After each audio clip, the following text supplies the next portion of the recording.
An alluring yet indifferent gaze overlooked the building below, where the figure stood as if she rightfully belonged high above. However, her unusually cold expression, even more so than on other days, made it clear that this queen-like presence was not in a good mood. Indeed, this was the case.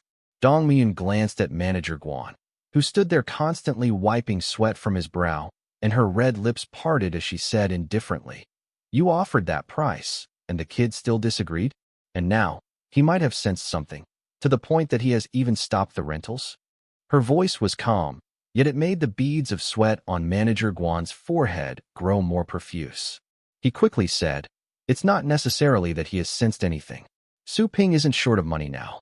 He has become an intermediate breeder and, in this short period, seems to have invented the cultivation technique for the forest wolf's heart of woods. It's now registered with the Breeder Association." As he said this, Manager Guan even felt a touch of admiration. He had been here for several years and had considerable contact with the Su family father and son. He naturally knew what the heart of woods had been like before. And now, Su Ping had inexplicably become an intermediate breeder. Moreover, since that morning, a constant stream of people had been coming and going. With a little inquiry, he discovered that this kid was really about to take off. However, it was clear that these words made Dong Myun slowly turn her head and look at him calmly. "Manager Guan Qianshan," she stated, "from now on, you will no longer be the manager of Yuntian Resort. The company has a construction and development plan for an aquatic pet beast breeding base on Crescent Island. You are to go there and supervise the work." Her placid words made Manager Guan's face turn pale. Crescent Island was a small island in Zhonghai province, undoubtedly a desolate place. Is this banishment? He thought. However, having come to report, he was mentally prepared. Instead, he suddenly felt much more relaxed and nodded. Yes. Manager Guan had a very good relationship with the Su family father and son. He could guess that the chairman's persistent desire to buy the land deed was for other reasons. This feeling had always made Manager Guan feel guilty, as if he were deceiving a child. Now, being suddenly banished, he felt an unprecedented sense of relief in his heart. "Take the bus while it's still running and hand over your duties to the new manager today," Dong Myun said. Watching him leave, Dong Myun's impassive gaze showed no change. Tianyun was a small kingdom, and she was its sole queen. With a thought, a light flashed in the spacious living room. A silver, strange fish, about the size of a dolphin, appeared in the air. "Kari! Kari!" A peculiar cry sounded. Only then did Dong Myun reveal a hint of a smile, but it vanished quickly, and her brow furrowed. The spatial fluctuations are becoming more intense, to the point that even some high-level pet beasts can faintly sense it. The silver, strange fish nodded, as if it understood. Dong Myun's eyes shifted slightly, sweeping across the land beneath her feet. Is it going to appear so soon? Months ahead of predictions. What happened? However, looking at the distant heart of Wood's base, Dong Myun's expression gradually calmed. An intermediate breeder? Interesting. It seems I'll have to find time to personally meet this young friend in a few days. Su Ping was obviously unaware that his decision not to continue renting pet beasts that day had led to Manager Guan being directly banished from his position. It wasn't that he was lazy.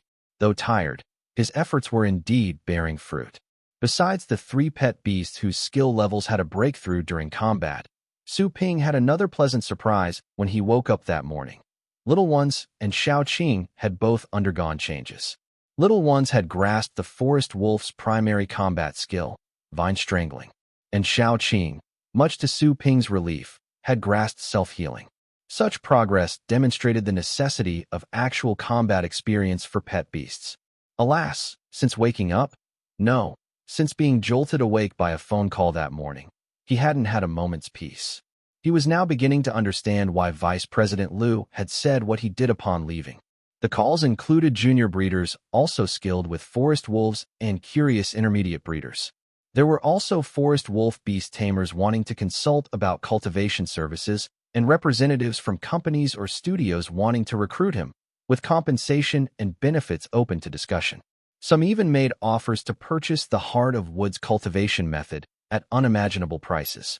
Finally, a journalist from a media outlet came wanting an interview. There was no way around it. As an 18-year-old intermediate breeder, Even a little publicity about him was sure to attract considerable attention. How could the media not be interested in such a perfect news story? Su Ping decisively silenced his phone. Then, he finally understood why the certificate badge of an intermediate breeder had made Jin Sheng so envious the day before. For the first time, he realized that such a high-profit business could attract so many incessant inquiries. This was especially true after he saw that the still-in-training Woodhead and Little Ones had also awakened the Heart of Woods. It's as if these people have no use for money. It made Su Ping quite embarrassed to raise the price again to 5 million, but this barely reduced the number of inquiries. Although most were just inquiries, and not many actually paid a deposit, when people asked, he couldn't just ignore them. Could he? Perhaps some might wonder, why spend so much money cultivating a forest wolf? With just a little more, one could try to buy a pet beast with greater racial potential. The issue wasn't so simple. Not everyone is born with money and opportunities. Many people's first contracted pet beast was a forest wolf. Later, they might have become successful and had higher-level choices, but the contract was already completed. Such cases were not rare. Moreover, as one of Linzhou City's original pet beasts, the forest wolf had many developed evolution paths, and its cultivation potential was not low either. In such a rush, Su Ping couldn't even personally supervise pet beast training, let alone find time to take pet beasts for rental battles. Finally, after a busy day sending off the last 2 inquiring beast tamers, Su Ping stood at his own gate and let out a long sigh of relief. However, he soon noticed a distinct figure standing not far away at the bus stop. It was Manager Guan. Su Ping was just about to speak. After all, I promised him yesterday, he thought, and now I'm not going. I should at least explain. But before he could open his mouth, he saw Manager Guan, suitcase in hand, boarding the bus. Su Ping frowned slightly, watching the bus recede into the distance, lost in thought. Soon, however, he shook his head. Before he could dwell on it further, another private car drove up nearby. Then, the car door opened. Excuse me, is this Breeder Su's cultivation base? For the first time, Su Ping felt so overwhelmed. And for the first time in his life, he thought, making money is truly not for humans. It's just too agonizing. Afternoon. Su Ping was doing the work he was most familiar with. Wearing a mask and holding tweezers, with a wooden basket on his back, he continued to sort through the forest wolf droppings before him, which resembled wood shavings. Only this time, he wasn't the only one subjected to this torment. Beside him, Li Shu looked aggrieved and indignant. Bro Ping, is this how you introduce me to the work and life of a breeder? Su Ping glanced at him. If you're not willing, then get lost.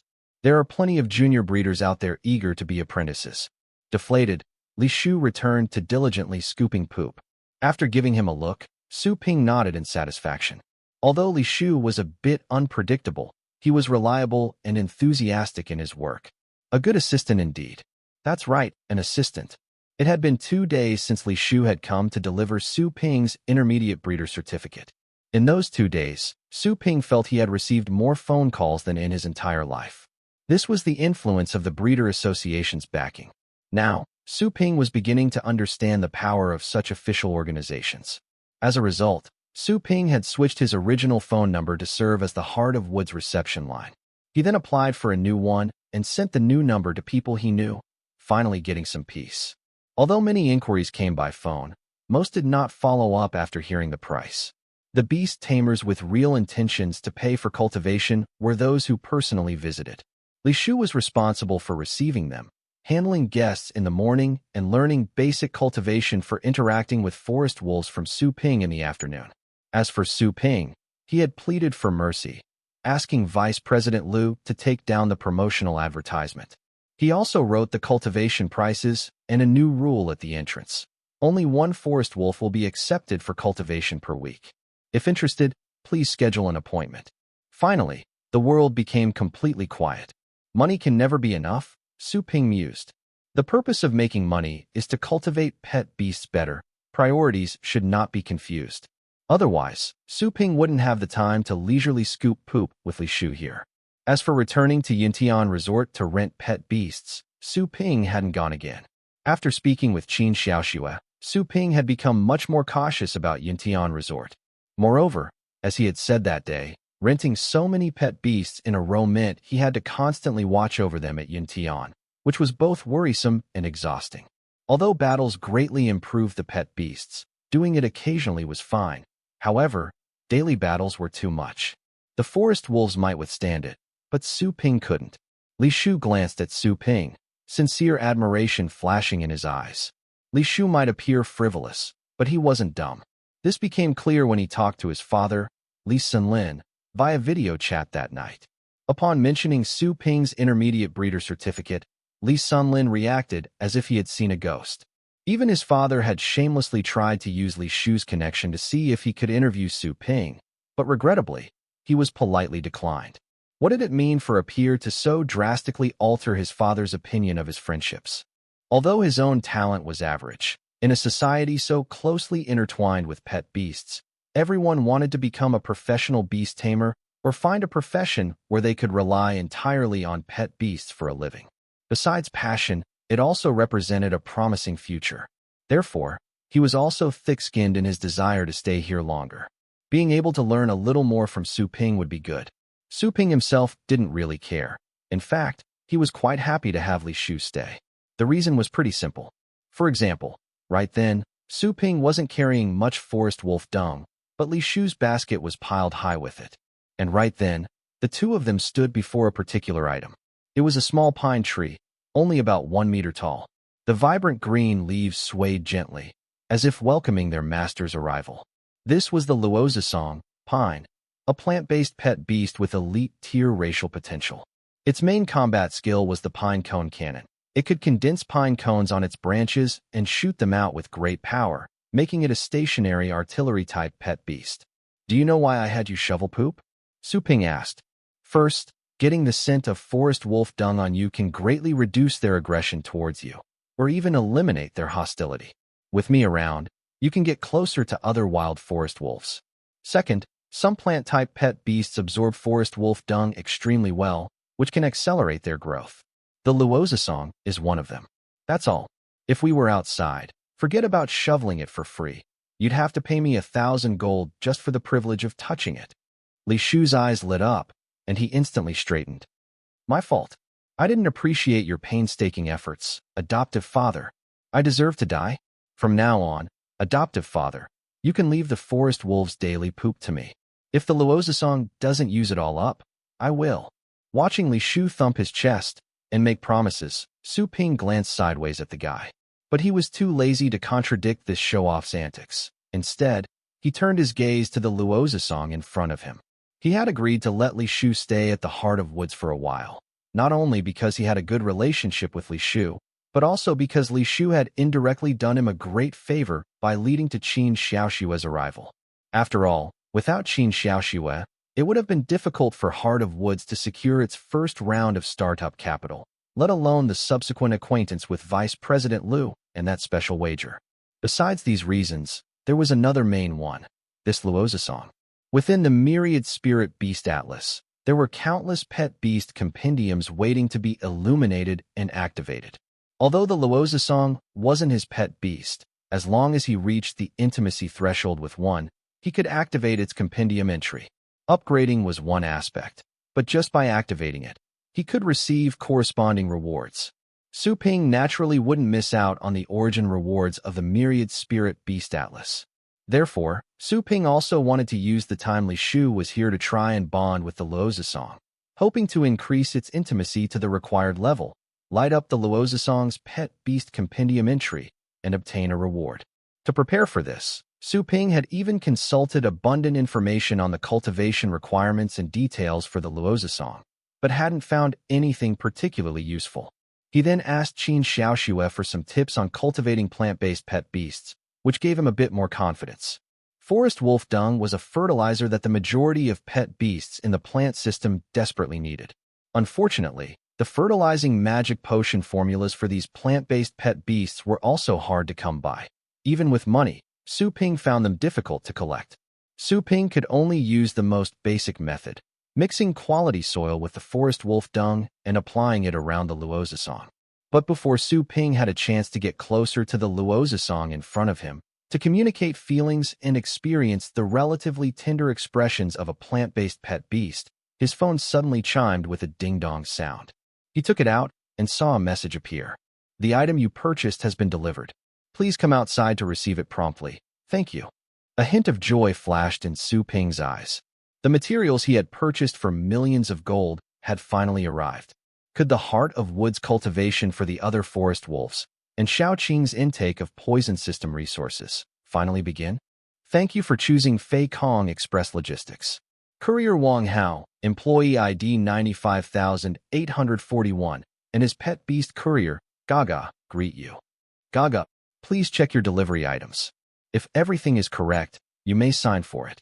After inspecting the materials from the giant feathered sparrow named Gaga and from the courier's space ring, Su Ping verified that everything was correct before signing for the package. Inside were less than 20 sets of materials for the Heart of Wood's magic potion, as well as the 4 portions of poison system resources. It cost Su Ping over 4 million, all the money he had earned from Qin Xiaoxue. Li Shu was still fertilizing the Luozasong pines, so Su Ping didn't ask for his help. When dealing with goods worth millions, one could never be too careful. Besides, even if Su Ping had asked Li Shu, knowing what these materials were, Li Shu would likely have been reluctant to handle them.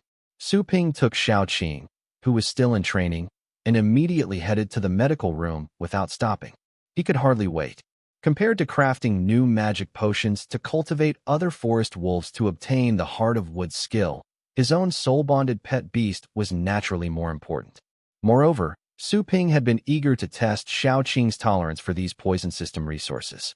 Woo, Xiaoqing was quite excited too. The little creature could sense its master's excitement. Moreover, it was here that it had comprehended the heart of the poison wood. This place held special significance in Xiaoqing's heart. After turning on the life detector to monitor Xiaoqing's vital signs, Su Ping put on a gas mask before carefully opening a small wooden box he had brought. Although these poison system resources had been processed, beast tamers were more vulnerable than pet beasts at this stage. It was always better to err on the side of caution. It was a special type of plant. With dark green branches and leaves, it had 3 dark purple flowers. The flowers were still vibrant, yet they emitted no pungent smell. Instead, they possessed an indescribable, seductive beauty. Yet, such a beautiful plant had an unfitting name, wolfsbane aconite. The name was ferocious, but it was actually the cheapest among the 3 poison system resources he had purchased. It was a purely plant-based poison system resource, unrelated to poison-type pet beasts. Therefore, it had relatively low value and could only be helpful to some common poison-type pet beasts. But that was enough. Xiaoqing's reaction confirmed that Su Ping's decision was correct. Upon seeing the plant, Xiaoqing's deep eyes fixed on it, its entire attention captured. As a carnivore, its desire for such a plant was a call from its bloodline and genes. However, pet beasts do not know self-restraint, but Su Ping did. He put on specially made gloves. He wouldn't give the entire wolfsbane aconite directly to Xiaoqing to swallow. Instead, he plucked a single purple flower and handed it to Xiaoqing. Xiaoqing swallowed it in one bite. Without even chewing, it gulped down the flower. Su Ping was somewhat speechless. Then, the pet beast and its master just stared at each other. After a full 10 minutes, watching his master's eyes behind the gas mask turn almost red from staring, Xiaoqing tilted its head and uttered, "AWO." Su Ping's eyelid twitched. He quickly glanced at the life detector. All readings were normal, and not even its heart rate or pulse had risen in the slightest. Not strong enough. Clearly, the ingestion of this wolfsbane aconite seemed to have no significant effect on Xiaoqing. So, Su Ping picked another flower from the wolfsbane aconite. It was the same swift process, the same familiar gulp, and the same familiar 10 minutes of a staring contest. Woo! Xiaoqing opened its mouth again, sticking out its tongue and licking its lips. The implication was clear. Looking at the remaining flower and leaves of the wolfsbane aconite, Su Ping fell into doubt. Could I have actually bought a fake? That made no sense. The Beastmaster Association cracked down hard on such things. However, Su Ping soon narrowed his eyes. Xiaoqing, open your mouth. AWO. Xiaoqing opened its mouth and looked doubtfully at its master. Su Ping took a closer look and, sure enough, Its normally pink tongue now had some faint purple coloration. Other than that, there were no changes. This time, Su Ping gritted his teeth, prepared an antidote and stomach lavage equipment, and then placed the entire remaining wolfsbane aconite in front of Xiaoqing. Gulp! It swallowed it in one bite. Su Ping's heart tensed. Poison system resources were not like other resources.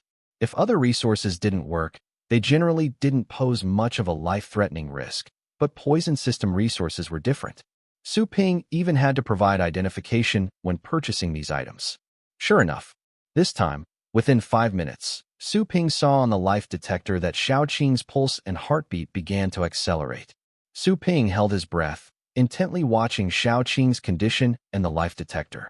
Xiaoqing, which had seemed spirited before, suddenly drooped, slumping onto the table. Purple, vein-like markings even surfaced on its body.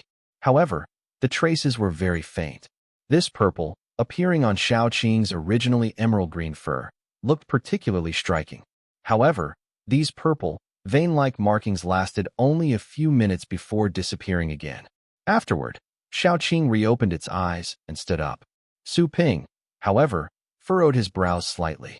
He was, of course, relieved that Xiaoqing's life was not in danger, but now, there was no improvement in its realm or skills. Even his guess that the heart of the poison wood's effects might improve didn't pan out. There was no change whatsoever. This left Su Ping slightly disappointed. But this was also normal. After all, the wolfsbane aconite was the most basic of poison system resources and not very valuable. And now that Xiaoqing had reached the ordinary 6th stage, it would have been unreasonable for it to advance so easily. The heart of the poison wood's effect was powerful, and Xiaoqing's mutated poison-type bloodline was remarkable, but there was no reason for such rapid improvement. However, just as this thought surfaced, Su Ping was surprised to find that the Myriad Spirit Beast Atlas had suddenly reacted. On the Forest Wolf's emerald green card, beneath the log entries, a new record slowly appeared. The effectiveness of poison-type cultivation for pet beasts with mutated poison-type bloodlines has marginally improved. Analysis requirements have been somewhat reduced. Further analysis into the reasons for the Forest Wolf's poison-type mutation is now possible. By expending 49,990 experience points from this catalog, you can forcibly determine the cause of the Forest Wolf's poison-type bloodline mutation and obtain the mutation cultivation method. Su Ping raised his eyebrows as he felt the feedback from the Myriad Spirit Beast Atlas regarding Xiaoqing's recent changes. Although he hadn't seen any progress in Xiaoqing through the Eye of Truth, the display from the Myriad Spirit Beast Atlas indicated Xiaoqing's condition.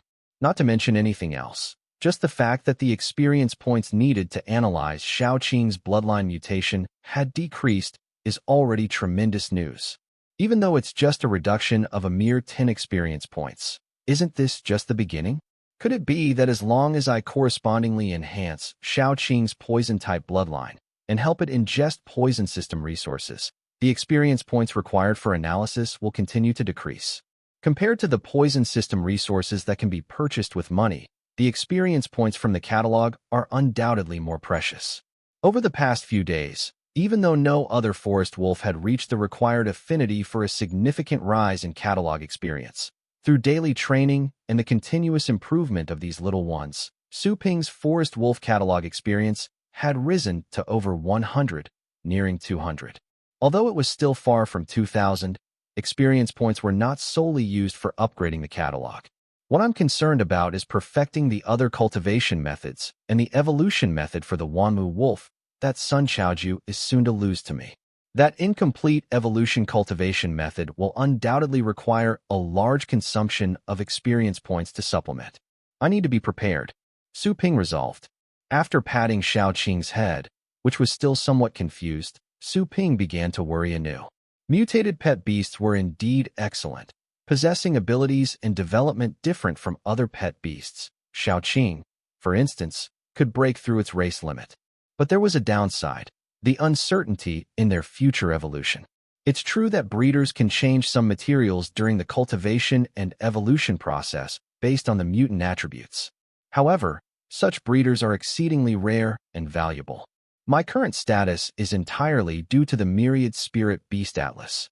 When it comes to cultivation and evolution, I'm still a beginner. With this in mind, Su Ping's gaze hardened.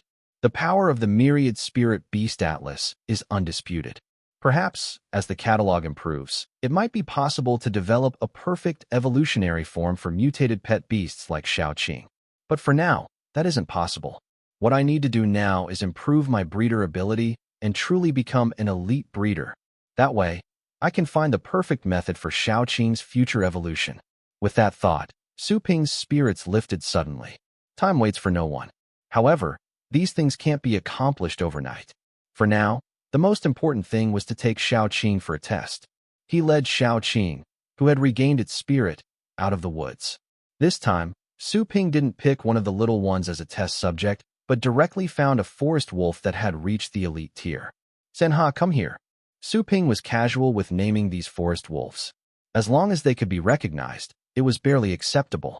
The forest wolf called Manhwa trotted over proudly and energetically. Then, under the resentful gaze of Manhwa, Shaoqing's purple vines swiftly wrapped around it. The serrated barbs painfully pierced Manhwa's unresisting fur. Su Ping naturally understood his own pet beasts better than the other forest wolves. Quickly, he noticed something. Although there were no improvements in Shaoqing's tier, realm, or skill level, I can sense from Manhwa's reaction that the toxicity of Shaoqing's poison vine strangulation has increased. As for how much and to what extent, more extensive testing will be required to determine that.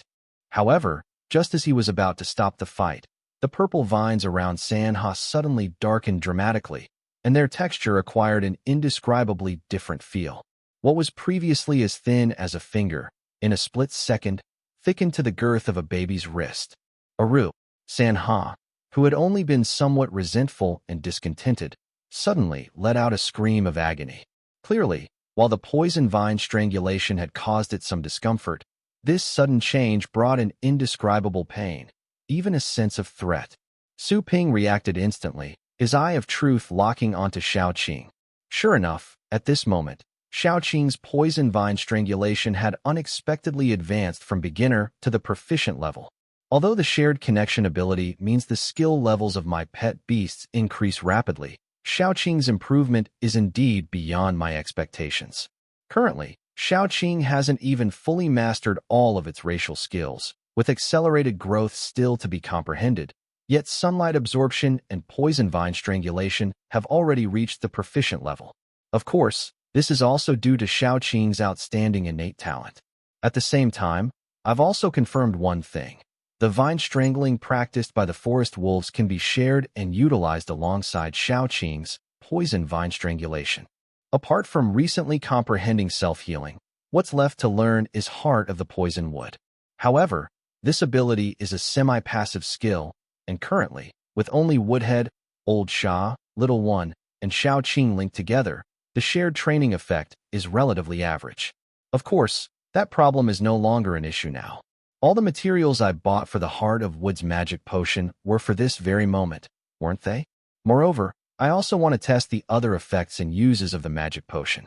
Instantly, Su Ping waved his hand, instructing Shaoqing and Woodhead to continue their prior training, one acting as the attacking party while the other focused on practicing this self-healing skill. Meanwhile, he called out in a loud voice, "Old Sha." AWO. Old Sha, who hadn't heard the young master call him individually for a long time, immediately perked up his ears like the most loyal of butlers, stiffening his neck in anticipation of the young master's command. "Come on, it's time to pull weeds." Instantly, Old Shah's perked ears drooped. Awoo. His voice became listless. He knew all too well what pulling weeds entailed. Luckily, this time, aside from master and servant, there was another helper. Eventually, night fell. Li Shu, after a busy day, returned to his room. His father, Li Sunlin, initiated a video call. "Son, how is it going, learning with Su Ping? I tell you, you've encountered such an outstanding and formidable classmate. Study hard with him. Don't fear hardship or fatigue. It's a rare opportunity, and his willingness to teach you is a blessing for our family. But we also can't neglect courtesy. When I come to pick you up, I'll bring some gifts for Su Ping. What is that little guy like?" Watching his father's earnest expectation, Li Shu pressed his lips together. He didn't know how to break it to his dad. Even at this moment, Li Shu's eyes were filled with deep confusion. A breeder, an intermediate-level breeder registered with the Breeder Association, was, by his father's description and his own understanding, a truly respected person.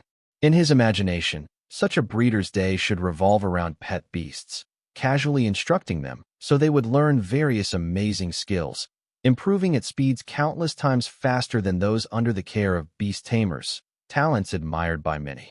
But today, after a day at Heart of Woods, he understood Su Ping's routine all too well. What had he done today, tagging along with Su Ping? Or rather, from his perspective, what had Su Ping done all day? To put it simply, scooping poop, cutting grass, watching pet beasts spar. Is this what a breeder's day really is? How astonishing and disillusioning. In front of Su Ping were more than 10 vessels. Contained within these vessels were all items of an inky green hue. Even Su Ping couldn't help but feel a thrill of excitement at the sight of these more than 10 bottles of Heart of Woods magic potion. These items had a cost price of several million already. If calculated by profit, their total value would soar into the tens of millions. Su Ping had never encountered such a large sum of money in his past or present life. And now, it was laid out right before his eyes. However, Su Ping wasn't in a hurry to administer it all to his forest wolves. He wanted to perfect his understanding of cultivation. The Myriad Spirit Beast Atlas provided direct answers, but it didn't explain the reasoning or the process to him.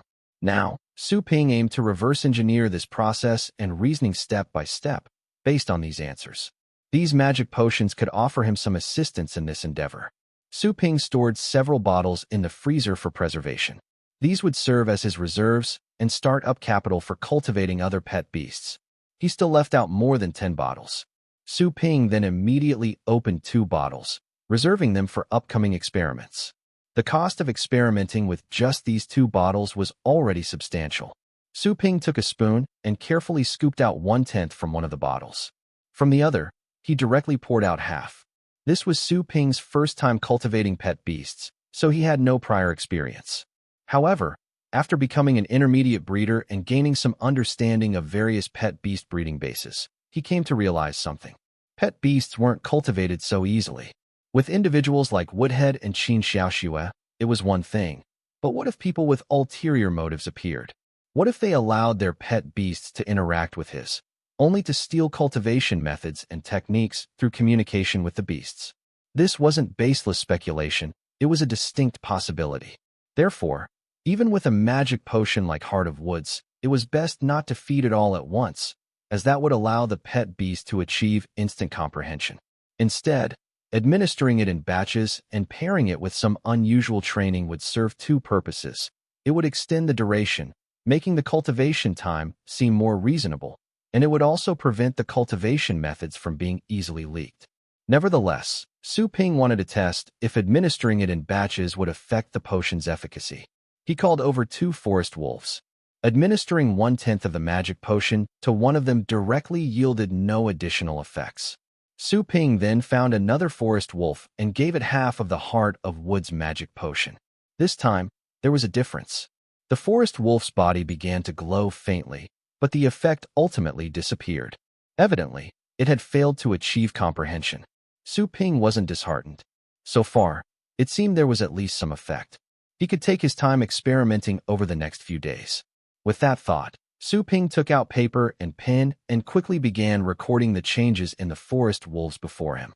Li Shu, who had been taking care of the Luozi song, finally couldn't resist asking, "Bro Ping, what is this?"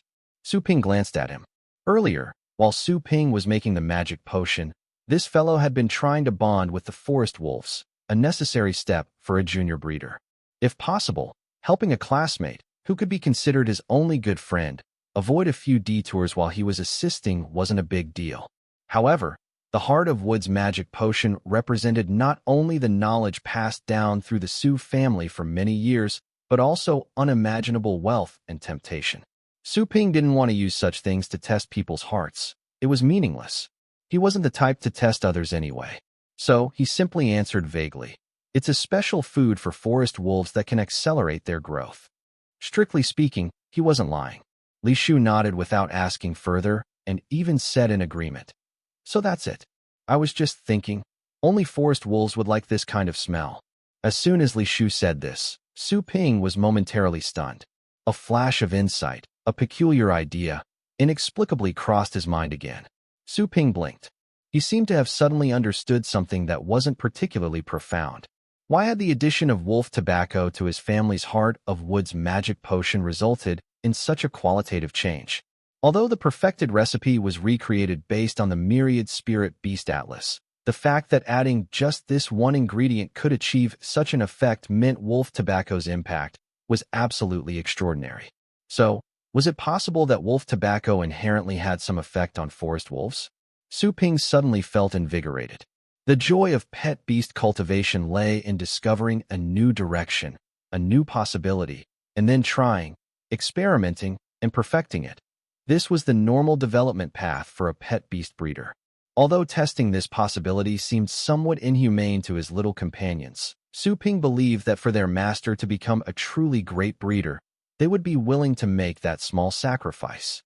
At that moment, Su Ping looked towards the eagerly attentive pack of forest wolves, his eyes shimmering with a faint, eerie green glow. In that instant, Su Ping seemed even more wolf-like than the pack itself. All the wolves, including Old Sha, instinctively tucked their tails and shied away from their young master's gaze. However, just then, a clear whimper sounded. The source of this whimper wasn't any of Su Ping's forest wolves, but rather the most special one in the entire pack. Woodhead, Miss Qin's treasured pet, now fully integrated into Su Ping's wolf pack, a top-tier forest wolf. But at this very moment, Qin Xiaoxue's cherished pet trembled, enveloped in a gentle halo of white light. Woodhead still had some injuries on his body. His bluish-gray fur was extremely disheveled, with traces of blood underneath. An onlooker might think Su Ping was abusing the poor creature. However, in truth, Woodhead's injuries were the lightest compared to the other 16 forest wolves in the pack. Especially under the envelopment of that gentle white halo, the previously scabbed scars were visibly healing at an astonishing speed. This rate of recovery was comparable to that of an elite-level professional healing-type pet beast. Clearly, Woodhead was not in this state because of his injuries. Su Ping, who was extremely familiar with forest wolves, immediately understood what was happening. Sure enough, as the soft glow disappeared, the injuries on Woodhead's body had mostly healed. Such self-healing ability and effect certainly couldn't be accomplished by entry-level self-healing, not even for Woodhead, who was a top-tier elite-level forest wolf. There was only one possibility left. And indeed, under the observation of the Eye of Truth, Woodhead's skills section now showed this self-healing skill, with its level having evolved from beginner to proficient. His gamble had paid off. The growth of the tree was complete, but Su Ping did not hurry to find Qin Xiaoxue and have her call Sun Chaoju and Vice President Liu to fulfill the wager. A full 15 days, half a month, remained, and there indeed was no need to rush. Though he was eager to obtain the accelerated growth and the evolution methods for the Wanmu wolf, meals must be eaten one bite at a time. Besides, even if he obtained these now, with the current experience of the Myriad Spirit Beast Atlas, he would be unable to fully document them. As for Su Ping's current schedule, it was quite packed. These were tasks he had set for himself, and the past days had been extremely fulfilling. In the morning, he would take Li Shu to feed the forest wolves, clean up after them, and start planning the day's training for the wolves. Those whose training was most outstanding were rewarded with a portion of the Heart of Woods magic potion. That's right, a portion. Previously, of 2 forest wolves, one consumed 1/10 of the magic potion with no change, while the other, after taking half, was given the other half by Su Ping the next day and then had an epiphany. If half was effective, Su Ping later tried a quarter, which also worked. Directly consuming the Heart of Woods magic potion was too conspicuous, so feeding it in batches yielded even better results. During the day, when the sunlight was plentiful and with the effect of sunlight absorption, the pack of forest wolves recovered their physical strength extremely well. Hence, the training effect was even better. Not to mention, in just a few days, aside from the lack of unexpected skill level breakthroughs, several forest wolves experienced substantial improvements in level and realm.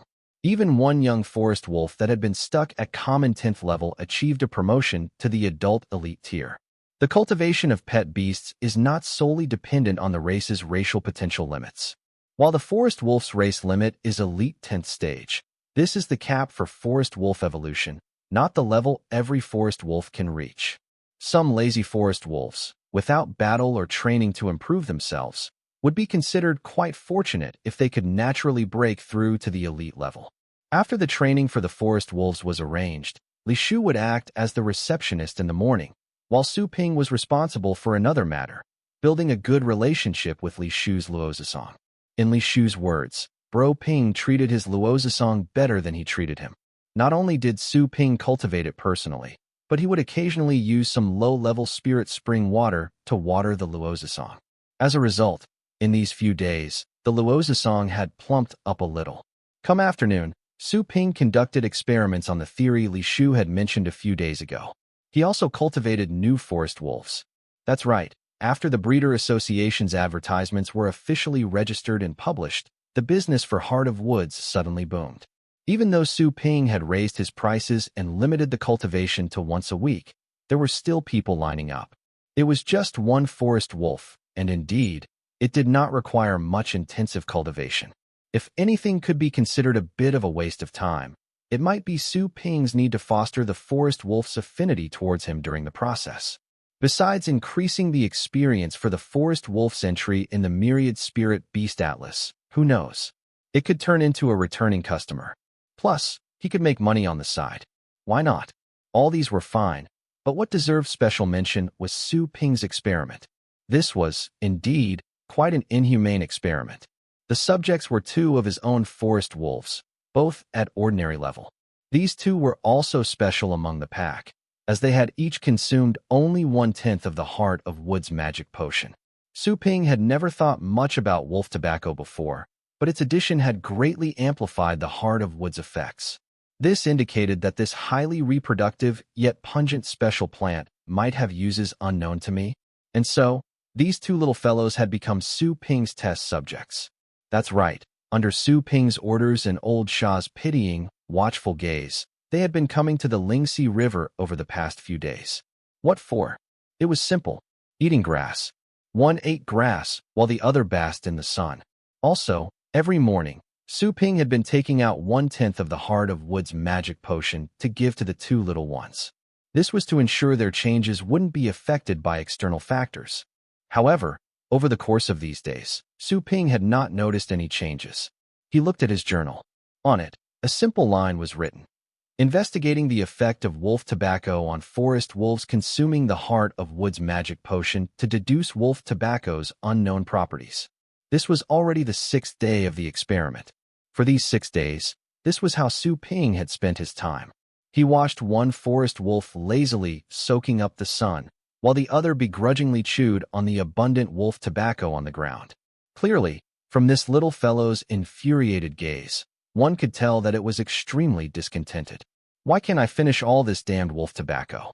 Su Ping paid no attention to the little one's resentment, glanced at his journal, then looked over at old Sha, who was extremely alert on the other side, and smiled. Don't worry, although the Heart of Woods is on the outskirts of Linzhou City, the Beastmaster Association and the military's Beast Tamer Corps regularly patrol the city's outskirts to drive out wild pet beasts. There's no danger. Strangely enough, lately, whenever Su Ping brought the two little ones here, old Sha would always follow. Even if Su Ping had told it to properly oversee the forest wolf's training, old Sha refused. From old Sha's stubbornness and certain behaviors, Su Ping understood the creature was actually worried about his safety, fearing enemies might be nearby. Of course, this was Su Ping's speculation. Although he had a full understanding of forest wolves, he couldn't completely comprehend a pet beast's thoughts without the telepathic communication talent, especially a wild pet beast without a soul contract. However, Su Ping didn't mind. Old Sha was one of his own. How could he force it against its will? Besides, it was a gesture of goodwill from old Sha, and now, the training forest wolves were working very hard. Even without old Sha's supervision, he didn't need to worry too much. Yet, looking at old Sha at this moment, Su Ping couldn't help feeling worried. Old Sha had lived for over 40 years. It was indeed very old. Just as his spirit sank, Su Ping's gaze suddenly shifted. It wasn't that an enemy had appeared, but one of the forest wolves had unexpectedly changed. Halos of light enveloped it, with specks of light adhering to it. The next moment, a piercing wolf howl, though immature, rang out, filled with indescribable joy. Su Ping shot to his feet and rushed to its side, staring in disbelief. The other forest wolf, which was still lazily sunbathing, perked up its ears, blinked, and with great confusion in its small eyes, looked at its companion that had suddenly transformed. The sixth day? Su Ping clenched his fists. The sixth day? This meant that this little forest wolf had, in effect, only consumed 6/10 of the magic potion, just a little over half. Yet under these circumstances, the little forest wolf actually managed to complete its comprehension so many days ahead of schedule. Could it be that wolf tobacco truly possesses effects unknown to me? And at this moment, abruptly, in Su Ping's mind, the Myriad Spirit Beast Atlas's entry for the forest wolf once again slowly turned open. At the very bottom of the catalog, above the previously recorded logs, a new entry appeared. Discovery of the partial effects and applications of wolf tobacco on the forest wolf catalog experience points, plus 100. Fully understanding and excavating the specific effects and uses of wolf tobacco can yield additional experience points. As expected, a look of unimaginable joy surfaced in Su Ping's eyes as he firmly fixated on the forest wolf that had completed its comprehension. But soon, a slight frown creased Su Ping's forehead. As the light faded, the small forest wolf appeared before Su Ping's eyes, and the Eye of Truth quickly assessed the status of the young wolf. Forest wolf, wild, weak.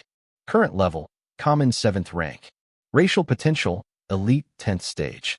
Skills, sunlight absorption, beginner. Accelerated growth, beginner. Vine strangling, proficient. Self-healing, beginner. Heart of Woods, beginner.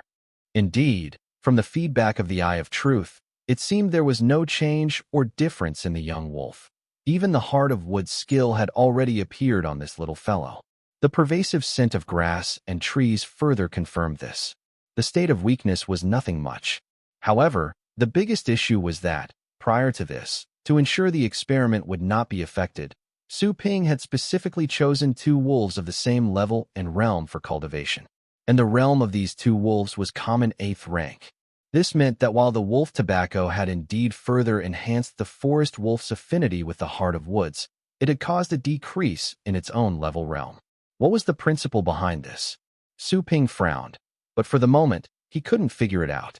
It was then he truly felt what it meant to be lacking knowledge only when it's needed. Still, he quickly made a mark on the young wolf and wrote down this research discovery in his notebook as a record. Afterward, without wasting any more time, Su Ping took out a sickle from his beast taming space and continued harvesting the vast expanse of wolf tobacco. Before, Su Ping hadn't been sure and therefore hadn't tried anything more complex. But now it seemed that the effects of the wolf tobacco definitely held a mystery beyond his imagination. He needed to extract the essence directly and begin live experiments. However, while he had some refining equipment at home, he was still missing certain items. For instance, his home cauldron, though generally sufficient, would be too cumbersome for extracting essence from wolf tobacco. The process would be too demanding in terms of both time and labor. There were also some instruments needed for observation and recording. Thinking of this, Su Ping, who had just harvested a large amount of wolf tobacco, also felt a bit of a headache. Some materials and resources were widely available online and in the real world, but when it came to precision instruments only used by breeders, he really didn't know where to buy them. Luckily, Su Ping now had some connections. Hey Su Ping, it's rare for you to call me. Could it be that you finished your bet with Xiao Sun? Probably no one in Linzhou knew more about this area than Vice President Liu. Meeting Vice President Liu's hearty laughter on the other end, Su Ping played coy for a moment. You'll know about that in a couple of days. Old Liu, I wanted to ask, where can I buy equipment for extracting material essence and cultivation instruments for observing materials? I have some new ideas and want to give them a try. Haha, I guessed as much. Su Ping, do you know what the most important thing for a breeder is? Perhaps because Su Ping was being coy, Vice President Liu didn't answer directly, but instead asked a question in return. What? Su Ping asked obligingly. It's naturally the laboratory. With your ability, you could certainly come to our breeder association and apply to rent a private laboratory. Of course, if you'd prefer to buy your own equipment, that's also an option. Our breeder association sells it. Having said that, old Lu went straight to the point. The instrument you mentioned for extracting material essence? Our breeder association has 3 types, each with its own strengths and effects. We also have the other equipment you need. I'll send the details directly to you. After you take a look, you can place the order right away. At this point, Vice President Lu seemed very straightforward. When you've placed your order, give me the order number, and I'll use my authority to give you the maximum discount. Su Ping revealed a smile. Then I must thank you. I'll come to see you when I have time. When will that be? I'll adjust my schedule, came the chuckling voice of Vice President Lu, causing Su Ping to falter in his speech. He pursed his lips, about to speak, when he heard laughter from the other end of the phone. Ha! Just joking with you, kid. However, if you have time, you could come over at the end of the month.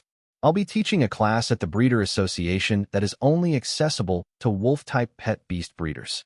I don't know if it will be of any use or help to you, but no matter how talented a breeder is, it's best not to always work in isolation.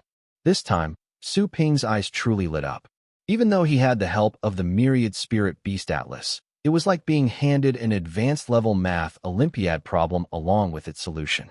While he now knew the answer and could replicate it for an identical problem, the underlying problem-solving methodology, the ability to draw parallels or to extrapolate from it, was entirely beyond him. A book is invaluable at the right time, and he certainly wouldn't miss such an opportunity. Excitedly hanging up the phone, Su Ping then opened the website address old Lu had sent, which only member breeders of the Breeder Association were qualified to use for purchasing.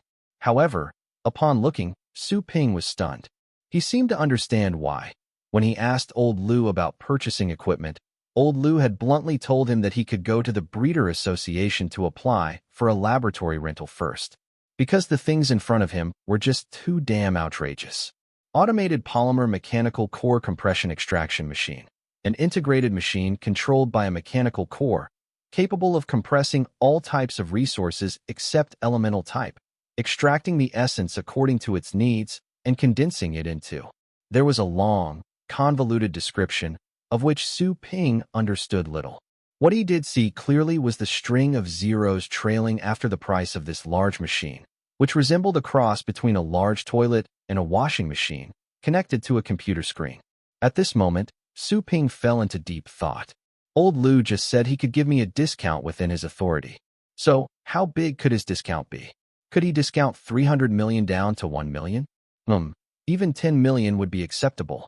Clearly, if this were a dream, Su Ping's thoughts might have a chance of becoming reality.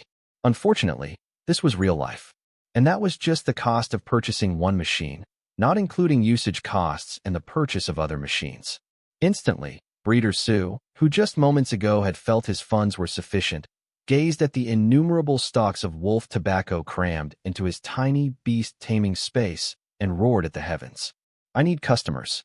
I need to make money. I need to build my own lab. The urge to make money didn't last long. After all, the decision made a few days ago to cultivate a maximum of 1 pet beast each week shouldn't change so quickly. It wasn't a good habit. And besides, it was just for researching wolf tobacco. Su Ping thought there was no need to use such high-quality equipment. What was wrong with his own medicine stove? It couldn't isolate smells, and without a gas mask, one could easily be overcome by the fumes. It lacked an automatic stirring feature, requiring manual grinding with a pestle. It didn't have a decomposition function and could only process materials into liquids or powders. Forget it. Even Su Ping himself was having a hard time continuing this list. However, as long as his determination didn't falter, there were always more solutions than difficulties. He had no reason to stop researching wolf tobacco just like that. Using basic experimental facilities was also an option. After all, although he didn't have high-quality equipment, he had people. So, after bringing back the slightly weakened little forest wolf, Old Sha, and another forest wolf from the banks of the Lingxi River behind the forest, Su Ping found Li Shu, who was training Songzi. After all, it wasn't a technically difficult operation. He just needed to control the temperature, wear a gas mask, and continuously work the medicine stove. At most, he just needed to add some water in the middle and heat this big bundle of wolf tobacco until it completely condensed into liquid. That was all there was to it. There was no technical difficulty. But without a doubt, This was a necessary step on the path of a breeder. Yes, all these words were what Su Ping said to Li Shu. Then, meeting Su Ping's trusting gaze, Li Shu fastened his gas mask and nodded with resolve. It wasn't easy. Having been at Su Ping's place for a week now, he could finally participate in work relevant to a breeder's job. Although Li Shu could see that wolf tobacco wasn't commonly found in the city, it was widespread in the uninhabited areas outside it. These herbs were clearly brought back by Su Ping deliberately to train him. He absolutely couldn't betray his adoptive father's trust. Go for it.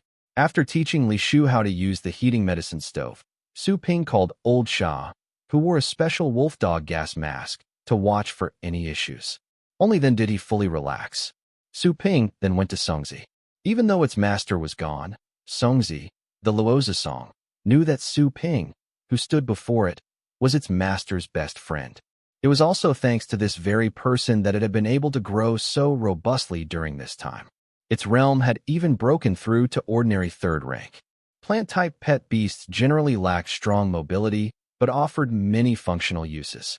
If it weren't for the fact that Songzi, the Luozi song, was difficult to cultivate and required a large area, making it hard to grow in large numbers, Su Ping would have considered choosing it as his second pet beast. However, while he couldn't choose it, this couldn't hide his fondness for this type of pet beast. The small Songzi swayed gently.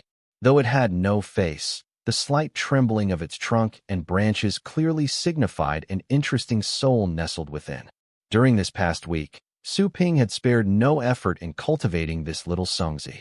Furthermore, before he returned to the heart of woods, Su Ping, while spending time with Li Shu, had interacted with this little guy on multiple occasions. However, since it was not a wolf dog-type pet beast, even with guidance from Old Sha, the Wolf King, and after such a long time, there wasn't even a hint that the intimacy level had been reached. This made Su Ping a bit helpless. Now, he was well acquainted with the nature of forest wolves. After his forest wolf catalog reached LV2, and with Old Sha's guidance, even the forest wolves brought to him for cultivation reached the required intimacy level in 2 or 3 days at most, some even in a single day. However, this little Songzi had truly taken a long time. From this, Su Ping could infer, albeit with some difficulty, that getting wild pet beasts to reach the required intimacy level in the future, and thus light up new entries in the Myriad Spirit Beast Atlas, would be considerably more challenging. But today, Su Ping came with a confident heart. Because today, Su Ping had something extra in his hands. It flickered with wisps of refreshing fragrance, but in reality, it had no physical form. This thing, if called a treasure, indeed was one, but if not, it wouldn't be of much use to other pet beasts or human beast tamers. The life ancient tree was Qin Xiaoshua's second pet beast. However, that day, when Qin Xiaoshua saw Xiao Qing, who was also a mutated pet beast, she answered Su Ping's questions and satisfied his curiosity. This answered his question about the nature of the mutation of Qin Xiaoshua's life ancient tree and the direction it had taken. Death. Right. Although Su Ping had previously realized that Qin Xiaoshua's mutated pet beast was definitely not mediocre, he had not imagined that the life ancient tree was a mutated pet beast with both life and death attributes coexisting.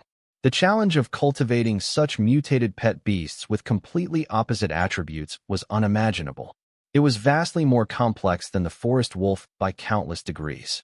Qin Xiaoshua, however, was not stingy and had shared some of her cultivation insights with him.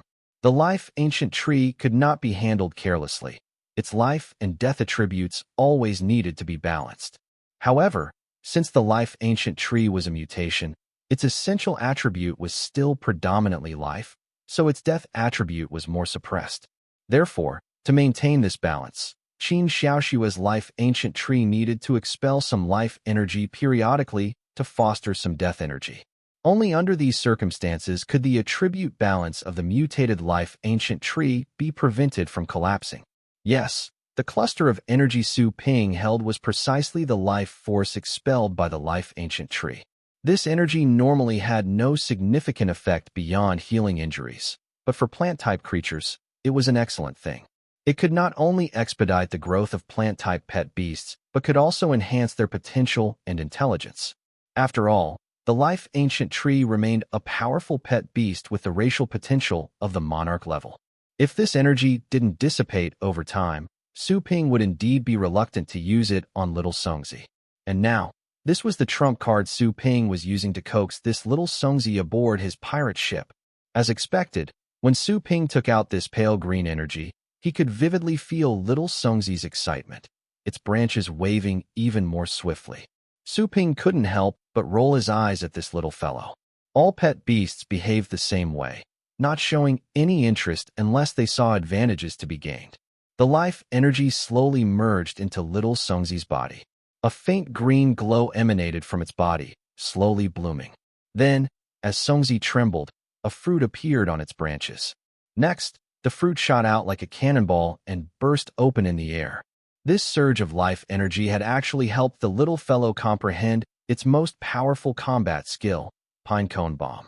Although its power was negligible for now, there was great potential for future development. And not surprisingly, almost immediately after this anomaly vanished, the Myriad Spirit Beast Atlas in Su Ping's mind opened slowly. A brand new page, one he had never seen before, appeared before Su Ping's eyes. The intimacy level of Songzi, the Luozi song, had been reached. As expected, sensing the Myriad Spirit Beast Atlas in his mind, Su Ping's attention also locked onto one particular section.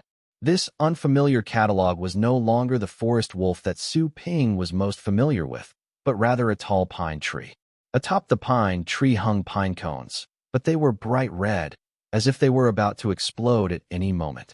Although undoubtedly a wood element pet beast, the Luozi song primarily featured wide-ranging offensive abilities. The might of a mature Luozi song could be discerned from this particular catalog entry. And almost in the next moment, this originally gray-black catalog slowly started to be rendered from the top down like a drop of water, gradually revealing a sheen. It was like when he had first made a contract with Xiao Qing, lighting up the Forest Wolf catalog. Although it was only a simple level 1, as long as it could be lit up, one could receive the fundamental reward from the Myriad Spirit Beast Atlas. Indeed, that was exactly what happened. Catalog Luozi song, illuminated, current catalog level 1, fundamental reward obtained, telepathic communication. Telepathic communication, Beast Tamer ability allows one to concentrate and use spiritual power to comprehend the meaning of a pet beast's words through mind sensing and to communicate with it. Indeed, Su Ping's eyes brightened. The reward for lighting up a catalog was still so potent. This talent skill was as commonplace as Eye of Truth, an ability countless Beast Tamers awakened to. However, it must be said, regardless of how mediocre this talent skill might seem, it was indeed handy. There's no need to elaborate on the effects of Eye of Truth, but with telepathic communication, I can communicate more directly and intuitively with my pet beasts. And no longer will I need to rely solely on my understanding of a pet beast to infer the meaning behind its words. The convenience this brings to my cultivation work is unimaginable. Moreover, Jin Sheng had actually mentioned before that for ordinary breeders, the most suitable talent wasn't anything convoluted, but this simple telepathic communication. Communication is the bridge. And communication is also the first step in cultivating pet beasts. Undoubtedly, with such a talent, the help it will provide me is beyond imagination. Without hurrying to test the effects of this ability, Su Ping had already merged his consciousness with the Myriad Spirit Beast Atlas, and the newly illuminated Luozi song catalog appeared completely before his eyes. Catalog, Luozi song. A wood attribute plant-type pet beast, cumbersome to move, but possesses a ranged attack ability rarely found in pet beasts of the same level. Racial skills, photosynthesis, pinecone cannon, pine needle defense, etc. Current catalog level, 1/5/500. Known evolutionary atlas, special cultivation. None discovered yet. Preferences, habits. High adaptability to living environments. Low demands for sunlight and water sources, but correspondingly slower natural growth rate. A high-quality air spirit spring can somewhat accelerate its growth. Record log. Encountered and interacted with a common Luozi song. Intimacy met the requirement. Catalog experience, +5. Subsequently, each day spent with it, catalog experience, +0.5. Daily, catalog experience is gained based on the number of such creatures one interacts with, their level, and by enhancing the biological abilities of creatures that meet the intimacy requirement. This obtained experience allows one to perfect the catalog and raise its level. The distribution of the Forest Wolf catalog was identical to this. However, the entries in its record log were much shorter, and the catalog experience gained was pitifully scarce, but this was enough. Given the current situation, I hadn't intended to cultivate this Luozasong to prominence. Merely activating it to receive the fundamental reward from the Myriad Spirit Beast Atlas is sufficient. At this thought, Su Ping opened his eyes in satisfaction. He looked at the Luozasong in front of him, which was even more excited. The Luozasong's body was constantly swaying. Rustle, rustle, new skills, cannonball, happy. This time, amidst the Luozasong's swaying and the involuntary rustle sound it made, Su Ping seemed to grasp the meaning behind its words. However, this perception was still exceedingly faint. He didn't know whether it was because he had just acquired the telepathic communication talent, or whether the young Luozasong's mental fluctuation was simply too weak to be caught. Su Ping was like a child who had received an amusing toy, suddenly becoming greatly intrigued. He went non-stop to the Forest Wolf's training area to continue his attempts. Su Ping, engrossed in his experimentation, achieved a deeper understanding with the Forest Wolf through telepathic communication. Meanwhile, Li Shu, standing beside the furnace, was on the verge of a breakdown. When he learned the function of the furnace from Su Ping and what he was to do next, Li Shu was excited. Because before bedtime, during my routine video call check with Dad, I can proudly say that today I finally wasn't doing customer service, scooping poop, or mowing grass. Instead, like a real breeder, I'm trying my hand at making medicinal herbs, food, or other assorted items for pet beasts. Anyway, this is a small step on a breeder's path of growth, but a giant leap in the significance of my life. And when he started pounding the medicine with the pestle while controlling the temperature, after 5 minutes, Li Shu felt something was slightly off, but it was generally acceptable. 30 minutes later, he was still pounding. Apart from some soreness in his neck and arms, it was still bearable overall. An hour later, Li Shu, whose arms were trembling from controlling the temperature and wielding the pestle, had lost all anticipation and even secretly hoped it would be over soon.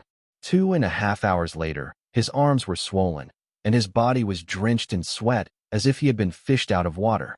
The boiling steam made his head dizzy, and the awful smell of the crushed wolf tobacco, which even a gas mask couldn't completely block, was overpowering. The immense torture, both physical and mental, finally defeated Li Shu, and he fell into a phase of doubting life itself. If the life of a breeder is like this, then maybe I should consider giving up the this even humanly doable. This work isn't meant for humans, is it? It's definitely for some kind of strength-based, pack animal pet beast, like those mountain-hauling donkeys. Li Shu thought, filled with doubt. Obviously, if this task were so easy, Su Ping wouldn't be drooling over those 300 million worth of equipment sent by Vice President Liu. Although a Beast Tamer's rank progression does enhance the body and improve endurance, it mainly centers around the enhancement of one's spiritual power and the beast taming space. Those with strong physical strength were indeed a minority, and Li Shu, who was merely an ordinary second-rank beast tamer, obviously wasn't up to the task. However, even with reluctance, seeing the stinking liquid that was starting to thicken in the furnace after heating, Li Shu could only forcibly continue brandishing the pestle and embark on the final phase that was even more torturous than the labor of a load-bearing donkey. Li Shu had run away. Of course, officially, he was just going back to rest for a while. After all, he had been with Su Ping for over a week, and it was time to return home. Su Ping felt somewhat regretful. Such good help was truly hard to find. But this was also normal. How was it easy to become a breeder? If he hadn't grown up with the forest wolves at his family's cultivation base and possessed a cheat-like ability, wanting to become a breeder would have been an extremely difficult feat. When Li Shu's father, Li Sunlin, arrived, he was extremely courteous and even wanted to give Su Ping a hefty red envelope, which Su Ping declined. He had a good relationship with Li Shu, since Li Shu had helped him for so many days, and even though Su Ping had also helped upgrade Luozasong's level and even taught it the pinecone bomb skill, he had also gained what he wanted. This was already enough, which made Li Senlin quite embarrassed. Li Shu's departure didn't affect Su Ping too much. Although he now needed to answer the phone and receive customers himself, the busiest period had already passed. Those pet beasts confirmed for cultivation had their deposits paid, and they had started queuing for cultivation. The Heart of Woods, after an initial few days of disarray, had barely managed to get on the right track. However, Su Ping did acknowledge Li Shu's efforts. No wonder the kid was exhausted. A large bundle of wolf tobacco had been stirred for an entire afternoon. After several hours of refinement, it had transformed into this bucket of dark green liquid, emitting an indescribably foul and peculiar smell. Even Su Ping, when faced with this concoction, wanted to keep his distance. Nevertheless, an experiment was still an experiment. Despite feeling repulsed, Su Ping carried it out. Having witnessed the effects of this wolf tobacco, and not just its benefits, Su Ping naturally couldn't use his own forest wolves as test subjects. Instead, he directly bought several mice for experimentation. The result left him speechless. The mice not only showed no aversion, but, being rodents, actually seemed to quite like it. However, after consuming it, there was absolutely no change or difference in them. In fact, after being fed for 2 days, they had even gotten fatter. This left Su Ping somewhat speechless. However, as previously mentioned, he couldn't use his own forest wolves as test subjects, nor was he extravagant enough to buy a wolf-type pet beast just for experimentation. The wolf tobacco experiment could only be temporarily shelved until conditions allowed for it to resume in the future. After Li Shu left, Su Ping's actions were no longer constrained. Over the past few days, he had not only completed the cultivation of the pet beast forest wolves, resulting in 10 million credited to his account, but after deducting taxes, he was left with a hefty sum of nearly 9 million. It was just a pity that such a large sum of money could no longer stir Su Ping's heartstrings. The absurd 300 million price tag for a single piece of laboratory equipment that Vice President Liu had mentioned made Su Ping realize that in the field of pet beast cultivation, this amount of money truly wasn't much. Meanwhile, aside from Woodhead, all 25 forest wolves, plus his own Shao Qing, making a total of 26 forest wolves, had completed the Heart of Woods cultivation process. What did this entail? The implications were self-evident. Although they had all completed their skill development simultaneously, Su Ping knew that this was just the beginning. The unique cooperative combat style of the pet beasts belonging to the Zhang Wen and Zhang Wu brothers had given Su Ping a new direction and method for cultivation. The combat of his contracted beasts was one aspect. However, if possible, he also wanted to train these pet beasts in group combat. Generally, a beast tamer's primary focus was on their contracted beasts. The reason was simple. Ordinary beast tamers couldn't carry too many wild pet beasts. But Su Ping was different. He possessed the pet beast home talent.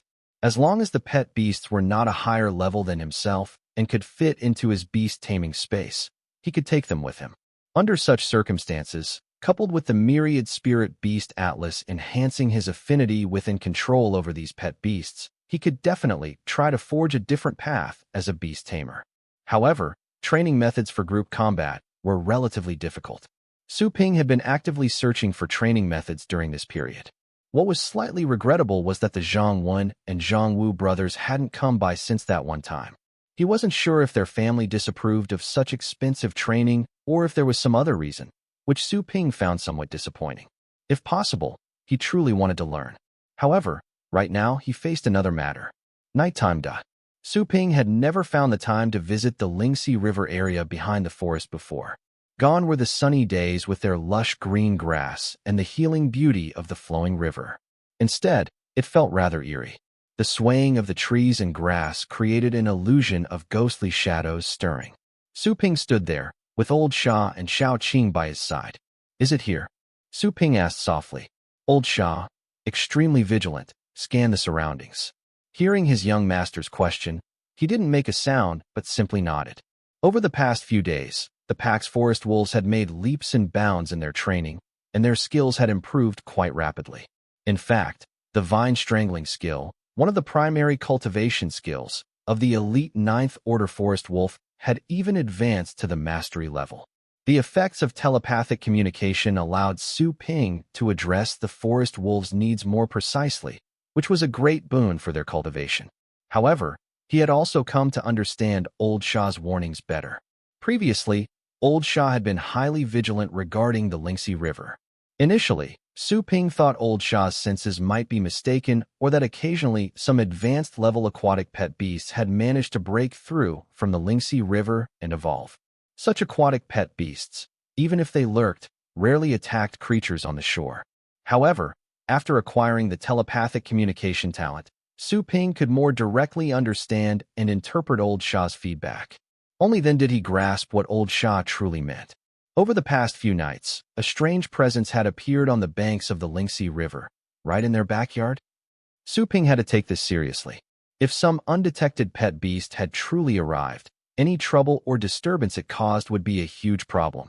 However, even after waiting for a full hour, apart from getting a bit cold from the night breeze, they didn't see so much as a hair. Even Old Shah, facing Su Ping's skeptical gaze, visibly showed some embarrassment and surprise. This old wolf was nearly twice Su Ping's age. Yet, just at that moment, suddenly, in the distance of the Lingxi River, a ripple, almost imperceptible to the naked eye, appeared. The next moment, a tiny figure emerged from it. Su Ping hadn't even clearly seen what it was, only catching a glimpse of something snow-white in the moonlight, when Old Shah had already lunged forward. "Old Shah, don't hurt it," Su Ping called out softly. Once the figure appeared, Su Ping sensed that its strength probably wasn't very high.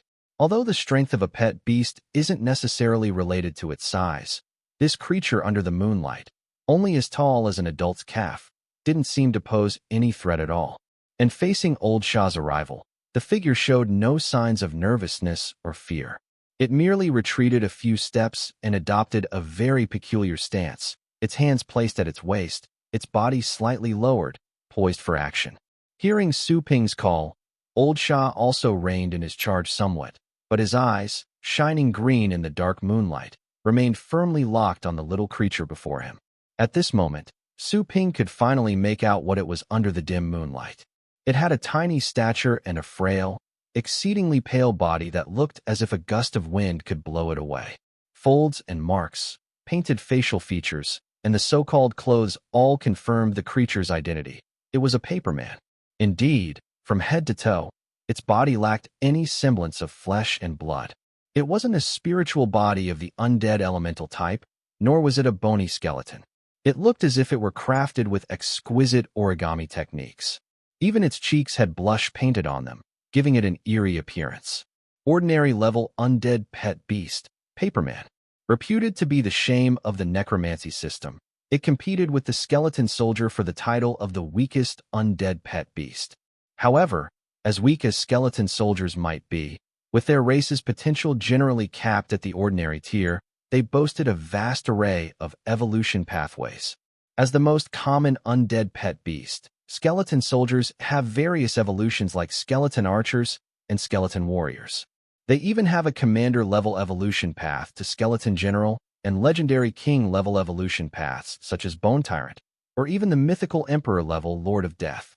Although Papermen also had a few developed evolutionary paths, their fame and practicality clearly fell short of the skeleton soldier's effectiveness. Su Ping had never imagined that the guest in the backyard, the one that had kept Old Shah on edge for days, was actually such a little thing. This brought him a wave of relief, but also a twinge of disappointment. He'd thought there might be some unexpected surprise, but this was it. However, in the hazy moonlight, Su Ping quickly noticed that this little paperman was a bit different from the normal ones. Apart from its unremarkable height, what was slightly noteworthy was the posture this little paperman was currently adopting. It was bending slightly, its inverted triangle eyes, drawn with black paint, staring intently yet blankly at Old Shah. Both of its papery hands were placed on its left hip, as if clutching something. Clutching something? Su Ping squinted. After getting a clear look, he couldn't help but feel a mix of amusement and exasperation. It was the hilt and scabbard of some weapon, though whether it was a knife or a sword was indiscernible. The paperman's main ability was that its body could take on many different forms by reconfiguring its folds. Its methods of attack were similar, and this was the first time Su Ping had seen such a little paperman. Of course, Su Ping wouldn't dare to be careless or underestimate it. The simple reason was that he still hadn't figured out how this little paper man had appeared just now. Old Shah, don't act rashly. After instructing Old Shah, Su Ping slowly approached. He really wanted to get a good look and see what kind of secret this little paper man held. With that in mind, he slowly began to manifest his Eye of Truth. However, the instant he got close enough to use his Eye of Truth, a fierce glint seemed to flash from the little paper man before him. Wah! A strange cry erupted. Before Su Ping even had time to react, this little thing, barely as tall as his calf, actually moved. An indescribably sharp force shot out from its waist, instantly severing the wolf tobacco plants in front of it and creating a crescent-shaped vacuum. Yet, Old Shah was faster. Old Shah leaped directly in front of Su Ping. A wall of vines shot up, blocking the strike. Bang! The sound was particularly harsh in the dead of night. However, just as Old Shah let out an angry howl at the moon, and the wall of vines switched from defense to offense, about to envelop the little paper man. The paper man's figure rippled, seeming to dissolve into the air, and vanished without a trace. Just as it had appeared, its disappearance was utterly without warning. What was going on? Su Ping blinked. Old Shah rushed to where the little paper man had just vanished, circling it repeatedly and scanning a full 360 degrees, but found nothing out of the ordinary. The pale moonlight shone down, and Su Ping remained motionless. He still hadn't recovered from the shock of that attack. Its power was too great, far surpassing his understanding of papermen as pet beasts. And if his basic Beast Tamer knowledge wasn't mistaken, that attack, was it a metal element skill? But did papermen, as a type of pet beast, even possess metal element attacks? Obviously not. If they did, papermen wouldn't be considered the shame of the necromancy system and the weakest of the undead pet beasts by the entire Beast Tamer community. Then there was its sudden disappearance. While Su Ping had never witnessed such a thing firsthand, he understood the principle behind it. That was a space element ability. A paperman possessing metal element abilities was already peculiar and outlandish enough. How could it possibly have space element abilities too? Yet, the evidence was right before Su Ping's eyes. The mark left by that attack was still on the ground. Unfortunately, his Eye of Truth hadn't managed to capture the paperman's specific details just then. Nevertheless, Su Ping could tell from its keen defensive awareness and strong offensive intent that this paperman was probably not a Beast Tamer's contracted beast, but a purely wild one. But such a bizarre paperman couldn't possibly have wandered into Linzhou City from the wilds, could it? And those strange spatial fluctuations. Suddenly, Su Ping felt like he understood something. A few days ago, Qin Xiaoxue had mentioned that Dong Muyun, the chairman of Tianyun Group, supposedly had a space element pet beast, hadn't she? This situation right now? Su Ping's brows furrowed even tighter. He suddenly began to understand why Tianyun Group might be in such a rush to buy his family's plot of land. Clearly, this was most likely related to the current situation. But what exactly was happening? Nighttime. Tossing and turning. Unable to sleep, Su Ping finally sat up in bed. Although he had some experience from his past and current lives, what happened tonight was simply too bizarre. He was also certain that the paperman had mutated. Otherwise, why would it have metal element abilities? But compared to that spatial ripple, the possibly mutated little paperman didn't seem like much. What on earth was that thing? So, unable to sleep and finding no answers online, Su Ping picked up his phone and dialed a number. It was neither Qin Xiaoxue nor anyone else, but the person closest to him in this world, bar none, his own father, Su Enyang. Ever since his dad went to Beihai City, he'd occasionally send a message to say hello, with no further contact. It was as if Su Enyang had forgotten he had such a son and his own family business. However, after so many years, Su Ping had long grown accustomed to his unreliable old man. But regarding today's events and their connection to the Tianyun Group, Su Ping really didn't know where to begin. Unfortunately, the phone rang for a full minute with no answer. Anyone else might have assumed the person was asleep, or perhaps that something dangerous had happened. But Su Ping clearly wasn't worried. After a short while, though no call came through, a message did. Su Enyang, what's up? Su Ping, can't we talk on the phone? Su Enyang, not convenient. Su Ping, question mark. Su Enyang, she just fell asleep. Waking her would be bad. Su Ping, nice. Su Ping, so you really went and found me a stepmom?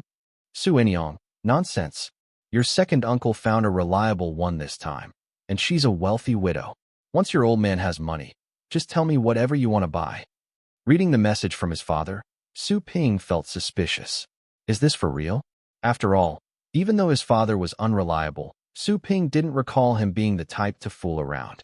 But seeing his confident tone, Su Ping didn't hold back. Su Ping, at the Breeder Association, there's a mechanical core compression extractor. Our family's old medicine furnace should have been retired long ago. I want to replace it. It's not expensive, just 300 million. Su Inyong? Question mark. Su Inyong. Kid, aren't you afraid that thing will shorten your lifespan? Besides, you're not a breeder. Why buy it? Su Ping. Who says I'm not a breeder? I'm now an intermediate-level breeder specializing in forest wolves, certified by the Jianghai Province Breeders Association, and I've mastered wood-heart skill cultivation. A vice president personally delivered my certificate. Su Inyong, for your son's path to becoming a breeding master, it's time to invest. The future returns are unimaginable. Su Inyong. All right. An intermediate-level breeder, huh? On the path to becoming a breeding master, huh? Mastered with heart skill cultivation, huh? A vice president personally delivered it, huh? You're wrong. A vice president isn't enough. It should be the president of the Imperial Capital Breeder Association who delivers it to match my son's talent and abilities. Su Ping. Indeed. To think we father and son are on the same page. But it's fine. There will be opportunities in the future. Su Inyong. You little rascal, now you're even pulling my leg. Just wait until I get back. I'll have you show off in front of your grandfather. We'll see if the old man's lifetime wish being fulfilled by his grandson will make him come back to life just to drag you down to the underworld to show off properly. Su Ping. I'm serious. Also, there's something else I need to tell you. Su Inyong. Whatever it is, we'll talk later. Damn, she woke up again. My poor back. Not talking now. I'll be back in a while. Take care of the house. He watched speechlessly as the last message came in, and Su Anyong's profile picture turned gray. Su Ping was speechless. He knew it. 3 sentences into a conversation with this old guy, and he'd be led astray. Sure enough, he hadn't managed to discuss any serious matters, nor even successfully show off to Su Inyong. Now he even had to worry that his father might accidentally bring home a half-brother or half-sister for him. Damn it. Su Ping, already burdened with complex emotions, found it even harder to fall asleep. If I can't sleep, I'll go train. I'll go meditate. As long as my own strength is great enough, all obstacles will cease to exist. Late that night, Su Ping stood at the edge of the forest. Clearly, he had come out because he couldn't sleep and was curious about the results of the little one's training that day. By this time, all the wolf packs had also ceased their training, but they had not yet dispersed. Innumerable vines were entwined on the ground, and large pits were scattered everywhere, testament to the forest wolves' training results over the past few days. Qin Xiaoshua's Woodhead was among them. Although Woodhead's self-healing ability had reached the standard, its innate talent was also exceptionally good. As a member of the Shared Link training, its excellent talent also helped the other forest wolves when they practiced skills. This allowed the other forest wolves to achieve breakthroughs faster. Unfortunately, during this time, Su Ping had been busy researching wolf tobacco and breeding matters, and had somewhat neglected his own meditation, so his realm had not improved. However, it was worth mentioning that after all this time, Shaoqing's own realm level had once again caught up with Su Ping's realm. It had reached the common 7th rank. The reason was simple. In the past few days, after Shaoqing had fully digested the effects of its last consumption, Su Ping had it consume another poison system resource, a heartbane fruit. The effects of this consumption were good. After swallowing it, Shaoqing's realm had risen by 1 level. Although its poison vine strangulation skill had not leveled up this time, experiments with Manhwa, the only forest wolf in Su Ping's pack that had upgraded its self-healing skill to master level, had shown that the toxicity of Shaoqing's poison vine strangulation had further increased. At the same time, the experience cost for the Myriad Spirit Beast Atlas to analyze poison-type mutations had also decreased further. And it was during Su Ping's patrol that he suddenly paused, his gaze turning toward one of the forest wolves. This forest wolf was none other than Qin Xiaoshua's Woodhead. At this moment, there was something not quite right about Woodhead's state. Even at night, Green specks of light seemed to swirl around its body, like encircling fireflies. At this moment, Woodhead seemed as though it truly belonged to this forest, as if the grass and trees were calling out to it. This sense of profound connection with its surroundings made Su Ping keenly aware that Woodhead had made special progress. Indeed, it had. The Eye of Truth activated instantly. Su Ping quickly saw what had happened to this forest wolf, a top-tier specimen belonging to a wealthy scion, that had stayed at his home for the better part of half a month. Heart of Woods, proficiency. Seeing the Heart of Woods skill increase to proficiency, Su Ping knew he couldn't keep Woodhead any longer. I have to notify Qin Xiaoxue to come and pick up her wolf. Otherwise, if it suddenly masters another skill, it'll be hard to explain. Shuhua City. In the urban area lay a pet beast breeding base covering an enormous area. Above the main entrance, two large characters shone brilliantly. Wolf Den. Next to this signboard stood an impressive sculpture of a forest wolf, a massive 5 meters tall, exuding valor and majesty. Anyone passing by couldn't help but look on with envy. This was the largest forest wolf breeding base in Shuhua City. Its owner was Sun Chaojiu, an intermediate breeder and a student of Lu Fuhai, the vice president of the Jianghai Province Breeders Association. An intermediate breeder, such a status and ability commanded respect from anyone. In Jianghai Province, he was definitely a person of importance. However, at this very moment, this renowned Sun cultivator, who had made quite a name for himself, hadn't been eating or sleeping well for the past few days.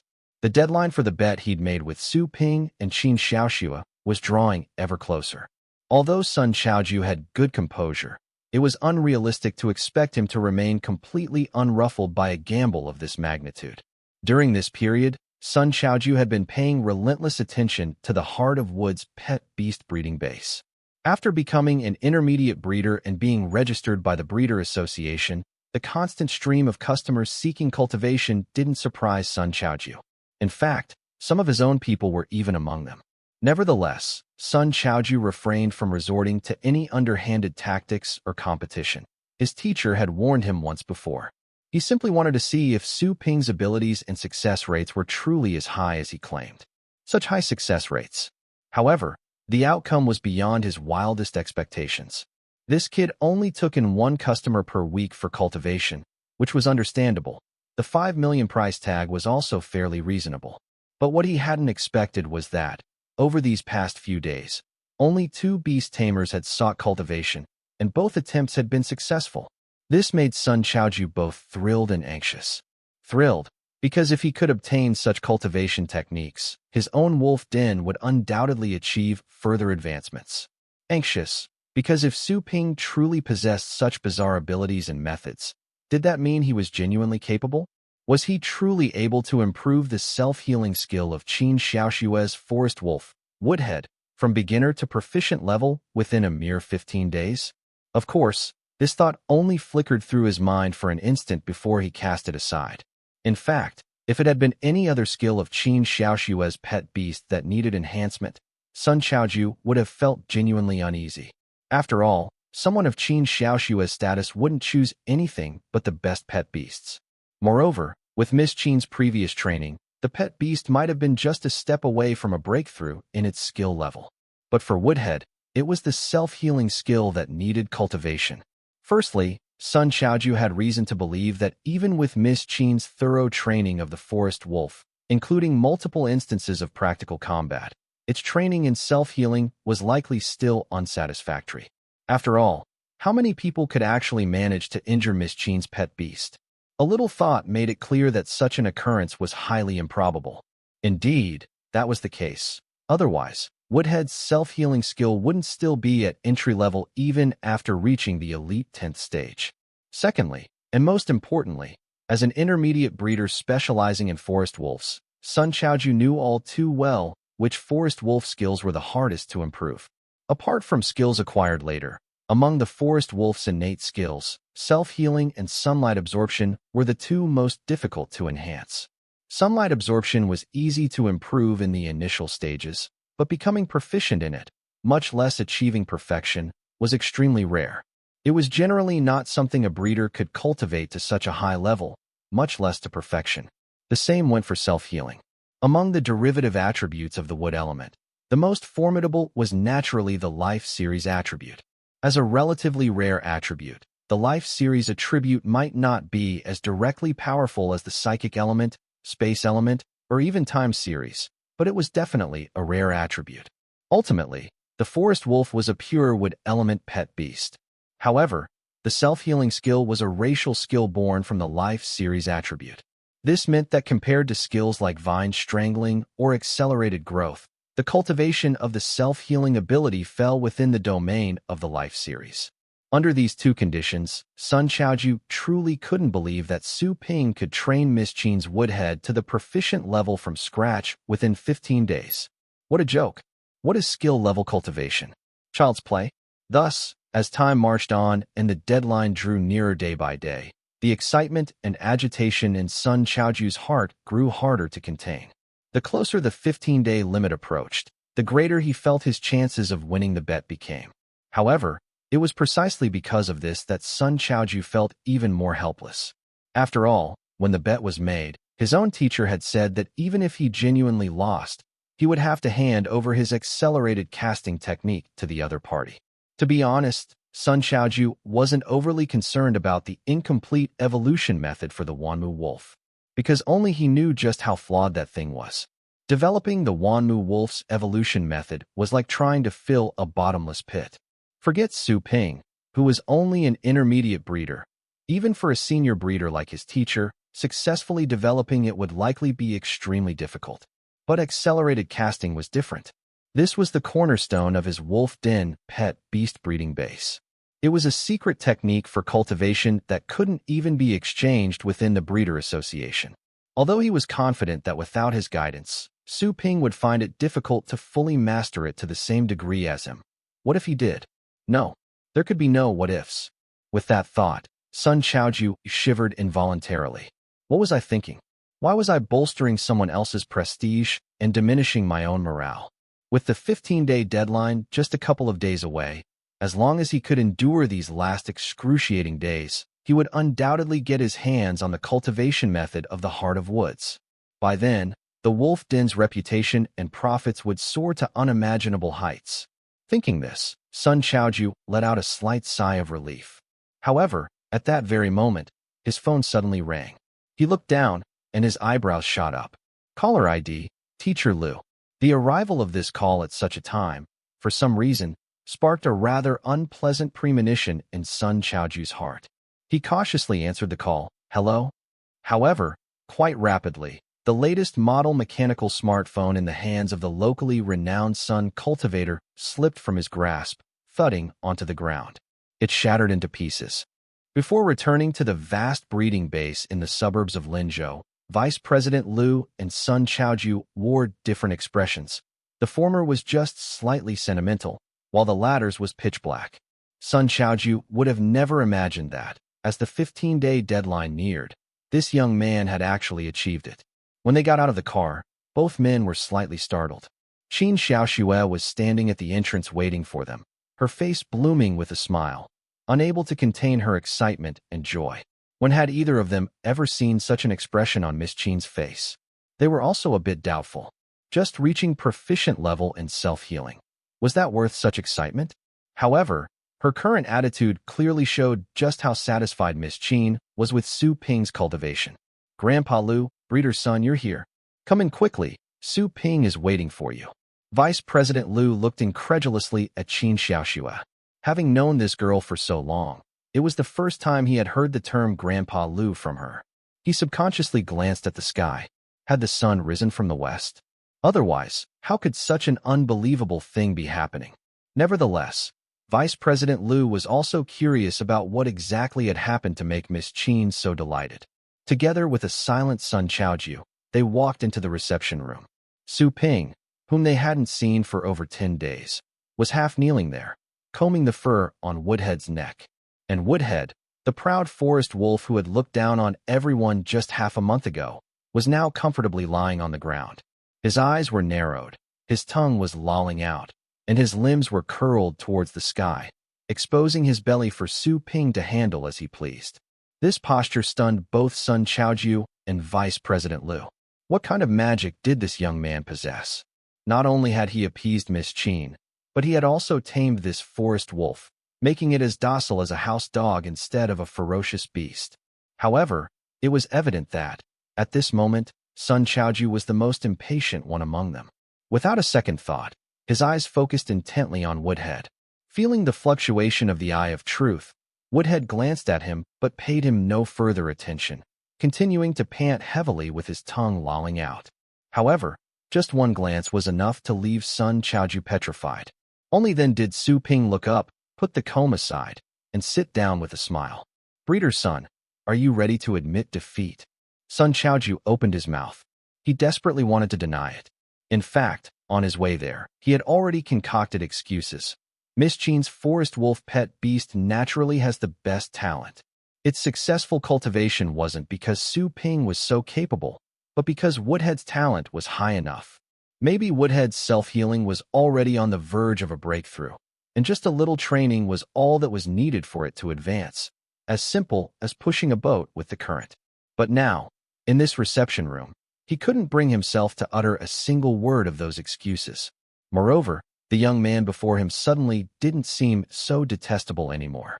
After all, people don't often express strong emotions towards those who are far beyond their reach. At this moment, he finally began to understand why his teacher had said those words. When faced with true genius, reasoning often falls short. And the Su Ping before him had utterly conquered Sun Chaoju. Facing Su Ping's smile, which seemed somewhat challenging, Sun Chaoju took a deep breath. Then, to the surprise of both Su Ping and Qin Xiaoxue, he actually nodded. "A bet is a bet, and I admit defeat. I'm thoroughly convinced. Su Ping, you are the most incredible young breeder I have ever met." These words of sincere admiration made Su Ping feel somewhat embarrassed. But Sun Chaoju paid no mind to that. Actually, there wasn't much direct business competition between the Wolf Den breeding base and services related to the Heart of Wood skill, aside from matters involving Qin Xiaoxue. Plus, Shuhua City was quite a distance from Linzhou. While there might be some impact, it wouldn't be significant. So, at this moment, after seeing Woodhead's current state, Sun Chaoju knew that something like accelerated spellcasting might truly be, as his teacher had said, not that important for Su Ping's future. One must have foresight and look to the long term. And that was precisely what Sun Chaoju was considering now. It couldn't be helped. The words proficient level displayed for the skills in the Eye of Truth's feedback on Woodhead were simply too glaring. In just over 10 days, not only had self-healing reached proficient level, but even the newly cultivated Heart of Wood skill had also reached proficiency. Such a level of cultivation expertise, and such natural control and affinity for forest wolves, Sun Chaoju had already lost any desire to compete. On his way here, he had been resentful, indignant, and even held some grudges. But now, seeing the feedback from the Eye of Truth, all those feelings had vanished, replaced entirely by sheer astonishment at the young man before him. He even extended his hand, placed a USB drive directly on the coffee table in the reception room, and looked at the somewhat astonished Su Ping, who hadn't yet reacted. Sun Chaoju said, "Inside this is the cultivation method for accelerated spellcasting, the incomplete evolution methods for the Wanmu wolf, and some data I've compiled from my research on its evolution. It's all yours. If you're worried, you can have Teacher Lu or President Qin verify it first." Su Ping looked at the USB drive, then back at Sun Chaoju, genuinely startled. Setting aside everything else, judging from Sun Chaoju's words, the research he'd conducted on the Wanmu wolf's evolution must have cost him an unimaginable amount. And now he was just handing it all over? Seeing Su Ping's astonishment, this time it was Sun Chaoju who felt a surge of pride. "You brat, did you really think that just because I could become Vice President Lu's disciple and own such a large breeding base, I'd be a petty and vengeful person? A fool with no foresight? An idiot with no strategic sense?" With this thought, Sun Chaoju, now feeling as if he were cloaked in a holy light, added, "Regarding the research on the Wanmu wolf's evolution, if you need anything, you can call me. I might not be able to offer much direct help, but I can provide some forest wolf test subjects for evolutionary attempts." At that moment, Su Ping finally recovered, looking at Breeder's son with some amazement. Whether Sun Chaoju wanted to invest, repair their relationship, or simply bet on Su Ping's future ability to develop a complete evolution method for the Wanmu wolf, thereby getting his own name on the list of developers. As long as it wasn't all for show, then this Sun Chaoju had genuinely changed Su Ping's impression of him, making him more willing to interact. After all, anyone still passionate about pursuing the path of a breeder and enthusiastic about the pet beast cultivation industry inevitably possessed admirable qualities. It was for this very reason that Dragon Nation had thrived over the past century. Numerous pet beast evolution and cultivation breakthroughs had blossomed like 100 flowers, greatly strengthening the overall national power and allowing Dragon Nation to once again become one of the largest countries on Blue Star. Thus, facing the expectant gazes before him, Su Ping also nodded with a smile. All right. Sun Chaoju and President Liu did not stay for long. After a brief chat about the forest wolf's cultivation, they left. Vice President Liu, before departing, reminded Su Ping not to forget to attend his lecture when the time came. Su Ping also inquired about the specific time and confirmed his attendance. Vice President Liu was a senior breeder skilled in wolf-type pet beasts, and such breeders were not plentiful in the Dragon Nation. They were all figures renowned in their own right. Learning more about his theories would only benefit Su Ping's study of pet beast cultivation with no drawbacks. Qin Xiaoxue, on the other hand, was not in a rush to leave. It wasn't until the other two had departed that she patted Su Ping on the shoulder. Good lad, you've really made me proud this time. Those two old chaps were so distrustful at first. They almost told me to my face I'd been swindled. Seeing them like this now is just delightful. It was clear that Qin Xiaoxue was indeed very happy today. However, Su Ping didn't rush off to meticulously study accelerated casting and Woodhead's evolution methods. He stayed, clearly having some business with Qin Xiaoxue. He didn't ask directly but instead said with a smile, "Now that I have accelerated casting, I'm quite confident. How about leaving Woodhead with me a bit longer? I can cultivate that skill for him too." His confident inquiry was met with a refusal from Qin Xiaoxue. "No need. Summer break is almost over, and I'll be tidying up to return to Magic Capital in a couple of days." Upon hearing this, even Su Ping was taken aback. After all, he had grown accustomed to having Qin Xiaoxue around during the past half-month. But he quickly gave a light smile. "Well then, have a smooth journey, and don't forget to message me when you get to Magic Capital." It was Qin Xiaoxue, however, who turned her head and gave him an odd look, before seemingly explaining as she continued. Actually, the purpose of Woodhead learning so many skills was indeed for his evolution. The evolution path of the Crown Wolf Emperor requires a forest wolf to master 8 skills before the initial cultivation plan for evolution can begin. Thanks to you, we've finally achieved this. Crown Wolf Emperor? This was an evolution path Su Ping had never heard of before. Qin Xiaoxue did not withhold any information. Yes, it's a pet beast with the racial potential to reach Emperor level. But given the name, you should be able to guess. Saying this, Qin Xiaoxue spoke with some regret. It's a pity your Xiao Qing has a mutated bloodline. Otherwise, he could also try this path. The old lady still has some stock of the Heart of Woods and the Thorny Crown. If you come to Magic Capital's Beast Taming Academy, with my connections, trying this evolution path wouldn't be a problem. Heart of Woods? Thorny Crown? Su Ping did not know what the latter was, but he did know the former. It was an Emperor-level peak resource of the wood element, with a value beyond imagination. In the mobile apps marketplace, materials of this level were not sold publicly. There was no price set for them. Su Ping pursed his lips, suppressing the complex emotions rising within him. He could only offer a faint smile. I believe Xiao Qing's future development and evolution will be no less impressive than Woodhead's. AWO, Xiao Qing, who had come out to his side, howled in agreement. Strong. Evolve. Woodhead, however, merely glanced at this little brother, Xiao Qing, uninterested. Now at elite peak, Woodhead was wiser than Xiao Qing and naturally understood he would soon part ways with Su Ping. Therefore, reluctant to leave, he didn't want to argue about such trifles. By the way, when Woodhead evolves in the future, can I watch in person? Su Ping seemed to have thought of something and suddenly asked. Qin Xiaoxue naturally nodded in agreement. No problem. You can come over then, or I might find some time to return to Linzhou. As she said this, Qin Xiaoxua suddenly added without any particular reason. By the way, your talent is pet beast home, right? Su Ping nodded. What about it? Nothing. Qin Xiaoxua didn't elaborate, and Su Ping didn't inquire further. The pleasantries were over, and it was time to discuss serious matters. I think I know why Dong Muyun wants to acquire my family's business, Su Ping said. Upon hearing this, Qin Xiaoxua abruptly turned her head to look at him. What reason? Unable to contact his unreliable father, and among all the people he knew, it was indeed Qin Xiaoxua, whom he had only known for a little over 10 days, that Su Ping could trust the most. Su Ping didn't conceal anything and recounted last night's events to Qin Xiaoxua. When he mentioned the ripples in the space, Qin Xiaoxua's face showed a look of understanding. A secret realm? I see.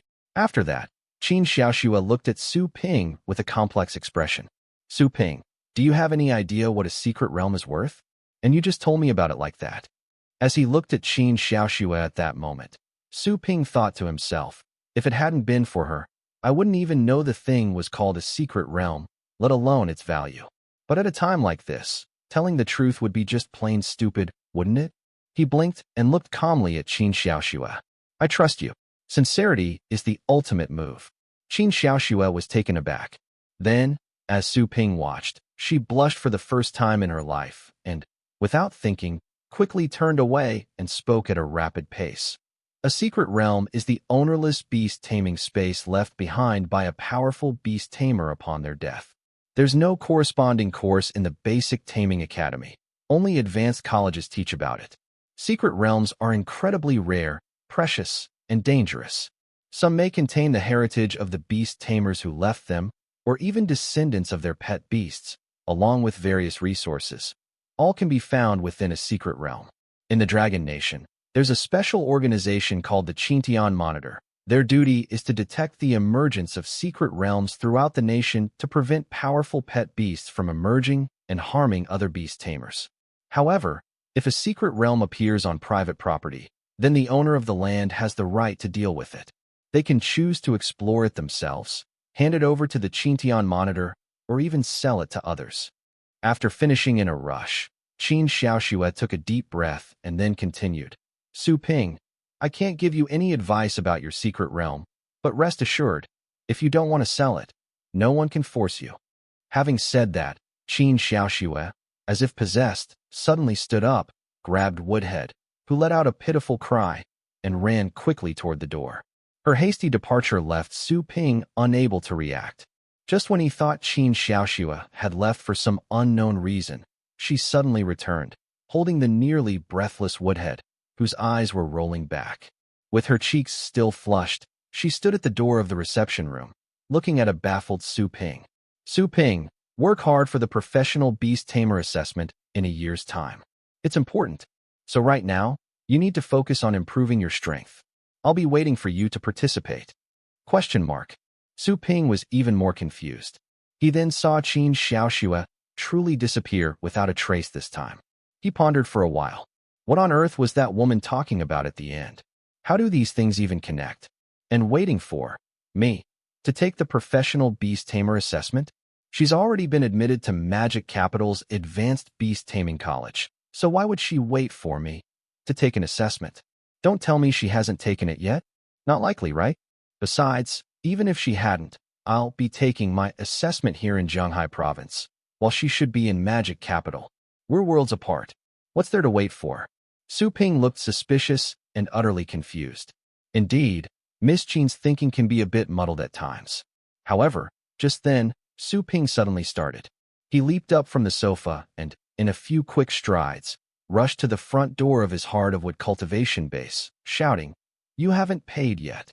However, Qin Xiaoxua was nowhere to be seen in front of the door. At that moment, Su Ping was once again plunged into self-doubt.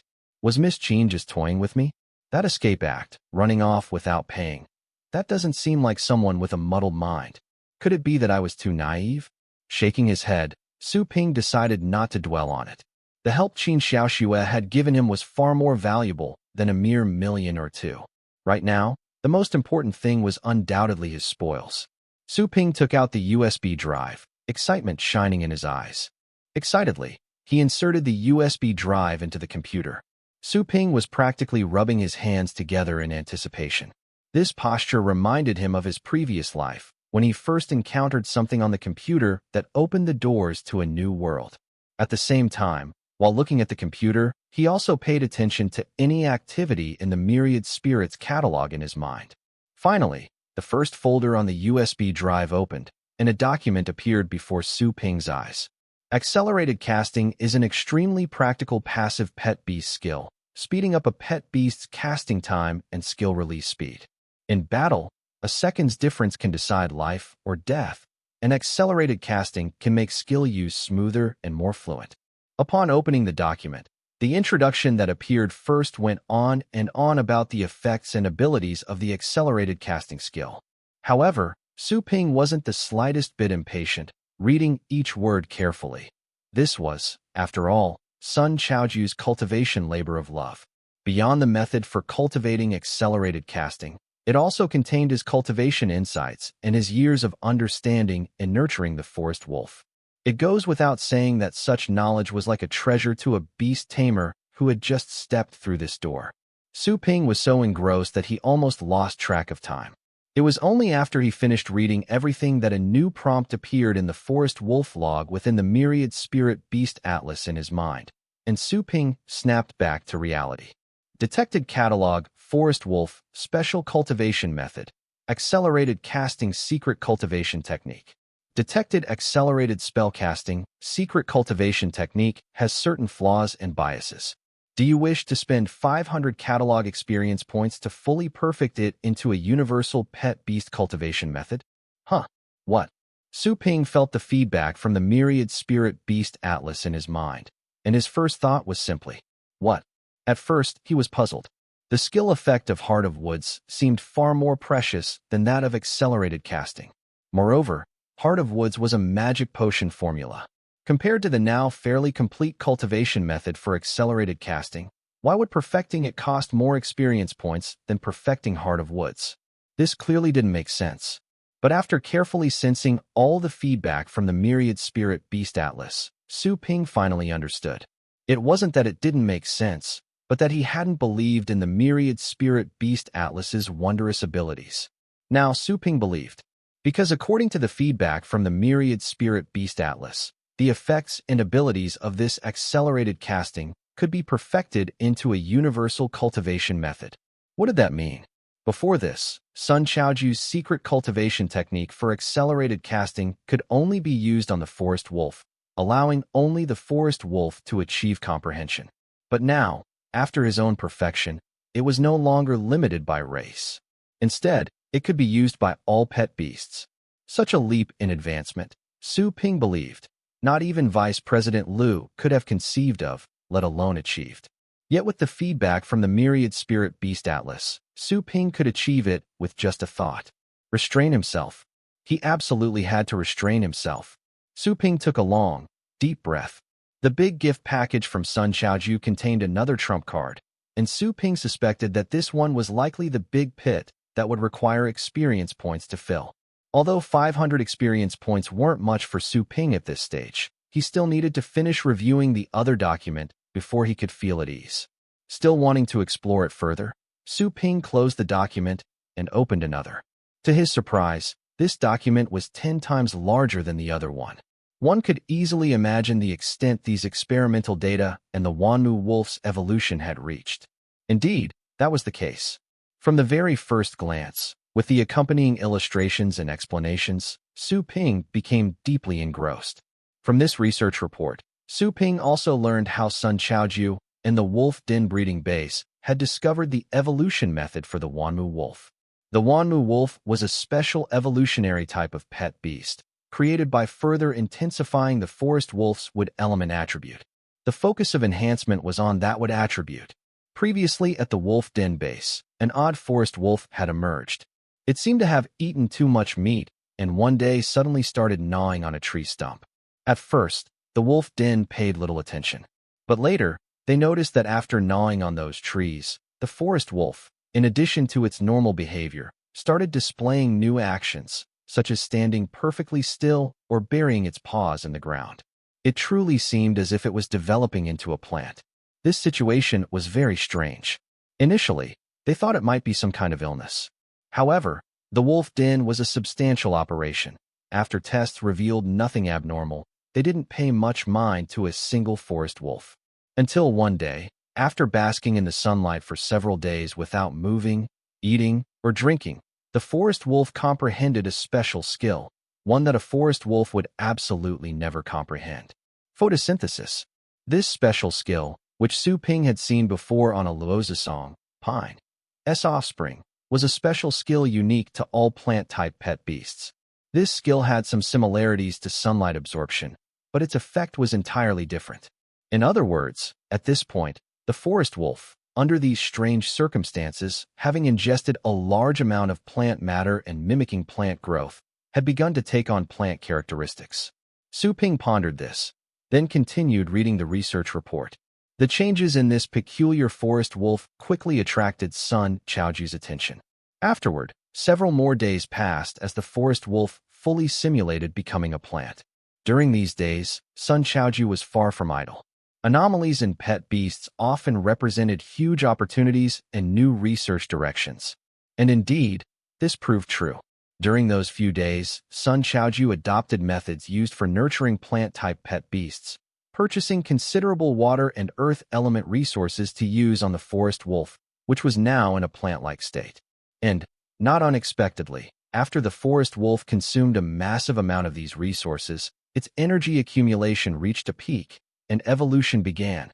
However, as Sun Chaoju waited with eager anticipation, the final result was, predictably, tragic. 3 days. 3 days later, the evolving Wanmu wolf completely lost all remaining traces of its animal form.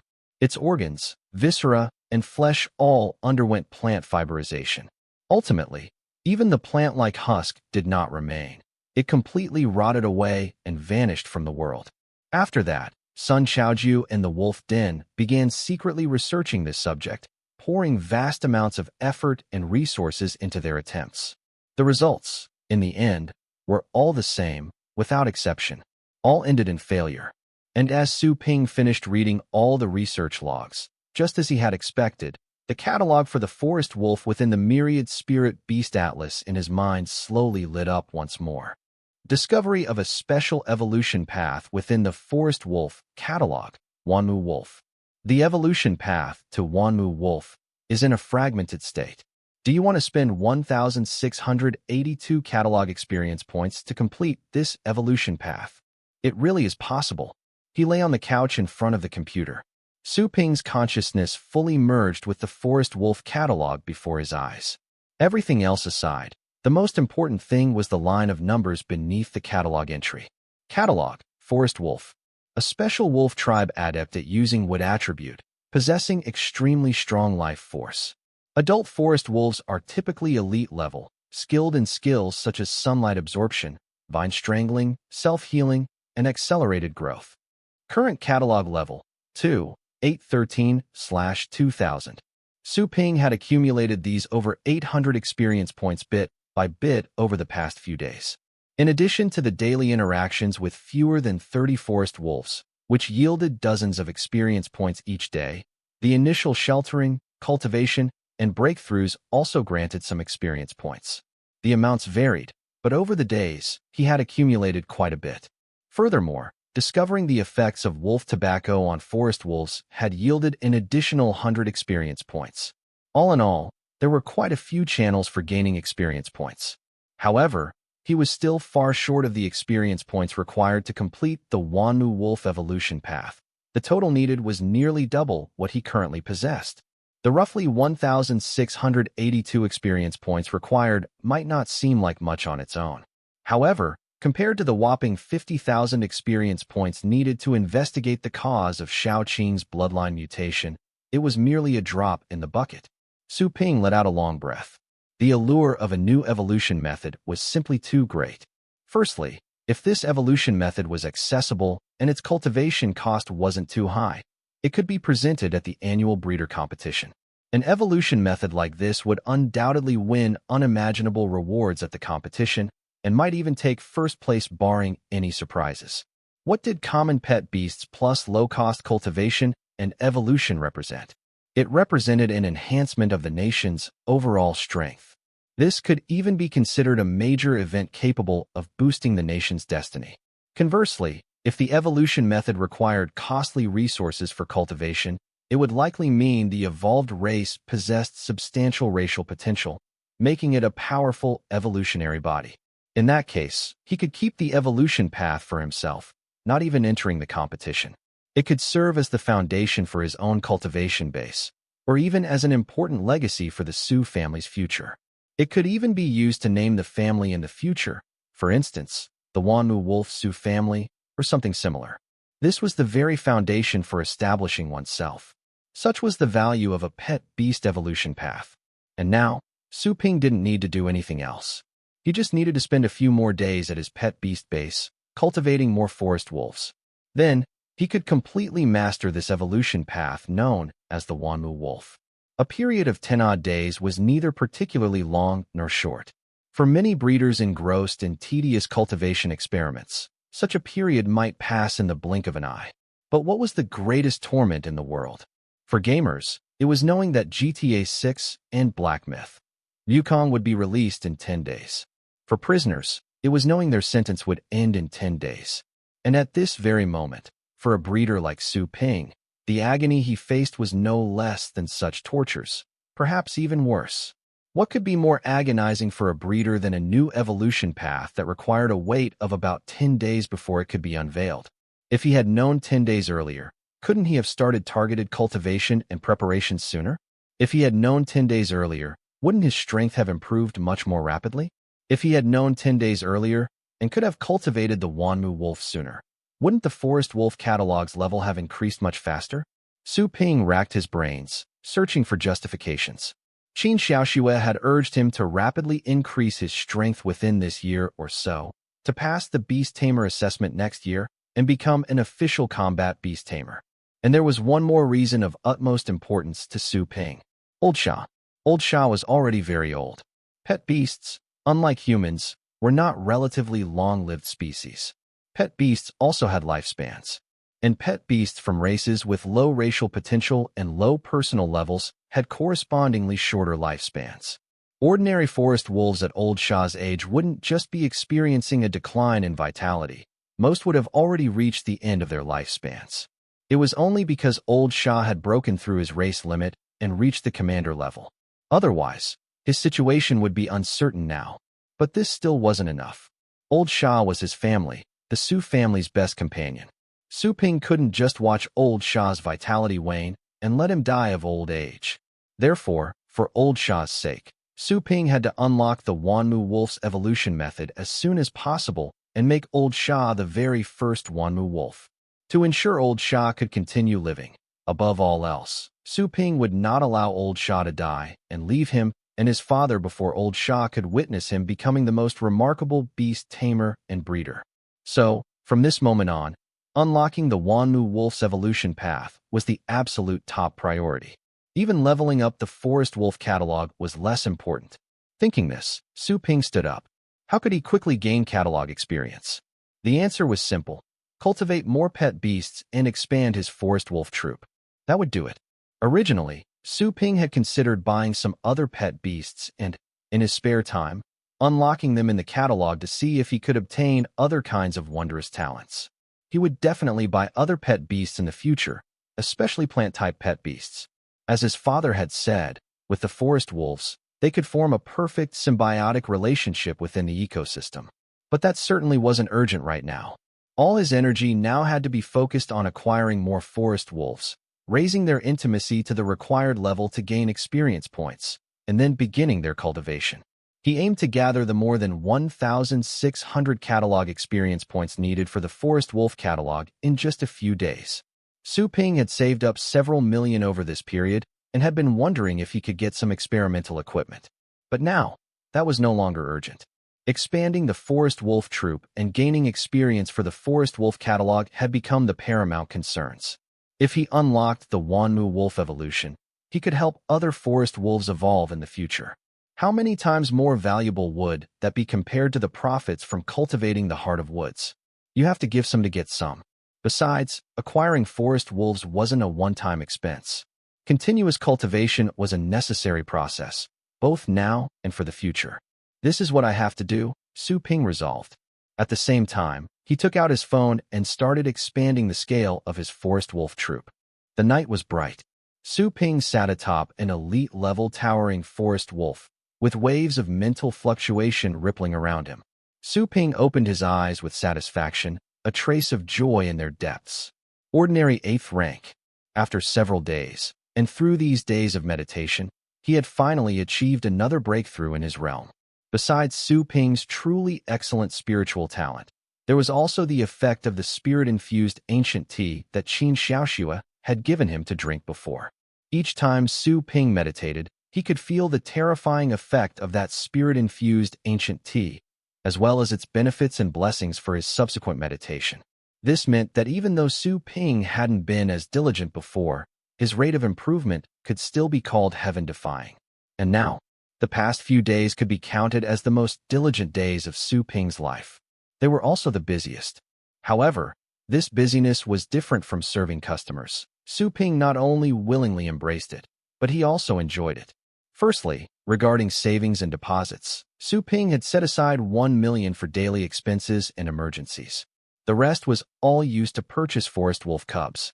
Now, the previously 26-member forest wolf pack had finally been expanded. Su Ping rounded up the number. Not counting his own Xiao Qing, the wolf pack now numbered 50. In other words, he had bought a total of 25 forest wolf cubs this time. This move could also be considered a major one. He made a direct phone purchase from the Breeder Association, each cub costing about 300,000 to 500,000. The price wasn't expensive, it was equivalent to buying at cost. However, for Su Ping, these little fellows were worth far more than their price tag. They also represented his future foundation and companions. At the same time, they were new family members for Heart of Woods. After all, Su Ping had given up on the business of directly reselling forest wolves. The profit was low, and he couldn't bear to sell the forest wolves he raised himself. Of course, more importantly, there were the experience points provided by these little fellows. With twice as many wolf cubs, just satisfying their intimacy requirement once would yield about 10 experience points each. For 25 cubs, that would be more than 300 experience points. Adding in the experience points gained from their cultivation, growth, and daily interactions, the evolution of Wanmu Wolf was progressing. Su Ping estimated that in about 2 more days, he could complete it. Thinking of all this, Su Ping didn't even feel sleepy. As he watched the little wolves that had come into the jungle and were already learning to play with the larger forest wolves, he wished each one of them would grow up quickly.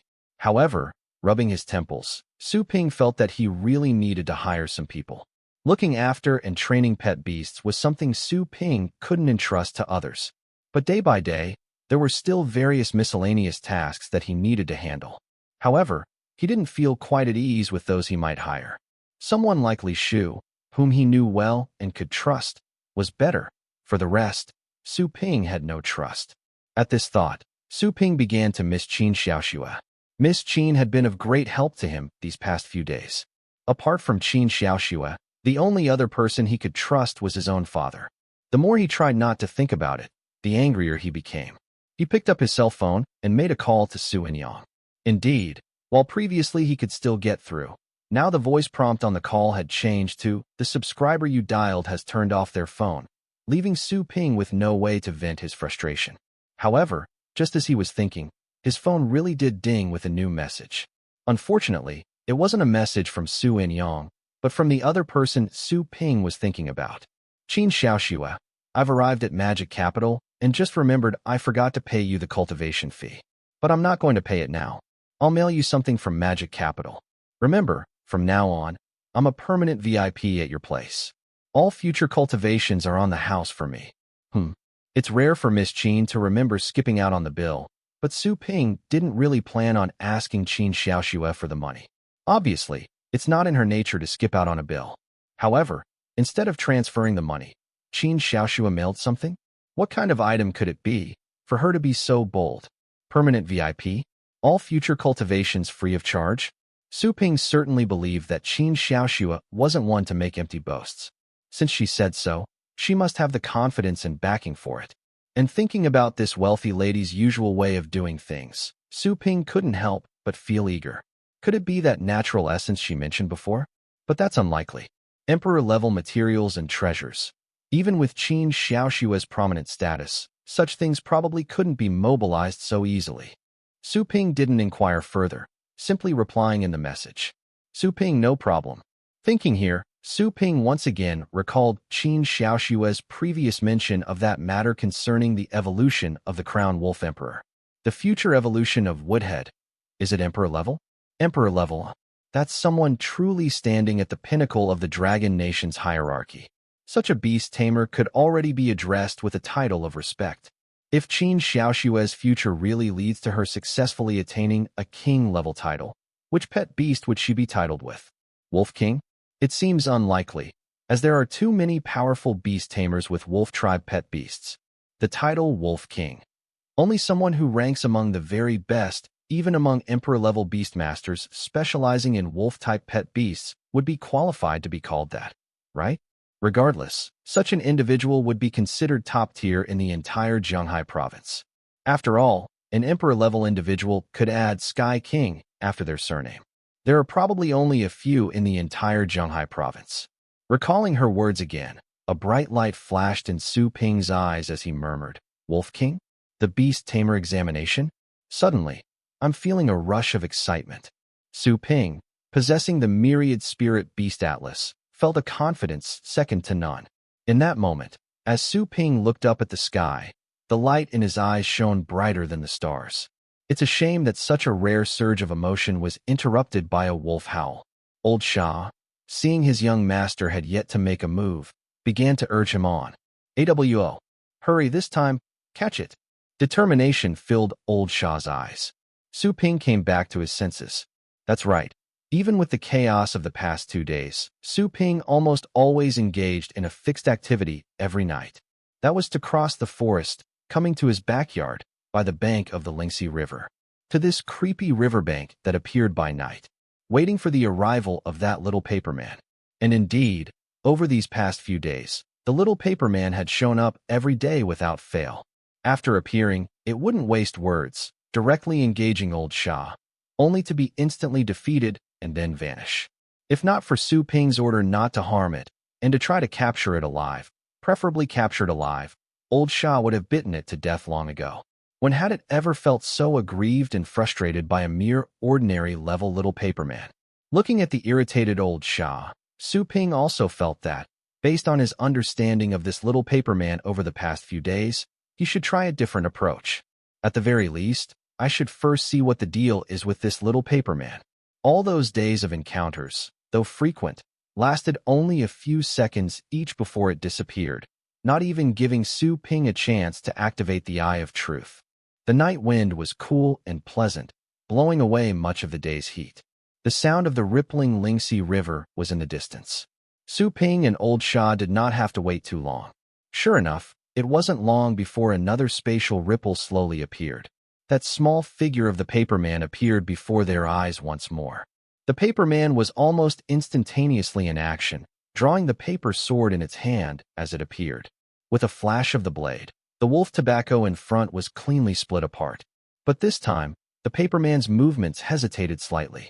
This was because the figure it had been battling just a few days ago was now standing far away, showing no apparent intention of engaging with it. The paper sword returned to its sheath, and the paperman yelled out to the distant figure, WH. To fight, to strike, a true swordsman will never give up on defeating an opponent. Looking at this earnest little fellow in front of him, Su Ping was slightly taken aback. He had never encountered such a paperman before. A swordsman? In the Beastmaster Society, this term is both familiar and strange, isn't it? Why would a paperman consider itself a swordsman? Su Ping did not understand, but he seemed to have found some key points. Does this little guy keep jumping out from that so-called secret realm just to beat Old Shah? The persistence of a so-called swordsman? That's too ridiculous. I'd probably be waiting until the cows come home for an ordinary-level paperman to defeat Old Shah. However, without a doubt, this paperman must hold the secrets of the secret realm. And now, having realized the value of the secret realm, Su Ping could not simply ignore it. There could indeed be other pet beasts within the secret realm, but only this little creature seems to be able to move in and out freely. That's enough for me to study carefully. Obviously, the current situation is how to lower the high-spirited combativeness of this little paperman before me, get it to calm down completely, and get along well with me, so that I can study the secrets it carries. And it must be said, Su Ping was also moved after seeing this peculiar little paperman. Although the evolution of a mutated pet beast is more difficult compared to the evolution and training of regular pet beasts, its potential is also much higher. I truly don't believe that I won't be able to figure out the evolution of my own pet beasts in the future.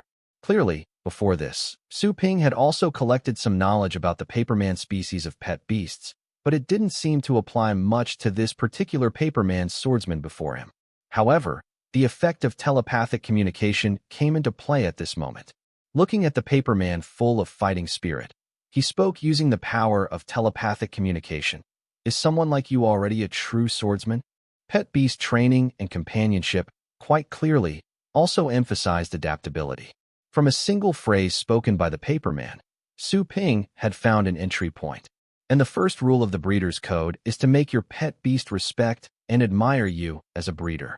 In fact, as if on cue, the paperman paused slightly. Su Ping clearly understood this phrase, even without telepathic communication. He put on an inscrutable look and continued. A true swordsman is solitary, carefree, and so lofty it's chilling. The most important condition to achieve this is sheer strength. You are still far from it. Wah! The little paperman looked at Su Ping in confusion, then glanced at the paper long sword in its hand. Afterward, the little paperman looked at old Sha, who was eyeing it tigerishly yet disdainfully, and then at the forest wolves, whose auras all seemed stronger than its own. It nodded, seemingly in considerable approval. This human in front of me, who can command so many powerful wolves to fight, is indeed a formidable expert, it thought. However, the little paperman then spoke again. Solitary, carefree, so lofty it's chilling. What does that mean? What does that mean? How would I know? I'm not a swordsman. Although there are many swordsmen in martial arts TV dramas, movies, and anime, come to think of it, those words put together only have one meaning. Just showing off. Could it be that I need to answer like that? Clearly, that's not reliable. But Su Ping didn't need to explain. He simply looked at the little paperman before him. Little guy, want to understand what a true swordsman is? Then stay with me. I'll make you into a truly strong swordsman. You should be able to tell that I am stronger than you. So naturally, I won't deceive you. Although Su Ping still maintained a calm appearance, his heart couldn't help but race. If he couldn't sweet-talk this little paperman into staying, then the next time this little guy showed up, he would have to find something to restrain the space element, seal the space, and then forcibly capture it. However, if it came to that, trying to enact a soul contract later and uncover the secrets within this secret realm would be much more difficult. Su Ping watched the little paperman nervously. The little paperman also seemed to sink into thought. Its expressions are so easy to read. At this moment, on the little paperman's cheeks, the features drawn with an oil-based pen also seemed to reflect deep thought. Are its facial expressions this two-dimensional and abstract?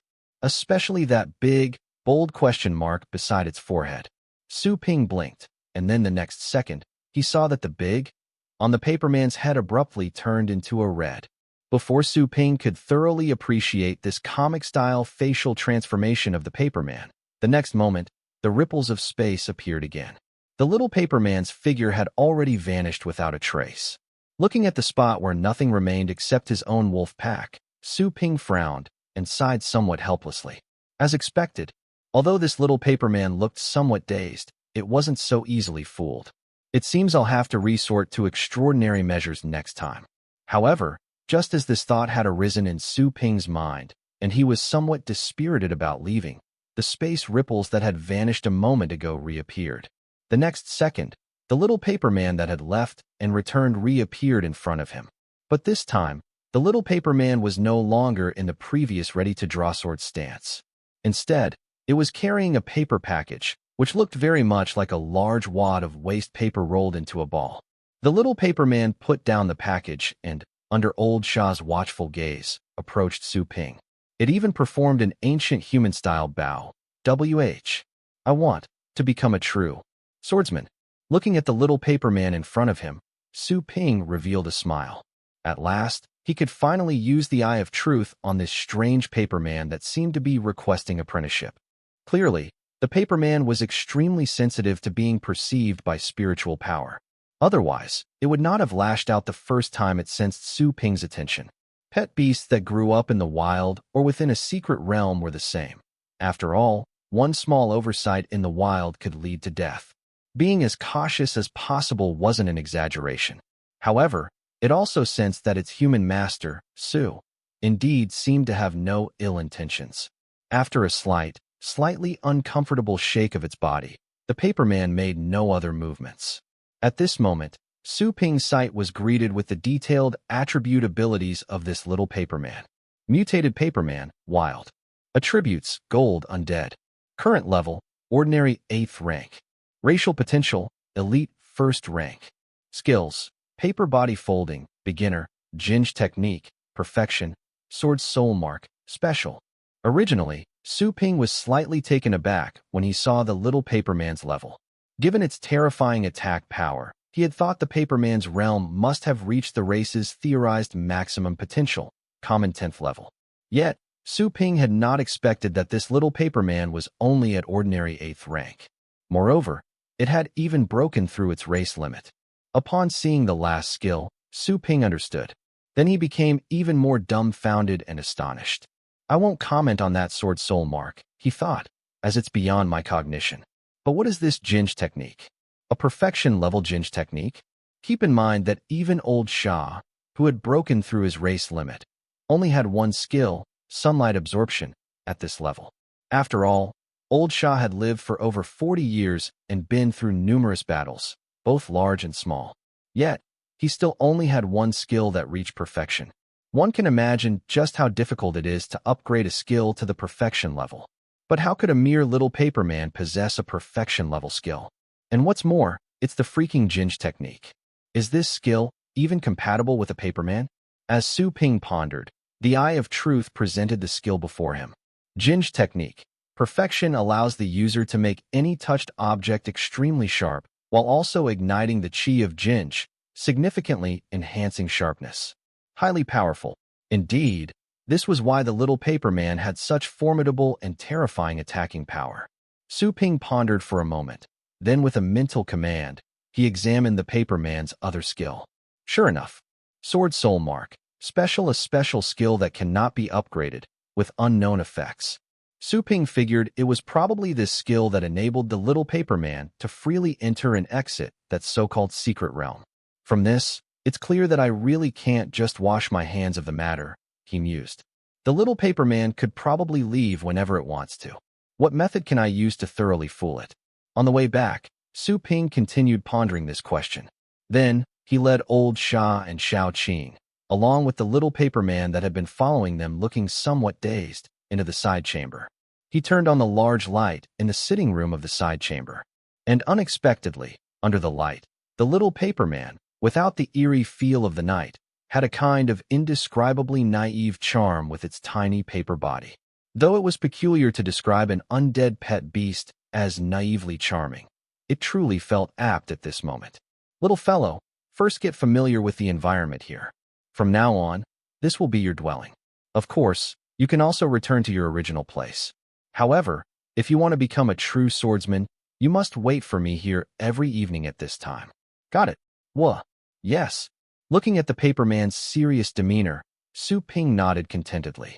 However, once he stepped out of the room, he felt a bit helpless. How should I train it after this? Could it truly be with the nonsensical swordsmanship found in TV dramas? Clearly, Su Ping believed that there must be skills similar to swordsmanship in this world, but learning from TV shows definitely wouldn't be reliable. And the significance and importance of this paperman were beyond imagination. From Qin Xiaoshue's words, he knew the value of a secret realm.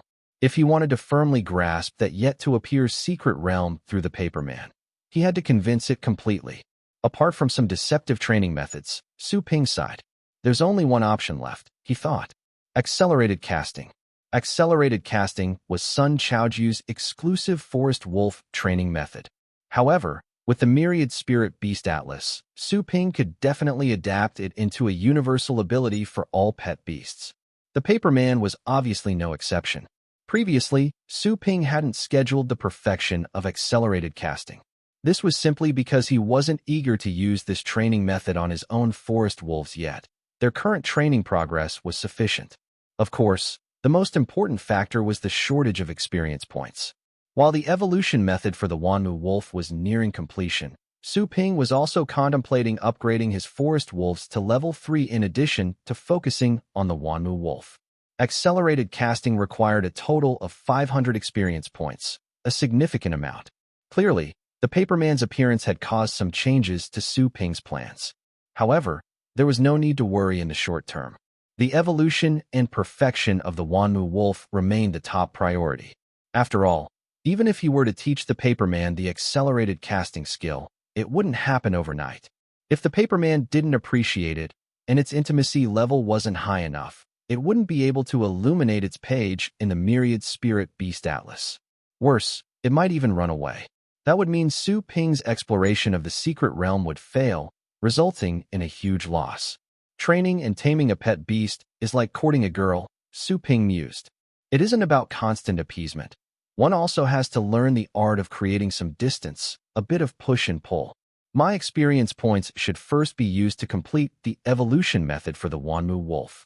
With that in mind, Su Ping went through his routine, checking the training and combat of his forest wolves.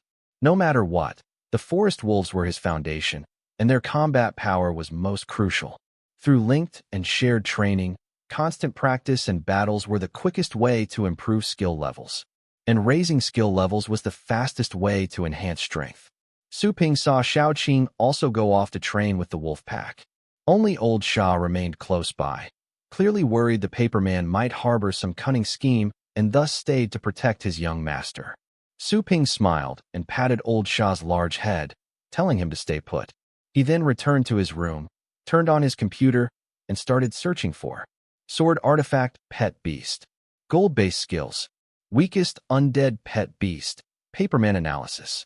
And finally, he began to watch some martial arts TV dramas he had never seen before. He needed to see what the elegance of swordsmen was like. Or to put it more directly, he wanted to see how swordsmen showed off. Is this really the work of human hands? Su Ping was puzzled. He was looking at the latest TV series on his computer, a martial arts drama titled My Sword Spirit Pet Beast Girlfriend. It certainly had a similar flavor to what he remembered from his previous life, he thought. It seemed that no matter the genre, romance was a mandatory element. However, in this world, there was an additional rule. Every show, regardless of type, had to feature pet beasts. Of course, since Blue Star was a world of beast tamers, this was somewhat justifiable. But Su Ping looked at the pretty boy lead on the computer screen. He isn't even as handsome as I am, Su Ping thought. Yet he still garners a barrage of HHH screams in the bullet comments. The actor was holding a sword device, a blatant product placement with Uyezi Corporation displayed in enlarged font. The female sword spirit materializing from the sword device made him feel completely numb. Artifact spirit pet beasts did exist, but they were known to be as difficult to train as mechanical-type pet beasts. The Beastmaster Association even had two corresponding subsidiary branches, the Artifact Refiners Association and the Mechanics Association. Compared to elemental, plant, animal, and undead-type pet beasts, these two types were much rarer. But could pet beast devices capable of producing artifact spirits really be made by your damn metal resource manufacturing company? If they had that capability, the chairman of the Artifact Refiners Association in the Imperial Capital would surely be their company's chairman. Su Ping simply didn't believe it. Indeed, he had no reason to expect anything from these cringeworthy modern TV dramas. However, at least a few highly rated films had decent performances. But as for any deeper interpretation of beast taming swordsmanship or related skills, there truly was none. The general content was similar to the swordsman movies and novels of his previous life, just with some pet beast elements added. The swords wielded by protagonists were often extremely high-quality artifact spirits. These types of movies were typically sponsored and produced by the Artifact Refiners Association. Compared to other beast tamers, those specializing in mechanical types were indeed rare. If not for their efforts to maintain a presence in the entertainment industry, they might easily be forgotten. And the concepts of knights errant and the martial world, long-standing in the Dragon Nation, were undoubtedly the best vehicles for this. Shaking his head, Su Ping mentally reviewed some lines and dialogue from the movies, along with information about the Paperman's habits shared by undead-type breeders on a private online forum exclusive to breeders. Only then did he begin his meditation. I need to work harder and faster. I can cut down on sleep a bit, but my realm must improve rapidly. Setting aside the agreement about Qin Xiaoshue's professional beast tamer assessment, I have to strive hard just to break through to the elite level quickly. Then I can figure out how to contract this little paperman without any lingering concerns. The night passed swiftly. The next day followed a similar routine. After finishing the daily training with the forest wolf and his own meditation, Su Ping went to the side room. Almost the moment he opened the door, spatial ripples appeared, and the paperman reappeared before him. Whoa! It was a simple greeting, nothing more. But Su Ping smiled, took out a stack of something, and handed it to the paperman. It was a stack of stiff paper cards Su Ping had prepared some time ago when he first started scheming to get this little paperman. Papermen needed to eat too, and their food was precisely this kind of paper. Su Ping's stack of stiff paper cards was clearly top grade. Made from low-grade ironwood, the taste was absolutely superb. And it truly was. The paperman immediately tore off a piece and tossed it into its mouth. Whoa, delicious. At the same time, its face switched to a cheerful expression, complete with rosy cheeks. Truth be told, with those rosy cheeks, it was quite an adorable sight. Obviously, this little fellow wasn't that easy to fool. After munching away, it looked up at Su Ping expectantly. Su Ping, meanwhile, began to deliver the speech he had prepared, summarizing what he had watched the previous night and the points he had thought out during the day. For a swordsman, the most important thing is to start with the fundamentals. And for a swordsman, the most crucial fundamental is undoubtedly swordsmanship. So what is swordsmanship? Whoa, what is that? A jet-black question mark clearly appeared above the round eyes of the little paperman, who was only as tall as Su Ping's calf. Su Ping then chuckled. There are many techniques in swordsmanship, but the most important are the slash and the stab. These are the two most critical basic skills of swordplay. Right now, you need to practice these two moves. Once you've mastered them, we'll move on to other basic exercises. Whoa! Seeing the question mark on the little paperman's head not only remain, but also multiply, Su Ping wasn't worried.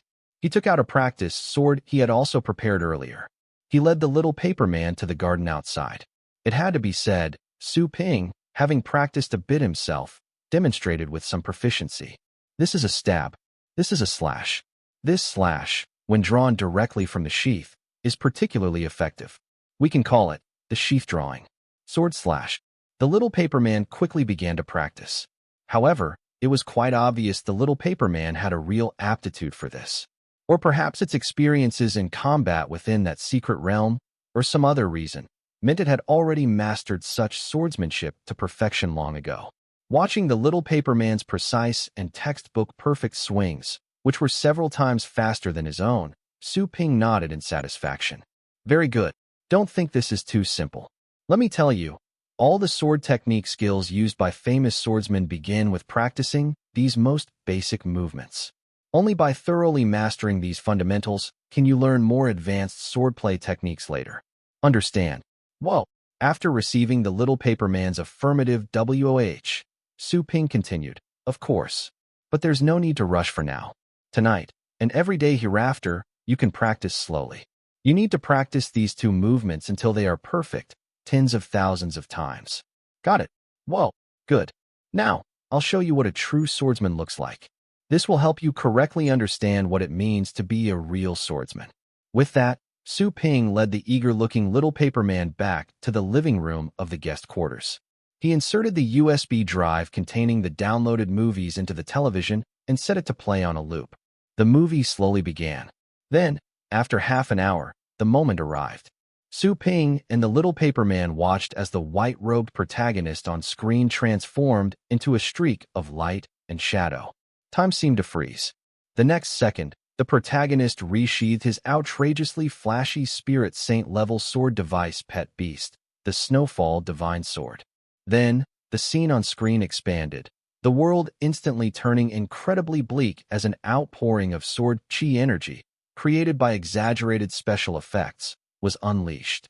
The special effects for this sword move were so dramatic they could seemingly split mountains and sunder rivers. Heck, they looked powerful enough to rend the heavens and cleave the earth. Ultimately, amidst these over-the-top effects, the colossal beast antagonist, which had made the little paper man cry out repeatedly, was instantly slain by this single strike. The protagonist, however, didn't even glance back. He simply adjusted his perfectly undisturbed hair, looked up at the snowflakes gently falling from the sky, and murmured, "Invincibility is truly lonely." Then, he gracefully departed, leaving behind only the great beast's corpse, the stunned onlookers, and the lingering, exaggerated special effects. Whoa, whoa, whoa. Pointing excitedly at the television, the little paper man was practically vibrating with excitement. It even hopped onto the coffee table, its hand already gripping the paper sword at its waist, looking as if it might draw and imitate the move at any second. Su Ping hastily stopped it. "Even though I can make money now, I don't want to spend it on redecorating." But it was clear my bamboozling tactics were both professional and effective. It really got the little paper man fired up. Thinking this, Su Ping breathed a sigh of relief. Then, he uttered words he would regret for the rest of his life. "All right.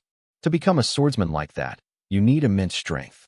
Even swordsmen of that caliber trained one strike at a time. Understand?" Whoa! Instantly, without even waiting for Su Ping's command, the little paper man dashed excitedly into the side room's garden and began practicing the stabs and slashes over and over again. Watching the hard-working little paper man, Su Ping smiled and nodded. Then he uttered the words he would regret forever. "Great. From now on, after you train for more than 4 hours, you can watch recordings of famous swordsmen for a while to study the way of the swordsman." The little paper man waved its arms in delight. Whoa! Yay! Early one clear morning, just as he stepped out of the house, he saw Xiao Qing whimpering towards Su Ping with a look of grievance. It was apparent that for the past 2 days, he had been mostly preoccupied with that little paper man, neglecting the care of his genuine contracted beast. After patting Xiao Qing on the head, Su Ping finally smiled and said, "Xiao Qing, have you been training hard these days?" AWO. Xiao Qing, working hard. Having said that, as if trying earnestly to prove itself, Xiao Qing's body slowly started to grow larger under Su Ping's astonished gaze. Su Ping was truly taken aback. He looked at Xiao Qing before him with the eye of truth. Sure enough, Xiao Qing's level was still an ordinary 7th rank, but under the observation of the eye of truth, there was now an additional skill in Xiao Qing's skills. Accelerated growth. Beginner uses would element power to rapidly increase one's body size, enhancing corresponding strength. Now, with accelerated growth, Xiao Qing had fully mastered all its racial skills. At the same time, it had acquired another heart of the poison wood. Thinking of this, Su Ping became spirited. After rubbing the slightly aggrieved Xiao Qing for being neglected, he laughed and said, "Good. Just in time. Let's continue with your poison-type training today." AWO. Xiao Qing instantly revived in spirit, its ears perking up, looking at Su Ping with bright eyes. Its tail, which had been dragging on the ground, also began to wag quickly. In that posture, where was the image of the pitifully aggrieved creature from before? Su Ping immediately laughed and scolded, "You rascal, come with me." After all, he was still going to use poison system resources for training. Although there hadn't been any problems with Xiao Qing's previous consumption, he still needed to be careful. Leading Xiao Qing to the medical room, he skillfully aimed the life detector at Xiao Qing, then took out another poison system resource. Initially, Su Ping had bought 4 types of poison system resources: Heartbane Fruit, Wolfsbane, Oleander, and Devil's Willow Leaf. Among them, Devil's Willow Leaf was an elite-level poison material resource, also a leaf from the Devil's Willow tree, a poison-type, plant-type pet beast. Extremely toxic. It couldn't be used recklessly just yet. Having already administered Wolfsbane and Heartbane Fruit to Xiao Qing, the only one remaining was the Oleander. Even Su Ping couldn't help but marvel at how the more poisonous something was, the more beautiful it seemed. This was true for Xiaoqing, and even more so for this oleander. The crimson petals looked as if they were beautiful flowers draped in a bright red bridal dress. The dew that preserved them seemed like fresh blood dripping from above. And this thing was the most poisonous, second only to the devil's willow leaf. If Xiaoqing hadn't become completely immune to the previous wolfsbane and heartbane fruit, Su Ping would not dare to let it consume the oleander rashly. However, Xiaoqing had gained experience in this process. It opened its mouth. AWO. You want to consume it all at once? Are you confident? AWO. After receiving Xiaoqing's sure and confident response, Su Ping had no doubt. Xiaoqing was his family and partner. If they were to battle in the future, it would be his most important comrade. In such a situation, he could not trust Xiaoqing. Thus, Su Ping didn't cut it into pieces as he had done before, but directly handed the oleander, which seemed to be soaked in blood, to Xiaoqing. Swallowed by the latter in one gulp, Xiaoqing wanted to prove that it was no less capable than the paperman that had recently stolen its master's attention. In a few swift movements, Xiaoqing swallowed the thing whole and then lay down on the table. Soon after, Xiaoqing began to change. The red oleander truly deserved its reputation as the strongest poison system resource below the elite level. In less than a few minutes, wisps of power fluctuations appeared on Xiaoqing's body. The next moment, as if these power fluctuations had built up to a peak, they suddenly burst forth. A surge of feedback energy transmitted through the soul contract. Xiaoqing's level broke through, just like mine, reaching the ordinary 8th rank. The speed of this increase had surpassed that of Little One's. After all, Little One's was only at the ordinary 7th rank at this time. Moreover, the surge of feedback energy also significantly boosted my spiritual power. The threshold of the ordinary 8th rank, which I had only recently broken through, seemed to shake once more. This situation excited me, but what I hadn't expected was that, in the next second, dazzling spots of light appeared all over Xiaoqing's body. These light spots, akin to fireflies, were very familiar to me. They were just like what I had seen when the Heart of Woods broke through. However, Xiaoqing was different from Woodhead. Woodhead's light points shone brightly and brilliantly, while the light points flickering on Xiaoqing were deeper and shrouded, as if there was a faint mist swirling around its body. It looked like the shadow of a plague wolf hidden in dark green clouds. This was the Eye of Truth instantly focused, and as expected, the mutated skill Mutated Poison Wood Heart on Xiaoqing's list of skills had evolved from beginner to proficient level. Mutated Poison Wood Heart, proficient. A special mutated skill that merges the powers of poison and wood elements, enhancing the activation efficiency, power, and casting speed of poison type and wood element skills. At the same time, it can absorb the essence of plant power for self-recovery and may consume poison system resources to accelerate its own realm advancement. Reaching the proficient level of the mutated poison Wood Heart seemed unremarkable. However, from the faint green mist emerging from the breathing orifices of Xiaoqing, one could see that its mastery over poison and the power of its toxins had been further enhanced. And this increase was likely a qualitative leap compared to before. However, as I watched Xiaoqing slowly rise to its feet, I sensed a shift within me. Sure enough, as Xiaoqing's breakthrough and leveling up occurred, pages of the Myriad Spirit Beast Atlas in my mind began to turn once again. On the Forest Wolf catalog, new log entries appeared. Poison-type mutated bloodline pet beast cultivation has improved. Further analysis of the cause of the poison-type mutation in forest wolves is available. 47,000 experience points may be expended from this catalog to forcefully analyze the cause of the poison-type bloodline mutation in forest wolves and obtain mutated cultivation methods. Cultivation improvement of the forest wolf poison-type mutated skill Mutated Poison Wood Heart, with the forest wolf catalog providing reference for further enhancement in the direction of poison-type development, and an additional 200 experience points earned. The previous points were one thing, but the effectiveness of the oleander consumed this time required significantly fewer experience points to reduce the analysis of the forest wolf's poison-type mutation causes. However, I never expected that a skill proficiency increase would also yield experience points. What's more critical was that, although not a large sum, Those points were the final piece of the puzzle. Because with those 200 experience points, my Forest Wolf catalog's experience points tally had crossed 1,700 points. In other words, the evolution of the Wanmu Wolf could finally be completed with the Myriad Spirit Beast Atlas. Was I, at last, going to master a complete evolution pathway? Back in the living room, Su Ping sat cross-legged on the floor for a while before immersing his consciousness into the Myriad Spirit Beast Atlas. His excitement had gradually settled. He knew he had to remain steady at all times, especially since this was the moment his breeding base would take a step further. Being able to research an evolution path for the masses already fell within the scope of a senior breeder. How could he not have a sense of ceremony at such a time? Thus, after calming himself for a while, Su Ping turned his gaze to the Forest Wolf catalog. Catalog, Forest Wolf. A special wolf tribe proficient in using wood attribute skills, with extraordinarily strong life force. Adult forest wolves are generally elite level and are adept at skills such as sunlight absorption, vine strangling, self-healing, accelerated growth, and more. Current catalog level 2, 1, 746/2000. Known Evolutionary Atlas, Special Cultivation. Heart of Woods Magic Potion. Upon taking this potion, a forest wolf can awaken the skill Heart of Woods, and its level can be significantly enhanced.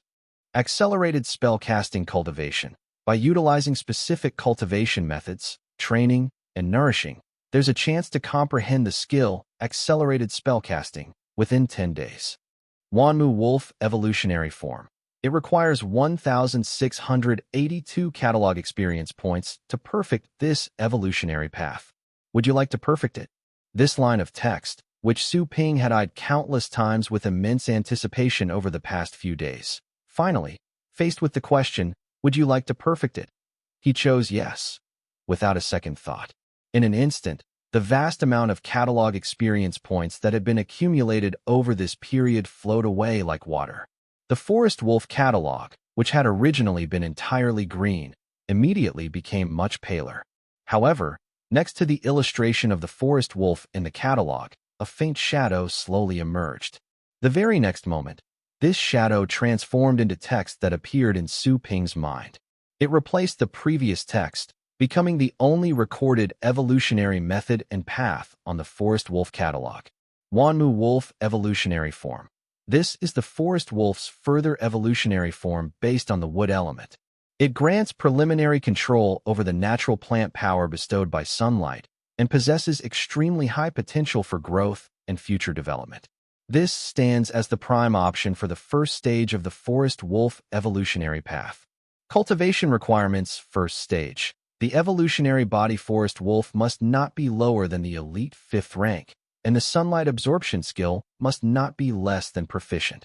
Cultivation requirements. Second stage. Thoroughly chew on the fibers of tree wood for consumption, and the process must last no less than 3 days. During these 3 days, the sunlight absorption skill must be activated for over 40 hours, and the wolf must take root in the earth. After 3 days, the skill photosynthesis will be comprehended. Note, this stage is a special one.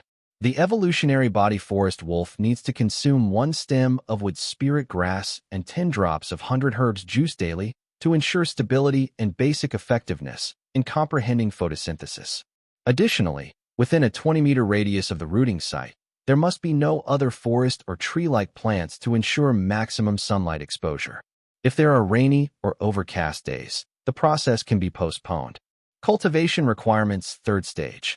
Once the evolutionary body forest wolf comprehends photosynthesis, its photosynthesis skill must reach the same level as its own sunlight absorption skill before its energy is sufficient to reach the evolutionary threshold. Then, with energy reserves at their peak, the evolution can begin. Note 1. This stage is crucial. Even if the photosynthesis skill and sunlight absorption skill are not at the same level, the Wanmu wolf can still evolve. However, it will completely turn into a plant and die after several days. Furthermore, the higher the base levels of photosynthesis and sunlight absorption, the greater the Wanmu wolf's potential after completing the evolution. Note 2. During this stage, the evolutionary body forest wolf is in a rapid comprehension stage. greater sunlight intensity speeds up photosynthesis skill improvement. Using more resources also accelerates the increase in the photosynthesis skill level. Suggested resources for this stage include smiling sunflower seeds, consumption, sunlight spring water, soaking, lungs of nature, breathing, and sun crystals, consumption. Cultivation requirement phase 4, the final stage. After completion of evolution, maintain physical activity for over 3 hours during daylight and for more than 10 days. Otherwise, there is a risk of mental and physical rigidity. Phew. Su Ping let out a long breath, his opened eyes filled with shock. A top-tier potential evolutionary form. Even the Myriad Spirit Beast Atlas rated it so highly. It went without saying that the evolution of the Wanmu wolf must be far from simple. However, the complex stages of evolution, as well as the many critical points that needed careful attention, could lead to dire results if any issue arose. Undoubtedly, among Sun Chaoju's many experiments, it was quite evident that the mistakes were in the direction of cultivation. It could be seen that the essence of Sun Chaoju's many failures likely lay in the biggest problems that occurred in the third stage. That is, the two special skills, sunlight absorption and photosynthesis, needed to be unified before evolution could commence. They had to be at the same level to start evolving. Only then would it not result in the forest wolf turning into wood. Otherwise, no matter how many resources had been used in cultivation and what level had been reached, the imbalance of these two skills would always lead to such an end. But it must be said, such evolutionary conditions, not just for Sun Chaoju, but even for me, would have been unimaginable without the Myriad Spirit Beast Atlas. During the third stage, the process of the evolutionary body forest wolf absorbing sunlight would greatly accelerate its comprehension speed of photosynthesis, making it possible for the photosynthesis skill to catch up with the sunlight absorption skill. However, during this stage, neither Sun Chaoju nor the entire wolf den had realized this aspect. The resources they used were all wood element and life series resources, which instead made the forest wolf's energy accumulate faster, speeding up the evolution process.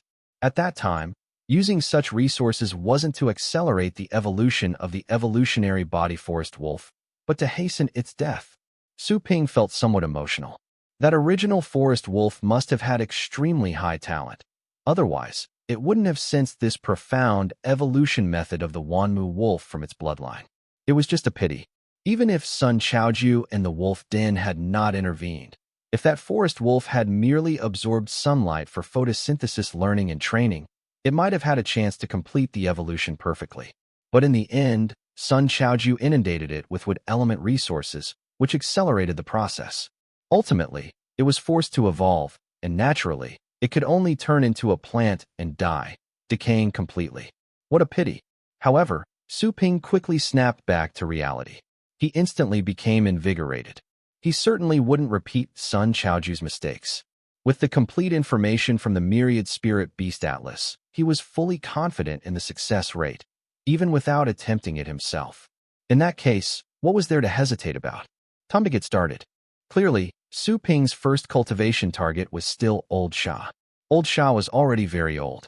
As he aged, the difficulty of his evolution would likely increase. Taking advantage of his previous breakthroughs, Su Ping really didn't want to delay this any longer.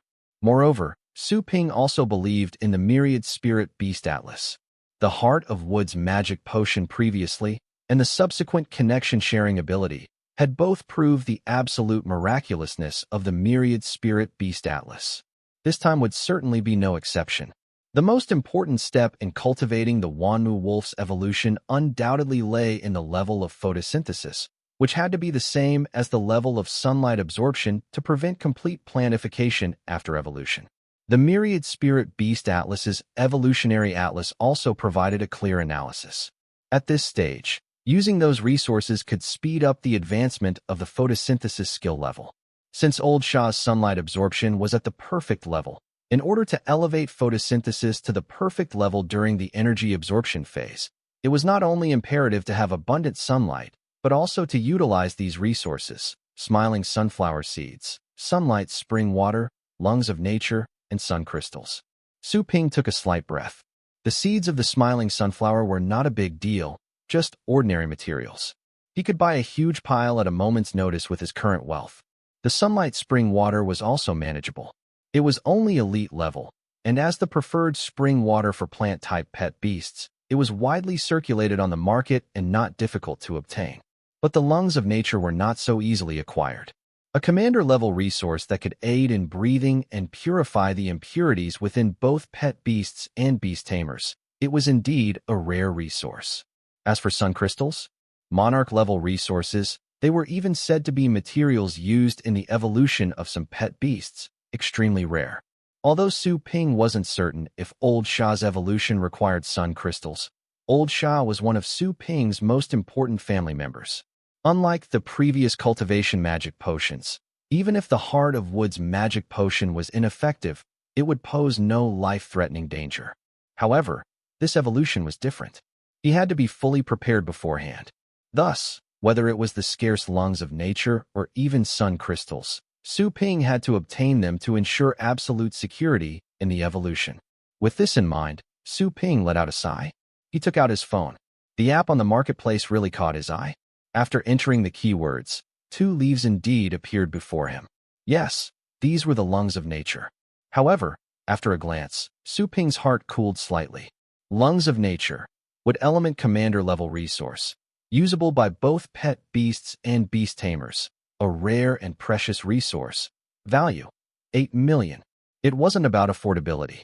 In fact, over the past couple of days, Su Ping had completed another Heart of Wood's cultivation, pocketing over 4 million in after-tax income.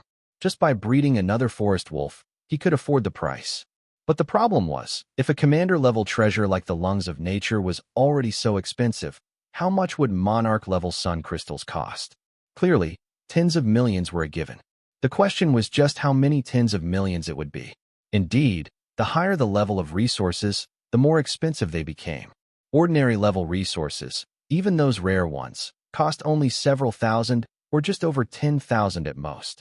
At the elite tier, prices could increase more than tenfold. Commanding rank resources were no longer something the average person could afford. And at the monarch level, an ordinary beast tamer might struggle their entire life to gather enough for even one such item. As for emperor level, those items were simply out of reach for ordinary people. They naturally couldn't be measured in money. This is troubling indeed, Su Ping thought, rubbing his brow. What could be more frustrating than having fully developed an evolution method but being unable to proceed due to a lack of materials? Why is it that money is always so hard to come by? But obviously, even with money, one might not be able to get what they need. Because on the app's marketplace, even though there was an icon, 2 large gray words stood tall, out of stock. Where can I get this thing? Immediately, Su Ping thought of his neighbors. Knowing the background of Yintian Resort, and that they were in need of his help, Su Ping was somewhat puzzled why they hadn't approached him yet. But he was confident that if he proposed the condition, it wouldn't be a problem for Tianyun Group. However, Su Ping immediately dismissed this option. Tianyun could indeed do it, but he was absolutely not going to give up on the paperman and that secret realm. From Qin Xiaoshue's words, one could discern the value of the secret realm. Should I ask Qin Xiaoxue for a loan then? Qin Xiaoxue would definitely lend it to him, but Su Ping did not want to ask for this favor. He rubbed his head. Should I consider getting a loan? That also doesn't seem very reliable. However, whether or not there was a way to make money, even if Su Ping managed to finish cultivating all the forest wolves for the clients as scheduled, he still needed to know where to buy the materials and how much they would cost, right? With that thought, the first person Su Ping thought of was Vice President Liu of the Breeder Association. Over the phone, the same hearty voice came through. So you're calling me again so soon, Su? Could it be that you've already completed the evolution research for the Wanmu wolf? I have a lead, but it's not completed yet. I'm calling you, old Liu, because I wanted to ask you about something. Su Ping's voice caused Vice President Liu to pause, glancing suspiciously at the phone. Clearly, Liu had only asked casually. After all, he knew the level of his own disciple, Sun Chaojiu, who had wasted a lot of time, energy, and money without success. How could it be that easy? Now, Su Ping is telling me he already has a lead? Old Liu was momentarily at a loss for how to respond. I wanted to ask if you knew where in Linzhou, or in Zhanghai province, one could buy sun crystals. Su Ping's question snapped Vice President Liu back to reality, and he quickly said, Sun crystals? Why go to someone's place for that? The Breeder Association has those kinds of resources. Upon hearing this, Su Ping was overjoyed. That's great. Old Liu, how much does one of those things cost? Money. Vice President Liu was taken aback for a moment, then said in a somewhat strange tone, Su, have you never visited the Breeder Association before? Su Ping felt a bit embarrassed. Well, I've been quite busy. Then this is perfect. Tomorrow is the day I give my lecture. Come to the Breeder Association and you'll find out. The association doesn't want your money. Tomorrow is the lecture day? Su Ping was taken aback before it dawned on him that ever since he began the Heart of Woods cultivations, he had seldom gone out, almost forgetting the passage of time. Now that he checked, it was already the end of the month. Su Ping perked up. After hanging up the phone, he ordered all the low-level materials needed for the Wanmu Wolf's evolution, and then, the next morning, for the first time, he locked his front door and took the bus and subway to the Linzhou City Breeder Association Center. Wow, this is just too big. Su Ping couldn't help but exclaim. It was one thing to look from the outside. Upon entering, the first thing that greeted him was this vast breeding hall. It featured numerous windows, various functions, and even some battle arenas within. Its sheer size truly lived up to its reputation as one of Jianghai Province's landmarks. Though the crowd was dense, it was not cramped. Some even released their pet beasts to walk alongside them. The only common factor was that everyone here was in a hurry, evidently with clear objectives in mind. Su Ping glanced around casually. Vice President Liu's class started at 9:30, and its location was on the second floor. With less than an hour to go, he was in no rush to head up yet. Su Ping wandered for a bit, then turned his gaze to the vast training and combat area. This place, besides the various service windows, had the most spectators. Clearly, wherever one was, pet beast battles were always a top draw. Su Ping walked over, and the first battle arena that came into view made him stop in his tracks. The Beast Tamer on the platform above was handling a forest wolf as his pet beast. What's more, its level wasn't high. It was also at the ordinary level. It wasn't surprising that there would be a high number of forest wolves in Linzhou, one of their places of origin. Su Ping found a spot and watched the competition above, nodding occasionally. That buzzcut youth actually had some skill, he noted. Under the youth's augmentation and command, his pet beast quickly dispatched its opponent. The battle ended, and both competitors left the arena. The buzzcut youth glanced around, and then sat down next to Su Ping, rubbing the forest wolf that had just performed valiantly. Then, he noticed his forest wolf continuously staring at a young beast tamer of similar age sitting nearby. The buzzcut youth, being an outgoing and cheerful type, saw that his pet beast seemed interested in the person next to him and smiled at Su Ping, saying, Brother, you were watching so intently just now. Are you a forest wolf beast tamer too? Su Ping nodded and smiled, reaching out to stroke the forest wolf's mane. The buzzcut youth was taken aback. Doesn't he know his own pet beast's personality? Wolf pets are pack-oriented yet proud, generally not taking kindly to beast tamers other than their owner. But why is it so docile with this guy? Not only allowing its mane to be stroked, but also squinting its eyes in comfort? The buzzcut youth became more interested and asked, What brings you to the Breeder Association, buddy? I'm Zheng Yong. If you need anything done, just say the word. I'm quite familiar with this place. Su Ping smiled and replied, I'm here for a class. There's one today. Before he could finish, the young man's eyes widened. Forest wolf, a class? What a coincidence. No wonder my Batian likes you so much. Turns out you're no ordinary person either, brother. Huh. Now it was genuinely Su Ping's turn to be surprised. He looked at Zheng Yong with astonishment, asking, Could it be, brother Zheng, that you're also? Zheng Yong laughed heartily. Is it President Liu Fuhai's class? Only when Zheng Yong mentioned Vice President Liu's name was Su Ping certain. He looked at the other young man in surprise and nodded. Zheng Yong didn't seem much older than him, perhaps by only a year or two.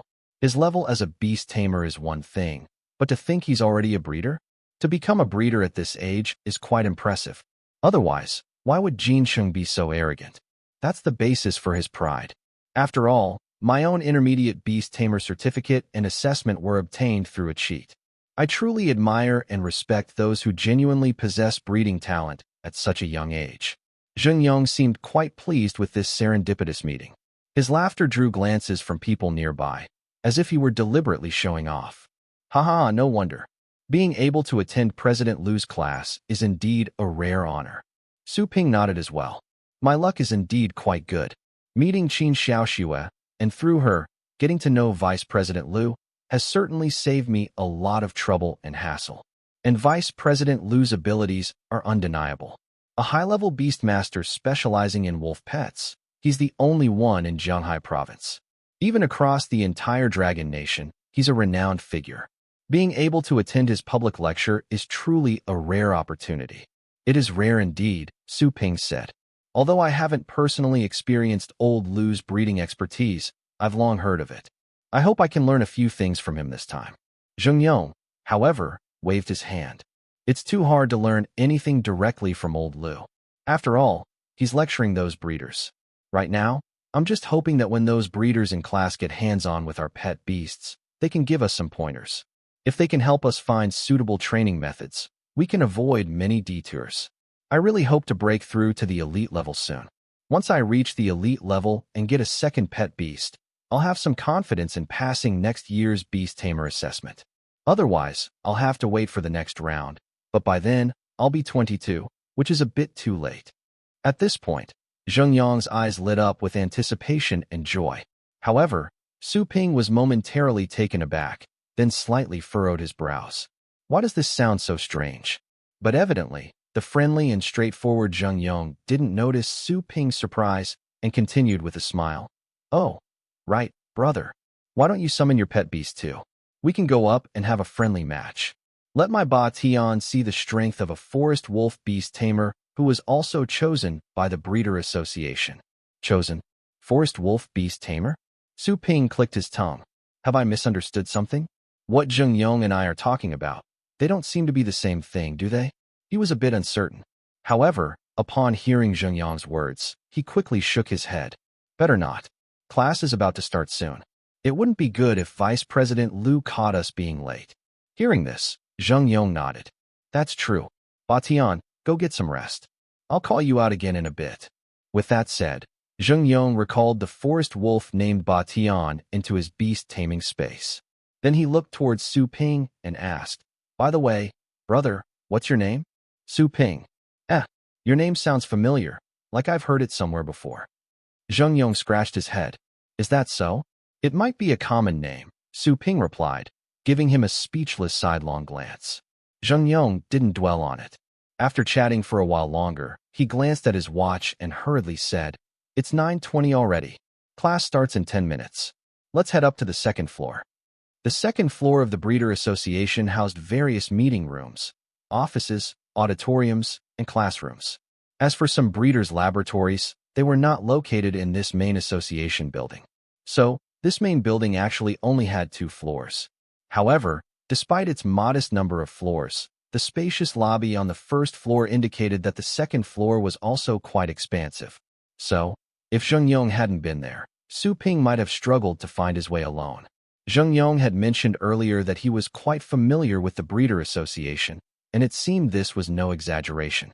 He took the lead, weaving through the corridors, and brought Su Ping to a classroom door on the second floor. It was worth noting that, unlike other areas with only a few scattered staff members, the entrance to this classroom was bustling with people. Just as Su Ping arrived, a few older individuals smiled and entered the classroom. The relatively younger beast tamers sitting outside the classroom watched those entering with a mixture of excitement and envy. All right, let's wait here for a bit, Zheng Yong said, taking a seat on one of the benches outside the classroom. Su Ping blinked. He wasn't foolish and quickly realized that the seats outside the door were for those wolf pet beast tamers waiting to be selected. Those who had just entered the classroom were the breeders waiting for old Lu's lecture. Though they had all arrived together, their distinct statuses clearly separated them as if by an invisible boundary. Still, it made sense. Even a junior breeder held a much higher status than an ordinary beast tamer. After all, anyone over 18 who had contracted their first pet beast could be considered a beast tamer. But becoming a breeder recognized by the association was far more difficult. Su Ping wasn't particularly concerned about these distinctions. He was fine sitting outside. After all, He didn't know anyone in the breeder association. Going inside would just mean a boring wait. He'd rather chat with Zheng Yong. Unfortunately, just as Su Ping settled into his seat, a voice came from behind him. Su Ping, turning his head, he saw Sun Chaoju, whom he hadn't seen for a few days. Sure enough, Sun Chaoju stood not far behind him, accompanied by a slightly younger man who also looked at Su Ping with surprise. Since their last encounter, Su Ping's opinion of Sun Chaoju, the intermediate breeder from Shuhua City, had improved slightly. Hearing him speak, Su Ping nodded with a smile. Breeder Sun, you're here too? Of course. How could I miss Instructor Lu's class? Sun Chaoju said with a teasing tone. Why are you sitting out here? Come on in. I'll introduce you to some friends in the Breeder Association so they can meet you, the big celebrity of the moment. He was right, too. The ordinary Beast Tamers in the first-floor lobby might not have been aware, but most of the breeders registered with the Breeder Association already knew of Su Ping. The reason was simply his youth. Besides, in Linzhou City, despite its size, secrets were hard to keep within specialized circles. Everyone in those circles knew that Sun Chaoju, one of Vice President Lu's disciples, had lost a forest wolf cultivation contest to a recently graduated student. And it had been a thoroughly convincing defeat. This time, Vice President Lu's wolf pet course was titled, On the Evolutionary Paths and Growth Potential of Wolf Pet Cultivation and Subsequent Training. This course was relatively advanced. Even with Vice President Lu's excellent teaching skills, it wasn't something the average breeder could easily grasp. Pet beast evolution was one of the most crucial topics for breeders. One reason so many people had gathered this time was to see for themselves what this young genius breeder, currently making waves in Linzhou City, was really like. Seeing Sun Chaoju's eager invitation, Su Ping felt somewhat helpless. He glanced at Zheng Yong, who looked surprised, and said, I have something to attend to. I should get going. Zheng Yong cautiously glanced at Sun Chaoju. He didn't recognize Sun Chaoju personally, but the badge on the man's chest was clear, an intermediate breeder. He hastily said, It's all right, you go ahead. Su Ping nodded and followed Sun Chaoju toward the classroom. As they walked, Sun Chaoju laughed and said, Su Ping, this is Breeder Mu Hang. He's an intermediate breeder. Don't be fooled by his youth. He's younger than me, but specializes in breeding shadow wolves, a rarity in our Jianghai province. So, you're Breeder Mu. I've heard of you. Haha. Old son, you're teasing me. Who could be as young as little Su? In my opinion. Their voices faded as they entered the classroom, leaving Zheng Yong outside, looking utterly confused. Just then, a young man, clearly another young Beast Tamer who knew Zheng Yong, walked over. Old Zheng, who's that kid? He seems quite familiar with those two breeders. Zheng Yong glanced at the speaker, equally puzzled. How would he know who that kid was? Who could have guessed that a random passerby he'd met during a scuffle in the lobby downstairs was someone important? Besides, he'd never seen that unfamiliar face before. They had gotten along, but it wasn't proper to pry into someone's background upon a first meeting, was it? Zheng Yong hesitated. I don't know, he said, but I guess he might be related to that breeder. He wasn't too sure himself. However, judging by the breeder's warm behavior just now, they seemed quite close, didn't they? Thinking this over, Zheng Yong felt a twinge of envy. Having relatives or friends who were breeders was an unimaginable advantage for a beast tamer's future development. It could save one from so many unnecessary detours. He did have some connections within the Breeder Association. Otherwise, he wouldn't have had the chance to attend Vice President Lu's class as a model. But compared to an intermediate breeder, his connections were still lacking. What's his name? The young man beside him asked again, curious. Zheng Yong thought for a moment before replying. Su Ping. I think his name is Su Ping. Su Ping? That sounds familiar, like I've heard it somewhere before. Zheng Yong gave the young man another doubtful look. This guy thought it sounded familiar too? What are you two still chattering about? Get ready, President Lu has arrived.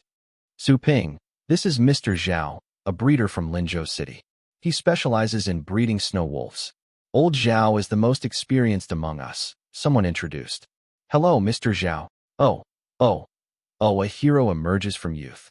Su Ping, this is Breeder Yang He. Old Yang is not a simple man. Not only does he specialize in breeding sand wolves, but he also has deep research on plant-type pet beasts like the poplar variety, someone continued. It was evident that Sun Chaoju was quite adept at social interactions. He knew all 7 intermediate breeders present and, by the looks of it, had good relations with all of them. Su Ping didn't put on any airs either. Everyone helps carry the sedan chair. Unless there was a special circumstance, there was no need to be overly distant. The same went for the even more numerous junior breeders. Moreover, although Su Ping didn't particularly enjoy social occasions, it was undeniable that establishing good relationships with these people was necessary. What if he could get some benefits from them? Sun Chaoju's accelerated casting, transformed through the Myriad Spirit Beast Atlas, had remarkable effects. Those who could stand here were obviously elites, each with their own pet beast cultivation skills. This time, no one showed any disdain for Su Ping's young age. Those who had made it this far were no fools. Su Ping's youth wasn't a detriment, but rather an incredibly positive factor. It's better to deceive an old man than to deceive a youth in poverty. Moreover, this particular youth wasn't poor at all. After Sun Chaoju's formidable achievements, even the coldest breeder cracked a smile and nodded when introduced to Su Ping. Su Ping remembered these people, exchanged contact information with them, and then started talking about recent events. The Shadow Wolf breeder Mu Hang, who clearly had the best relationship with Sun Chaoju, joked with a laugh. "You sly old son, secretly discovering a new evolution path for the forest wolf and not sharing it with your brothers. Now look, Su Ping has won." Su Ping winning was something I wholeheartedly accepted. Besides, that Wanmu wolf was too difficult. I experimented with materials worth hundreds of millions, but in the end, I can only pin my hopes on Su Ping. He trailed off, and his expression said it all about the outcome. Nobody felt much sympathy for him, and someone even teased with a laugh, "This guy is putting on an act again." I'm torn right now. I hope Su Ping can work out a stable evolution path for the Wanmu wolf, bringing fame to Zhanghai province once more. Yet, I don't want it to succeed so that old Sun can boast about his discovery and earn a huge pile of points. At those words, everyone turned their gaze to Su Ping. Breeder Zhao, the oldest among them, who, despite being as senior as Vice President Liu, looked more ancient due to a lower beast taming level, asked with a smile, "Su Ping, are you confident?" Was I confident? I had already figured it out and was just waiting to gather the materials at the Breeder Association before heading back to start the formal evolution and cultivation. Regrettably, Su Ping clearly couldn't state this outright. An evolution route that Sun Chaoju nearly spent 2 years on and couldn't develop, yet I completely figured it out in less than a week. This was no longer about being exceptionally talented. It was astonishing. Although unlikely to end up sliced for study, there was no need to attract such attention at this time. So, in response to Mr. Zhao's question, Su Ping simply smiled. "I'm confident. Confidence is a good thing. It seems that Lin Zhou might produce the youngest senior breeder in Zhanghai province." A smile-filled voice resonated from a distance, and everyone looked up. Sure enough, Vice President Liu had already entered the classroom unnoticed. "Good day, President Liu." "Mr. Liu." "Hello, old Liu." A series of greetings ensued, and old Liu responded to each with a nod and a smile. Then, quite swiftly, his expression turned serious. "All right, let's save catching up for later. Everyone knows what today's topic is." Old Liu got into the groove incredibly fast. He stepped directly onto the podium above, which gave Su Ping a sudden flashback to a few months prior. However, the material old Liu taught was much deeper and more complex than the basics imparted at the Beast Taming Academy a few months ago. Yet, the lesson old Liu was teaching now actually had some relevance to Su Ping. It was about the direction of wolf pet evolutionary bodies, their growth and development potential, and their subsequent cultivation. The lecture began with the direction of these evolutionary bodies. Wolf pets, with their broad appeal among beast tamers, had many developed evolutionary pathways. For example, the forest wolf had evolved forms like the higher-ranking forest wolf and the elf wolf. Of course, I now know about the crown wolf emperor, the highest-level superior evolutionary body I've learned of so far. And old Liu's class was all about deciding future evolution based on skill levels, the pet beast character, and developmental trajectory. From this, they would even deduce and experiment with new evolutionary paths, noting the issues and characteristics to look out for. The course was deep, but old Liu explained it in a very simple way. Even a half-baked student like Su Ping could understand it. In fact, Su Ping was so engrossed in the hour-long lecture that he didn't feel the passage of time at all. If possible, I truly wish such classes would never end. The reason was simple. Just 5 minutes ago, a new notification had appeared in the Journal and Records section under the Forest Wolf entry in his Myriad Spirit Beast Atlas. Your understanding of Forest Wolf evolutionary analysis has deepened, corresponding breeder knowledge increased, Forest Wolf catalog experience points, plus 250. Could attending classes have such benefits? Well, that made sense. For each catalog entry in the Myriad Spirit Beast Atlas, one needed a comprehensive understanding and recognition of the corresponding pet beast. My ongoing close association with those forest wolves was indeed for this very purpose. Thus, Su Ping listened more attentively than anyone, prompting old Lu, who had been quietly observing him from the podium, to nod approvingly to himself. Finally, when old Lu at the podium paused to take a drink of water, the class evidently moved into a new phase. Okay, now let's do a test. A few colleagues, come up. Based on the ability types and even the temperament of your pet beasts, analyze the corresponding evolutionary choices. Su Ping. As expected, Su Ping was the first to be called. He was an intermediate breeder specializing in forest wolves. Counting him and Sun Chaoju, there were 3 such specialists in total, but only Su Ping himself came forward. The others who came forward were breeders of other wolf pets. And all who came up were intermediate breeders. After all, the topic of pet beast evolution and cultivation already fell under the purview of senior breeders. Junior breeders could, at best, only grasp the basics. Once a few people stepped forward, old Lu turned to his assistant and said, "All right, let those little fellows who have prepared their pet beasts come over." Zheng Yong, along with more than 10 other beast tamers, waited outside the door. These pet beasts, prepared to serve as models for the breeders, were offered as experimental subjects for the class at no cost. However, this free class opportunity was fiercely contested by countless well-connected people. This was because, at this moment, the class was being taught by Vice President Lu, a senior breeder, and all the attendees were also breeders. Using their pet beasts as experimental subjects naturally meant they would be analyzed based on the knowledge presented in the class. Even if something was incorrect, Vice President Lu would point it out directly. This was equivalent to having a group of breeders, with a senior breeder presiding, offer clear and precise guidance on the growth of their own pet beasts. Such an opportunity, let alone being free, would see many people eager to pay for it if they could. In fact, some present had indeed used backdoor connections through the Breeder Association staff and paid for such a chance. It didn't much concern others, but Zheng Yong couldn't help but peek into the classroom throughout the hour.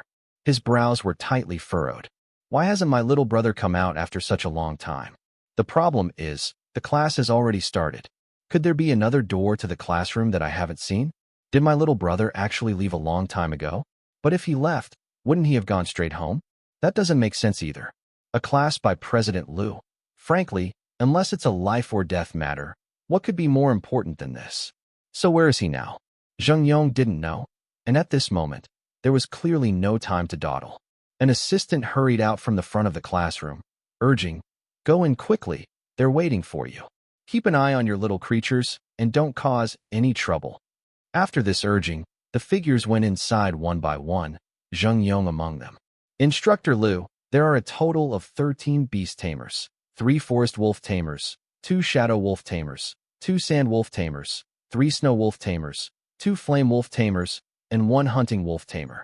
It was quite a collection, almost a complete set of tamers specializing in several basic types of wolf pets. Zheng Yong suddenly became extremely nervous.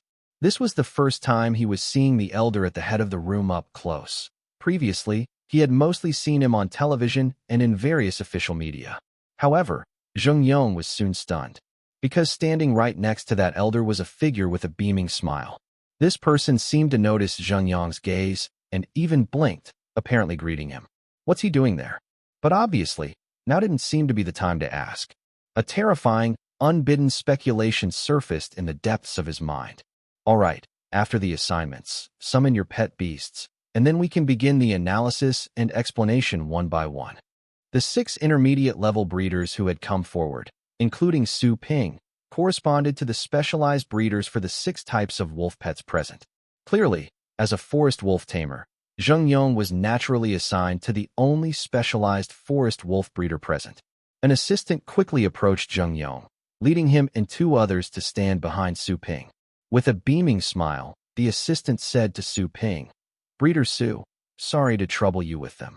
Su Ping smiled and quickly shook his head. "No trouble at all." Then, the assistant addressed the 3 people behind Zheng Yong, including Zheng Yong himself. "Pay attention. This is Su Ping, an intermediate breeder and also a newly specialized intermediate forest wolf breeder." The 3 of them looked at Su Ping, who was younger than they were, and were completely dumbfounded. Zheng Yong, in particular, stared with his mouth agape at Su Ping, who stood just 2 people away from him. While the 3 were dumbstruck, the assistant, clearly past the initial shock of the news, furrowed his brows and said, "What are you standing there in a daze for? Greet Breeder Su already." Only then did the 3 of them come to their senses, speaking along with the other beast tamers who had already been assigned. "Greetings, Breeder Su." "Hello, hello. Zheng Yong, let's start with you. Summon your Batian for me to take a look," Su Ping said. The others looked at Zheng Yong with surprise. Some clearly recognized that this Breeder Su was the same young man who had arrived with Zheng Yong. But no one would have thought that this breeder, Su Ping, was acquainted with such a person, the long-out yin of the common battle arena, Zheng Yong. Feeling the envious looks from his companions, Zheng Yong quickly summoned his Batian. Su Ping wasn't there to show off. He had listened very carefully to the previous lecture. Although his abilities were genuine, not just inflated claims, many pairs of eyes were now fixed on him. Everyone was curious how such a young graduate could become an intermediate breeder. Su Ping really didn't want his success to be attributed to mere luck or anything similar. So, he had no interest at that moment in figuring out what the 3 before him were thinking. Instead, he meticulously observed the 3 forest wolves. Fortunately, the Eye of Truth could ascertain some things, though using telepathic communication was relatively more subtle. After some examination, it didn't take long for Su Ping to have a clear understanding in his mind. Vice President Liu, who had just returned from attending to the tamer with the lone hunting wolf, saw that Su Ping had already begun to write his opinions on the evolution of the 3 forest wolves. He smiled and walked over. "Su Ping, just say it directly, no need to write it down. Let the others hear your perspective as well." Actually, this wasn't difficult. The evolutionary pathways of a forest wolf are closely tied to its own abilities. The real difficulty lies in deducing other evolutionary directions based on the differing strengths of the cultivated forest wolf, and then to extrapolate from there.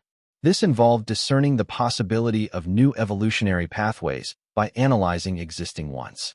Su Ping didn't act coy and directly voiced his analysis. It included the content of Old Lu's lecture, his observations of Sun Chaoju's cultivation of the Wanmu wolf, the public analysis and retroactive inference based on the evolution results of the Wanmu wolf displayed through the Myriad Spirit Beast Atlas, and his own understanding. Facing so many breeders, Su Ping didn't feel any stage fright. Even Vice President Liu stepped aside, yielding the stage to Su Ping. Zheng Yong stood to the side, watching Su Ping speak eloquently on the podium. Vice President Liu nodded beside him from time to time, and the few remaining intermediate breeders below concentrated intently. Other intermediate breeders couldn't help but turn from their own analyses to observe. Even the larger number of junior breeders looked up with admiration. Seeing all this, Zheng Yong finally seemed to come to his senses.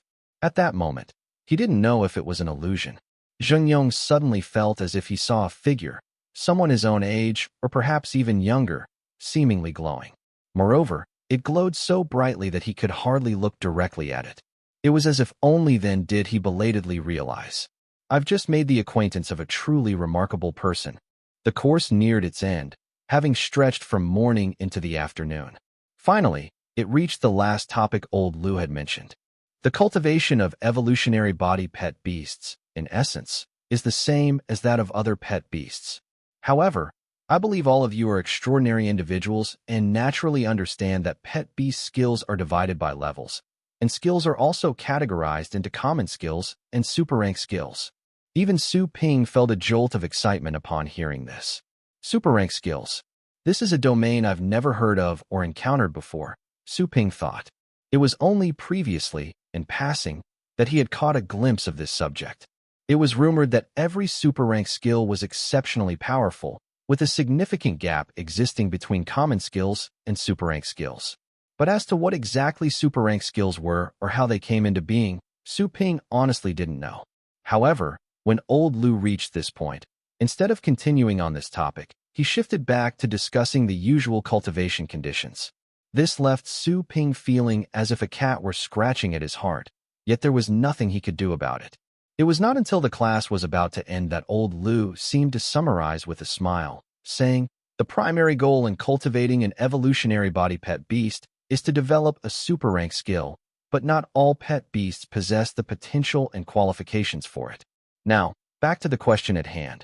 How do super rank skills come about? Certainly, some pet beasts born with extraordinary racial potential, once they naturally grow to maturity, have a certain chance of mastering super rank skills on their own. However, such pet beast species are too rare and are not something ordinary people can acquire. Therefore, the acquisition of super rank skills is mainly accomplished by breeders. Su Ping stared at old Lu in astonishment. Regrettably, old Lu seemed to have timed his cliffhanger perfectly, knowing no one would dare to strike him, and he broke off there. Alright, the content regarding super rank skills is not something you can access at this point. In summary, just focus on doing well in cultivation. Class dismissed. Although everyone was inwardly frustrated, it was clear that nothing could be said at this time, especially since this was a free course offered by the Breeder Association, and the day's gains had already been quite substantial. As for super rank skills, aside from Su Ping, not many people were overly curious. It couldn't be helped. The topic was just too far-fetched for an average breeder. Even among those advanced-level evolutionary body pet beasts, how many had mastered super rank skills? Never mind commander level and monarch level. What about emperor level? Super rank skills, that was the domain of breeding masters. For these individuals, becoming a breeding master was out of the question. They would be perfectly content and bring honor to their families if they could one day reach the level of an ordinary advanced-level single-specialty senior breeder. However, Su Ping was quite satisfied for a simple reason. This class had awarded him 500 experience points. That was already quite a pleasant surprise.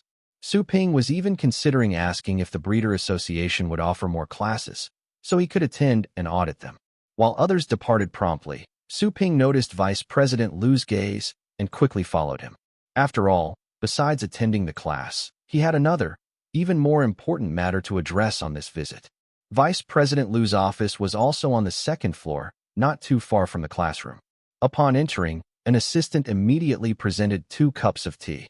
Snow Peak Jade Dew. It's a rare tea leaf produced from snowy mountain terrains. How do you find the taste? Vice President Lu offered. Su Ping didn't stand on ceremony. He sampled it directly and then nodded. The taste is good, but it doesn't compare to spirit-nurturing ancient tea. Vice President Lu's smile stiffened, and he stared at the young man who clearly didn't appreciate the gesture. Oops, I accidentally said what I really thought, Su Ping mused, giving an awkward smile as he met Vice President Lu's gaze. Haha, the spirit-nurturing ancient tree is a monarch-level plant-based pet beast and is extremely scarce. Its tea leaves naturally aren't comparable to ordinary items. Vice President Lu chuckled. Huh.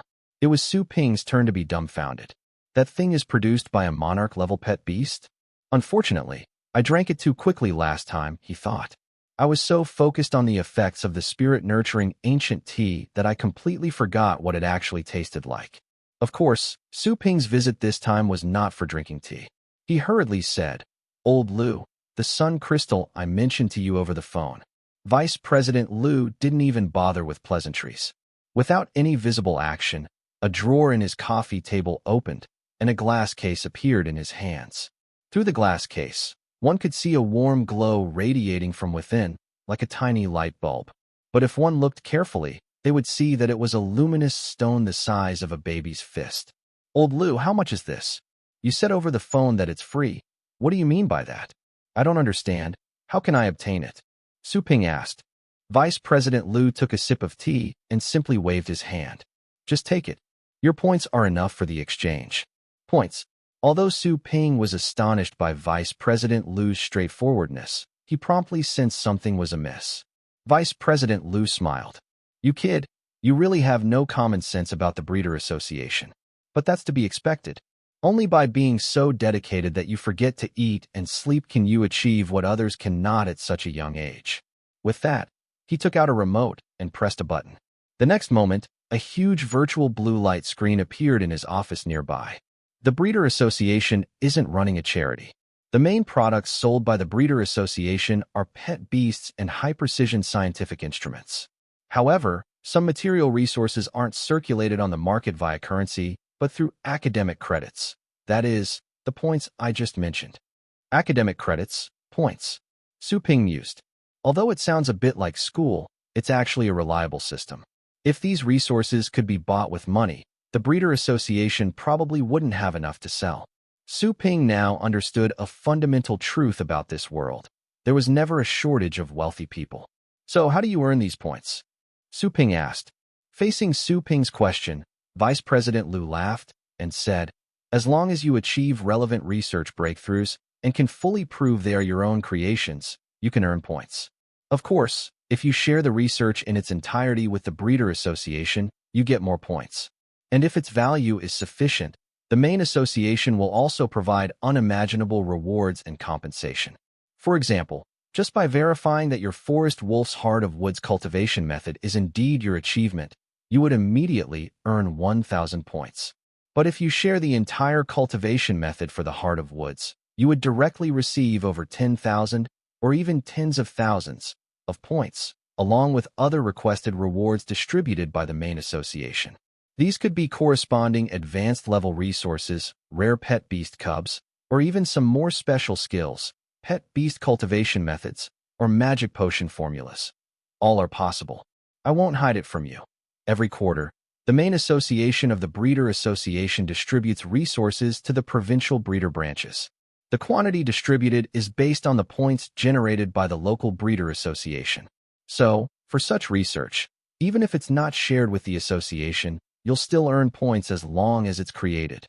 I see. All right. When you have time, browse our Breeder Association's internal network to avoid such gaffes. But you, kid, you bought so many Forest Wolf Cub pet beasts the other day, and now you're asking for this sun crystal.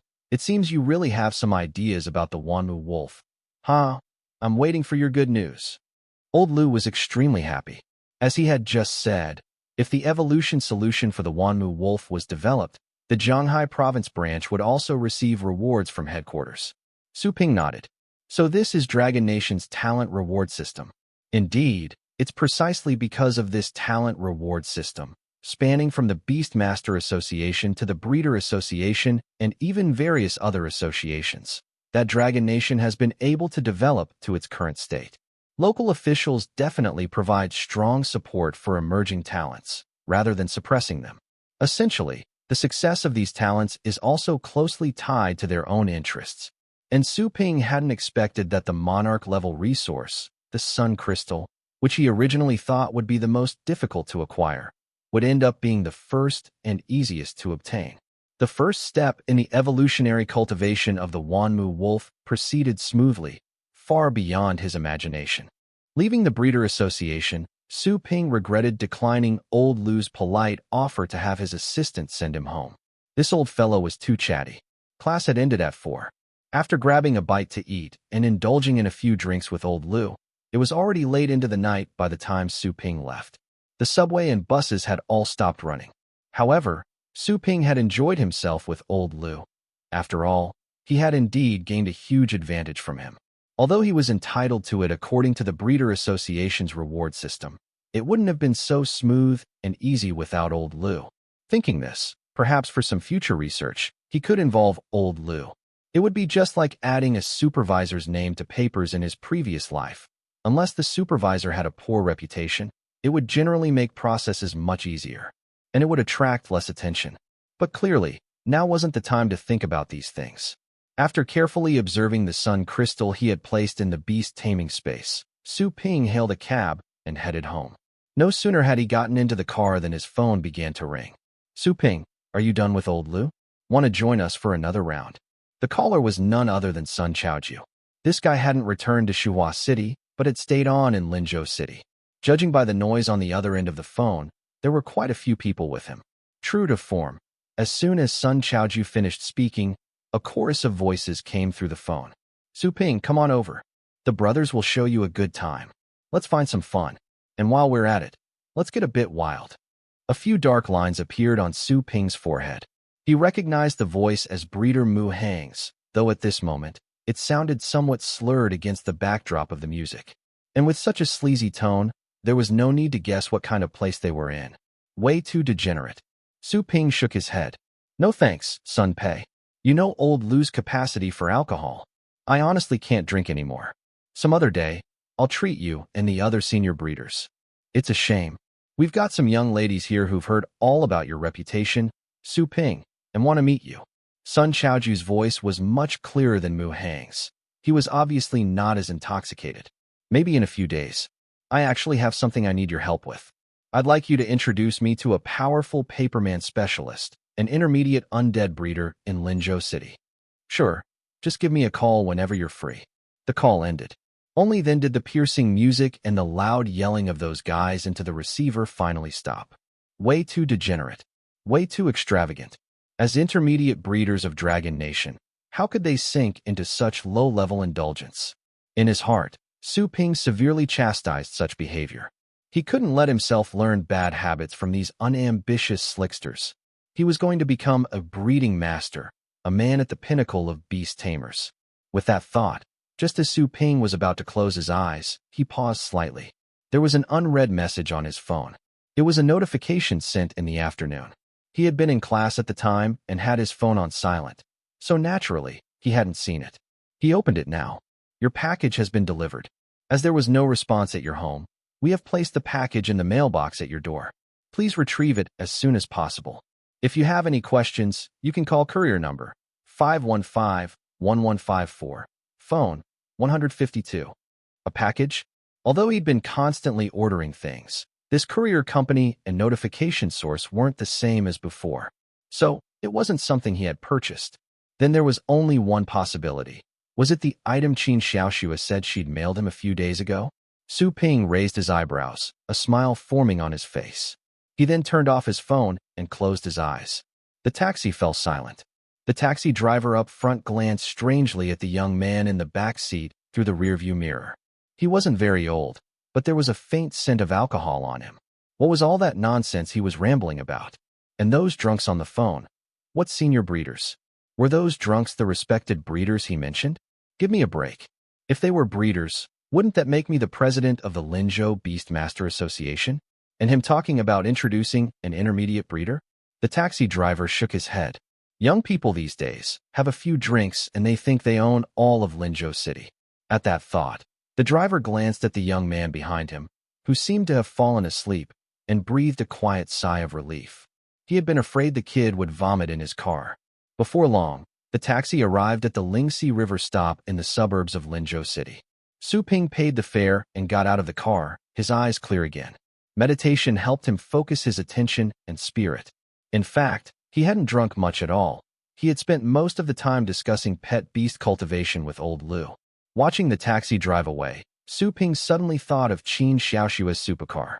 It was enhanced with a hovering effect, allowing it to fly at a certain speed, truly a top-tier vehicle. And it was damn cool. Considering he might have to make more trips into Linzhou City in the future, should he also get a vehicle for commuting? Unfortunately, summoning large pet beasts wasn't allowed on the streets of Linzhou City. Otherwise, Su Ping could have just ridden old Sha, which would have been better than anything. For now, he could only abide by such rules. However, the best vehicles were those made with mechanical cores, like that experimental instrument. The mechanical core is the most important component for awakening mechanical-type pet beasts and is extremely valuable. A large part of that instrument's cost was probably for its mechanical core. Such vehicles have many advantages, primarily convenient range and autonomous operation. Of course, while there are many benefits, there is one major drawback. They're damn expensive. Shaking his head, Su Ping dismissed these distracting thoughts. Although he was making a good amount of money now, it still had to be spent wisely. Wasting it on such extravagances wasn't in his nature. The late-night breeze revitalized Su Ping's spirits considerably. He quickly ran to the somewhat retro-looking mailbox. Sure enough, inside was a small, sealed box. The return address was from the magic capital.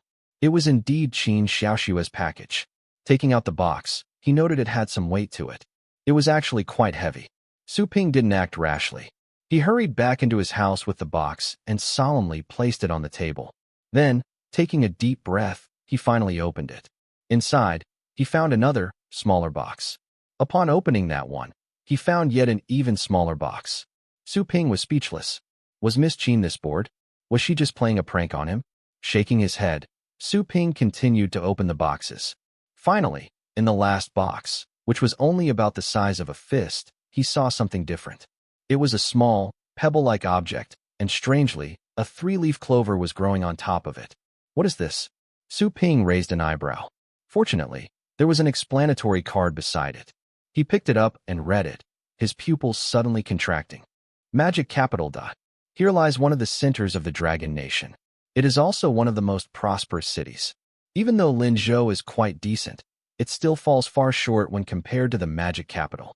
Here, there is the largest pet beast trading market in the Dragon Nation, offering all sorts of resources and pet beasts. Even some unique pet beasts from other countries can be seen here. Even at this hour, the Magic Capital remains as bright as ever, like an eternal city that never sleeps. And in an extremely vast area within this city, there resides the Magic Capital Advanced Beast Taming Academy. It is also one of the top advanced Beast Tamer institutions within the Dragon Nation. It is the cradle of many battle profession beast tamers. Countless top figures in the Dragon Nation have graduated from this academy. At this moment, within an advanced level dormitory of the Magic Capital Academy, 3 people in the meditation room had yet to emerge from their state of meditation, even though it was normally time to rest. In the Magic Capital Academy, competition was omnipresent. Only by constantly striving forward could one hope to lead the race.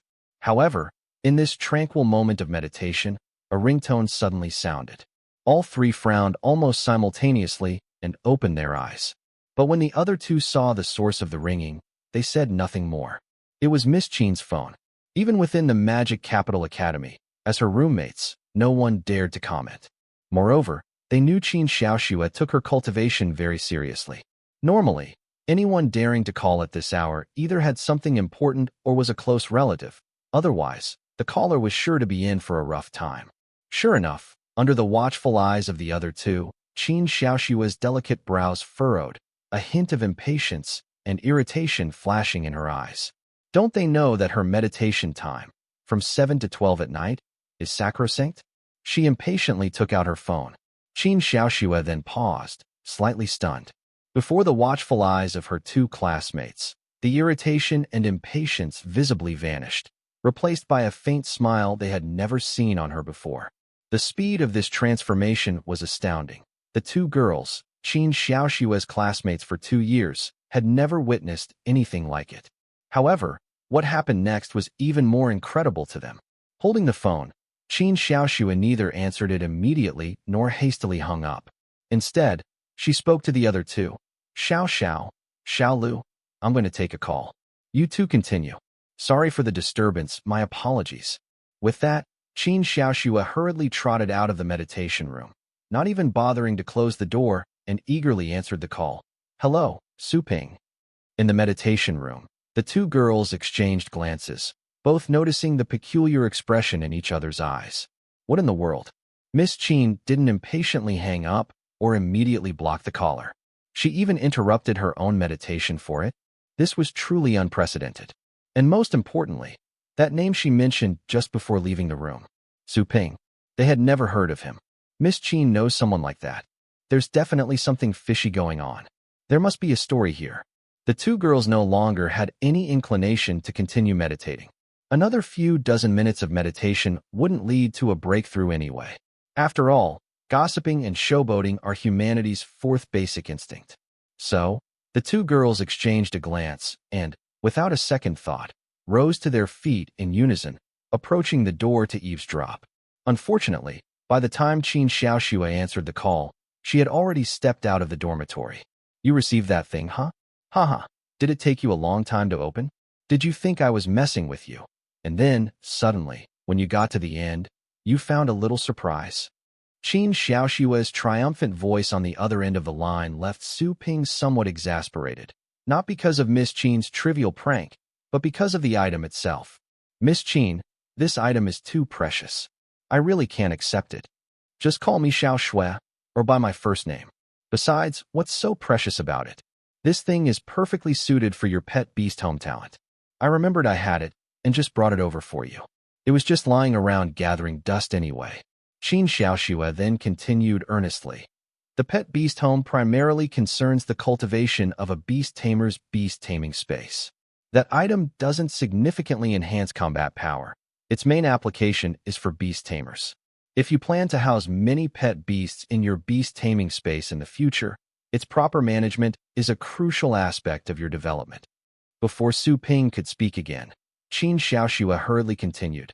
Do you think your family's secret realm was just left behind by chance? A beast tamer's beast taming space is their foundation and primary resource generator.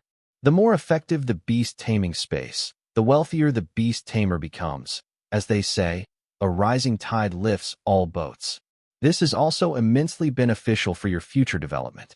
That stone of creation can not only endow a beast tamer's beast taming space with the ecological cycle trait, but it can also continuously absorb spiritual energy, thereby expanding your beast taming space.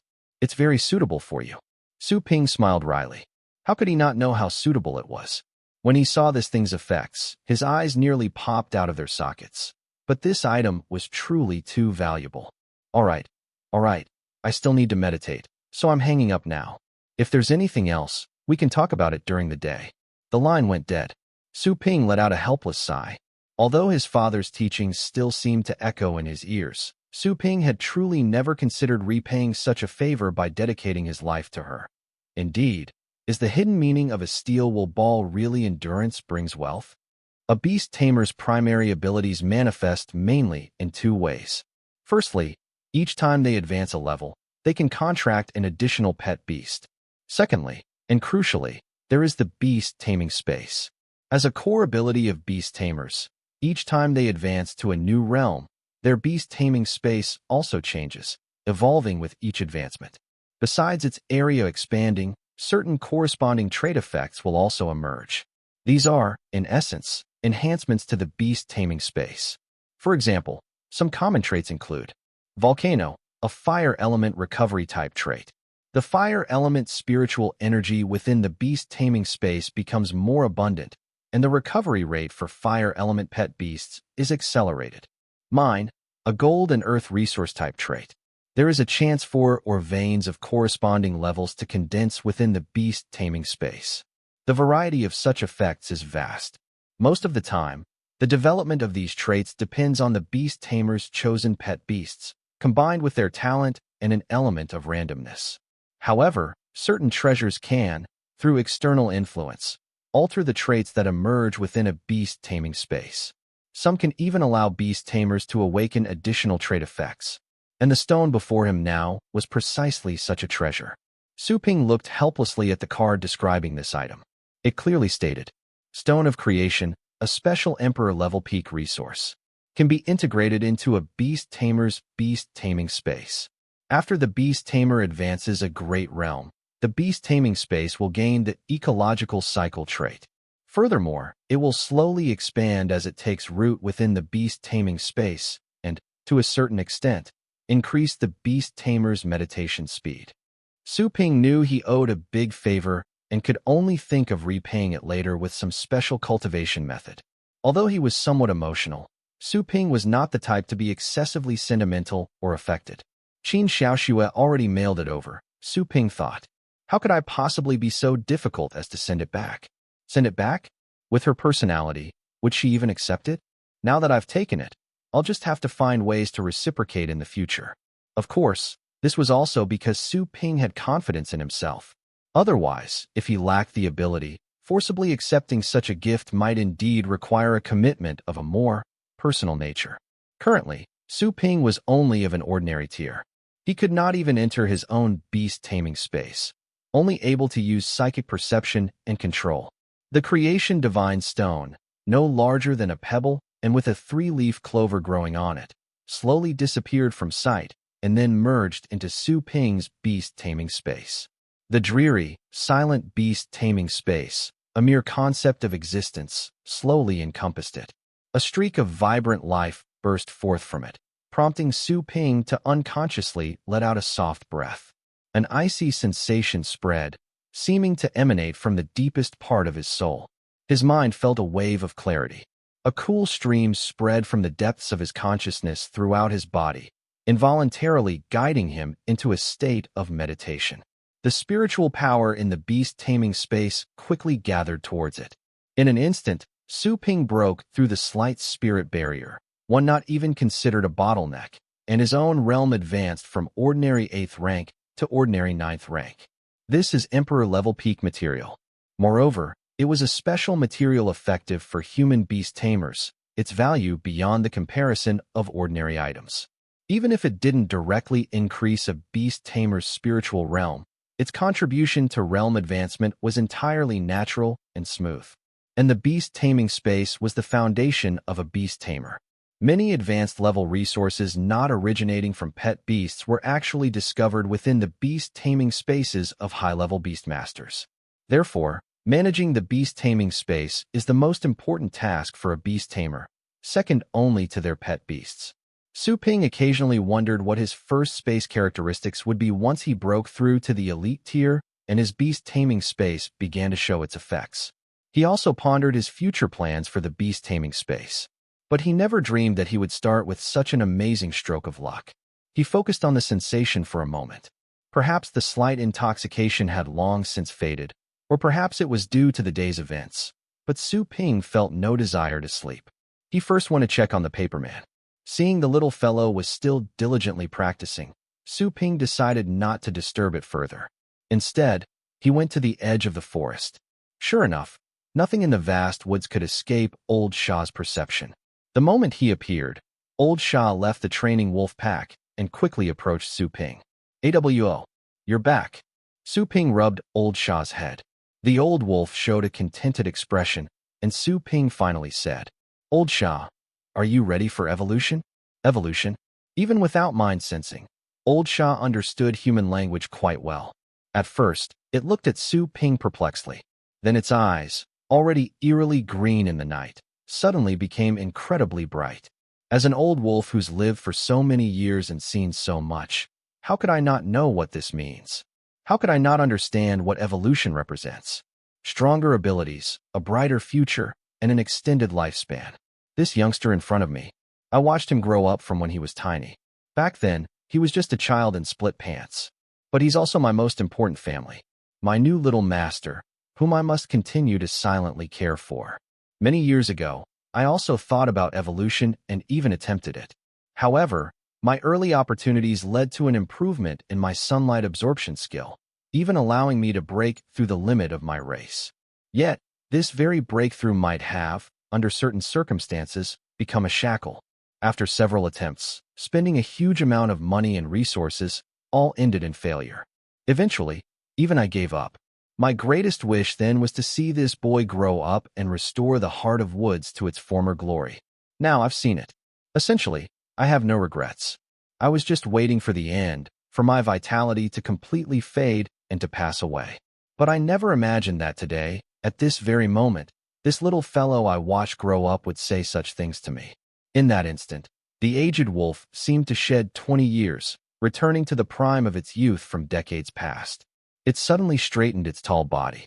At this moment, the spirited Old Shah was even slightly taller than the upright Su Ping. Towards the bright moonlight in the sky, Old Shah raised its head and howled.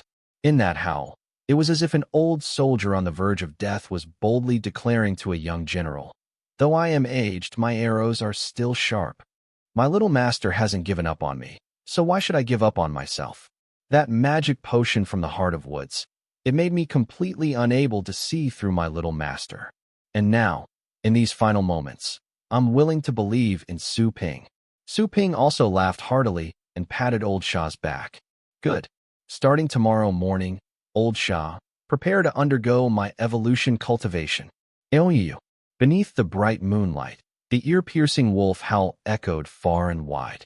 And right outside the gates of Heart of Woods, a small flying vehicle instantly flew over from the road above. It passed by the gates of Heart of Woods and returned to Yuntian Resort. This vehicle had no intention of stopping but went straight to the highest level of the central building, by the window outside. Then, in a transformation reminiscent of Iron Man, the flying vehicle retracted into a watch, revealing the figure within. This figure was none other than Dong Muyun, dressed only in underwear. This kind of personal flying vehicle wasn't as good as those combat armors developed through mechanical pet beast cultivation. Dong Muyun didn't mind. She casually walked into the bathroom for a shower, then put on pajamas, took a glass of red wine, and pressed a button. It wasn't long before a figure walked in. "Chairman, how has that little fellow next door been while I was away from Linzhou?" Reporting to the chairman, Su Ping hasn't visited again. His business seems to be thriving. The weekly cultivation fees are bringing in 4 to 5 million. Dong Muyun exhaled, a hint of urgency in her eyes. "I understand. Tomorrow, you come with me to find that little fellow. Then, we'll do this." "This? Yes. I must meet this kid," Dong Muyun thought. Old Sha looked at Su Ping, who was being meticulous, with a sense of deep resentment. Although it was absolutely certain in its heart and believed in Su Ping, it had to admit that such a method of evolutionary cultivation still made it feel extremely uncomfortable. The taste in its mouth was like chewing wax. No, it's even worse than chewing wax. Old Sha wished it could simply spit it out, give up on evolving, and then go indulge in several huge buckets of meat and tree fruit every day in the last phase of its wolf life. However, seeing the cold and serious look in Su Ping's eyes, Old Sha had no choice but to continue tasting. The earthy scent of tree bark, tree trunks, tree branches, and tree roots made it unbearably uncomfortable. Yet, it had no option but to follow Su Ping's instructions closely, tasting the flavors within, feeling the texture and fibrous structures of these trees. At the same time, it buried its legs into the ground, using sunlight absorption while listlessly eating the seemingly endless and unsatisfying tree branches, tree trunks, and tree bark. Su Ping watched Old Sha's movements while quickly making notes on paper. He was observing the changes in Old Sha on the first day of its evolutionary cultivation, noting some of the conditions that arose. He also noticed some things in the evolutionary cultivation process that were slightly different from normal. The most direct point was that Old Sha currently possessed the Heart of Wood skill. The Heart of Wood skill allowed a forest wolf to quickly absorb the power of vegetation to replenish itself. This was the first thing Su Ping needed to observe at this moment. He found that when Old Sha consumed the trees, it didn't exhibit the vomiting reflex that Sun Chaoju's records described in forest wolves after excessive wood consumption, a reflex that typically prolonged this first phase. Moreover, not all forest wolves could successfully gain insight into photosynthesis during this phase. Su Ping was now genuinely worried that if the Heart of Wood skill caused any fluctuations or unexpected changes in the evolution, it would be problematic. However, this wasn't mentioned in the precautions of the Myriad Spirit Beast Atlas, so there shouldn't be too significant an impact, right? Thinking of this, Su Ping breathed a slight sigh of relief, and a glint of anticipation appeared in his eyes. As stated in the Myriad Spirit Beast Atlas, the higher the levels of sunlight absorption and photosynthesis were during the evolution of the Wanmu wolf, the higher the potential of the evolved Wanmu wolf would be. Because of Old Sha's past experiences and serendipitous encounters, its sunlight absorption had reached the perfection level. For a Wanmu wolf, a perfection-level sunlight absorption was equivalent to perfection-level photosynthesis. And as for the level beyond perfection, the so-called divine transformation level, Su Ping didn't dwell on it. That level wasn't something a pet beast could achieve through mere effort. In fact, due to limitations in talent and aptitude, even reaching the perfection level through training was incredibly difficult, let alone divine transformation. Divine perfection was a skill's peak moment of brilliance, a unique understanding and blessing completely beyond the skill itself, something that could only be achieved through such a breakthrough. If one aimed for the divine transformation level of sunlight absorption, then Su Ping would say that all forest wolves could just give up and go to sleep. Therefore, the perfection level was already the highest evolutionary limit. So, what would its species upper limit be for a perfection level Wanmu wolf after completing its evolution? Peak command, Monarch peak, or even Emperor level? Su Ping shook his head. Monarch level is possible, but reaching Emperor level, that's thinking too much. Above Monarch level, including Monarch level itself, each level represented a massive threshold. Before Qin Xiaoshue's crown wolf emperor, Su Ping had never heard of a forest wolf evolutionary body reaching Monarch Advanced. Even if the Wanmu wolf was truly as mystical as described in the Myriad Spirit Beast Atlas, a top-tier evolutionary body choice for a forest wolf, its upper limits were still clearly defined. Unless, beyond the Wanmu wolf, there's an even further evolutionary body that can be developed and researched. However, Su Ping quickly shook his head. One shouldn't try to run before learning to walk. It was best not to dwell on such lofty and distant dreams. The pen scribbled rapidly across the pages of his journal, just as Su Ping was about to continue issuing orders to Old Shah to see if there were any other issues that needed attention during the Wanmu wolf's evolution stage. The doorbell rang. Su Ping frowned, but felt somewhat helpless. After all, the Heart-of-Wood cultivation base needed to be managed. Even though he had already shortened customer reception to the mornings, someone would come by almost every day. Ultimately, it was because Su Ping hadn't bothered to hire anyone. This is really affecting me. It seems I really need to hire some staff. Never mind other things, just handling visitors is a hassle. Rubbing his temples, Su Ping put down his notes, said a quick word to Old Shah, and then headed to the front door. However, upon opening the door, the two people he saw made Su Ping pause. Instinctively, he felt that these two were definitely not customers coming for pet beast cultivation. They didn't look the part. One was a beautiful woman with an understated appearance yet an air of superiority, and the other, a man who looked like a typical underling, was clearly a lackey. Moreover, the most important thing was that this woman seemed familiar to him, as if he had seen her somewhere before. And indeed, that was the case, for as soon as the door opened, the man, who appeared to be in his 30s, haughtily asked, "You are Su Ping? I am the new manager of the Yuntian Resort, and this is our chairman. We would like to discuss acquiring this piece of land your family owns." Su Ping's brow instinctively furrowed, but he finally recognized who had come. It was Dong Muyun, the chairman of the Tianyun Group, the very person he had been preparing to meet. "Come in." In the reception room, the new manager hurried over, meticulously wiped the sofa with his handkerchief, and then obsequiously said to Dong Muyun, "Chairman, please, take a seat." Su Ping's frown deepened as he looked at the man with growing disfavor. It was hard to imagine. Uncle Guan, who had worked for many years at the Yuntian Resort, had been squeezed out by such a person? For the first time, Su Ping looked at Dong Muyun with skepticism. This legendary Queen Dong didn't seem all that astute, did she? So, after taking a seat, Su Ping directly asked the question he was genuinely most concerned about. "This is the new manager of the Yuntian Resort? Then, may I ask, where has the previous manager, Manager Guan, gone?" Dong Muyun still did not speak. It was the new manager beside her who answered. "Oh, you mean Lao Guan? He was ineffective in his work, and his implementation of the chairman's orders was extremely superficial, so his position was changed. He was dispatched to Crescent Island to be a foreman." "Oh right, you probably don't know what Crescent Island is, do you? It's on West Dragon Lake, at the end of Lingxi River, not far from our Linzhou. TSK, he hardly gets to come back more than a few times a year." He was smug, the very image of a petty man gloating in his triumph. This made Su Ping's frown deepen even more. The disgust in his eyes was not concealed in the least. Su Ping had initially been quite curious about Dong Muyun of the Tianyun Group, a woman influential enough to be dubbed Queen Dong. Now, however, he had absolutely no intention of interacting with her.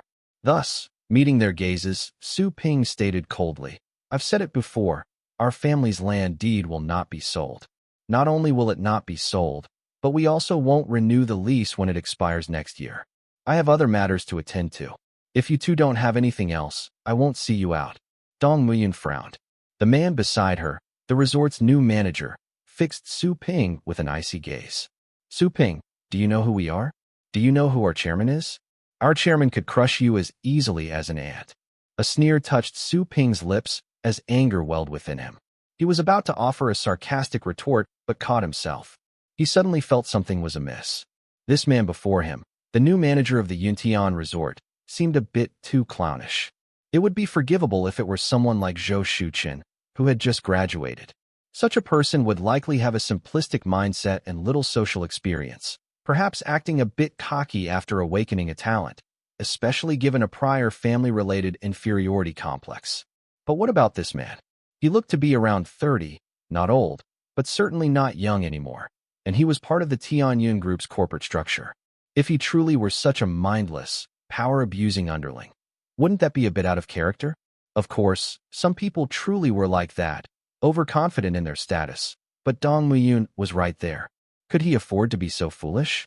With the true boss of Tianyun Group present, would Dong Muyun approve of his attitude? Or was this an act, deliberately performed for her? What was the point? It seemed illogical, especially since Su Ping had maintained a vague stance previously and hadn't offended them, right?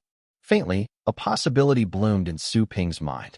This meant the manager's current despicable behavior was precisely what Dong Muyun had instructed him to do. A glint of realization shone in Su Ping's eyes. Did this woman really think he was a child? Did she think that by provoking his emotions, she could make him do something impulsive? This thought flashed through his mind. As Su Ping sneered at the two before him, the man, predictably, continued his pompous speech. I'm telling you, our chairman is the chairman of the Tianyun Group in Zhanghai Province. Her net worth is thousands, even tens of thousands of times greater than your meager cultivation field. Su Ping remained silent, simply watching the two of them perform. Dong Muyun frowned slightly, and, as the presumed good cop, finally spoke, Manager Qian. Predictably, the so-called Manager Qian, who had just been arrogant and domineering, instantly deflated. He adopted a servile demeanor, even more fawning than the forest wolves begging for tree fruit. Seeing Su Ping's gaze slowly shift to her, Dong Muyun smiled faintly, a smile she considered, and which indeed was irresistibly charming, as she said, Su Ping, Tianyun Group is not a band of robbers, nor are we pirates. Besides, your talent is exceptional. I hold you in high regard and genuinely appreciate your abilities. Let's do this. For the land we're currently leasing, plus your family's current plot, I can offer double the price Manager Guan previously proposed. I'll also give you two options. First, if you wish to continue operating a cultivation base, Tianyun Group has an undeveloped plot of land on Chonghua Road, within Linzhou City's third ring. We can transfer this land to you directly, and we'll also cover the costs to rebuild it to your complete satisfaction. Second, if you no longer wish to waste your time on this small plot of land, I can authorize your immediate entry into Tianyun Group's cultivation department. You would start as deputy director. Beyond your personal commissions, never mind the monthly salary, you would also have priority access to some of Tianyun Group's internal resources. Dong Muyun's smiling eyes radiated absolute confidence. She believed Su Ping had no reason to refuse her offer. Indeed, if he hadn't known about the secret realm beforehand, such a generous offer would have made him seriously consider it. It was so generous that Manager Qian, standing beside her, couldn't help but interject. Chairman, we only want to sketch out a large-scale, comprehensive pet beast ecological village here. There's no need to spend so much. Entrust this to me. I'm certain I'll do a far better job than that good-for-nothing Guan Qianshan. I guarantee your satisfaction. As he spoke, he even seemed to exude a cold, threatening intent, the unspoken implication clear. Under such circumstances, if Su Ping had really been a 17 or 18-year-old graduate, he might actually have been intimidated. The conditions Dong Muyun proposed were indeed excellent, and the accompanying threat was certainly his Achilles heel. However, I am now an intermediate-level breeder registered with the Breeder Association. How could they manipulate me so easily?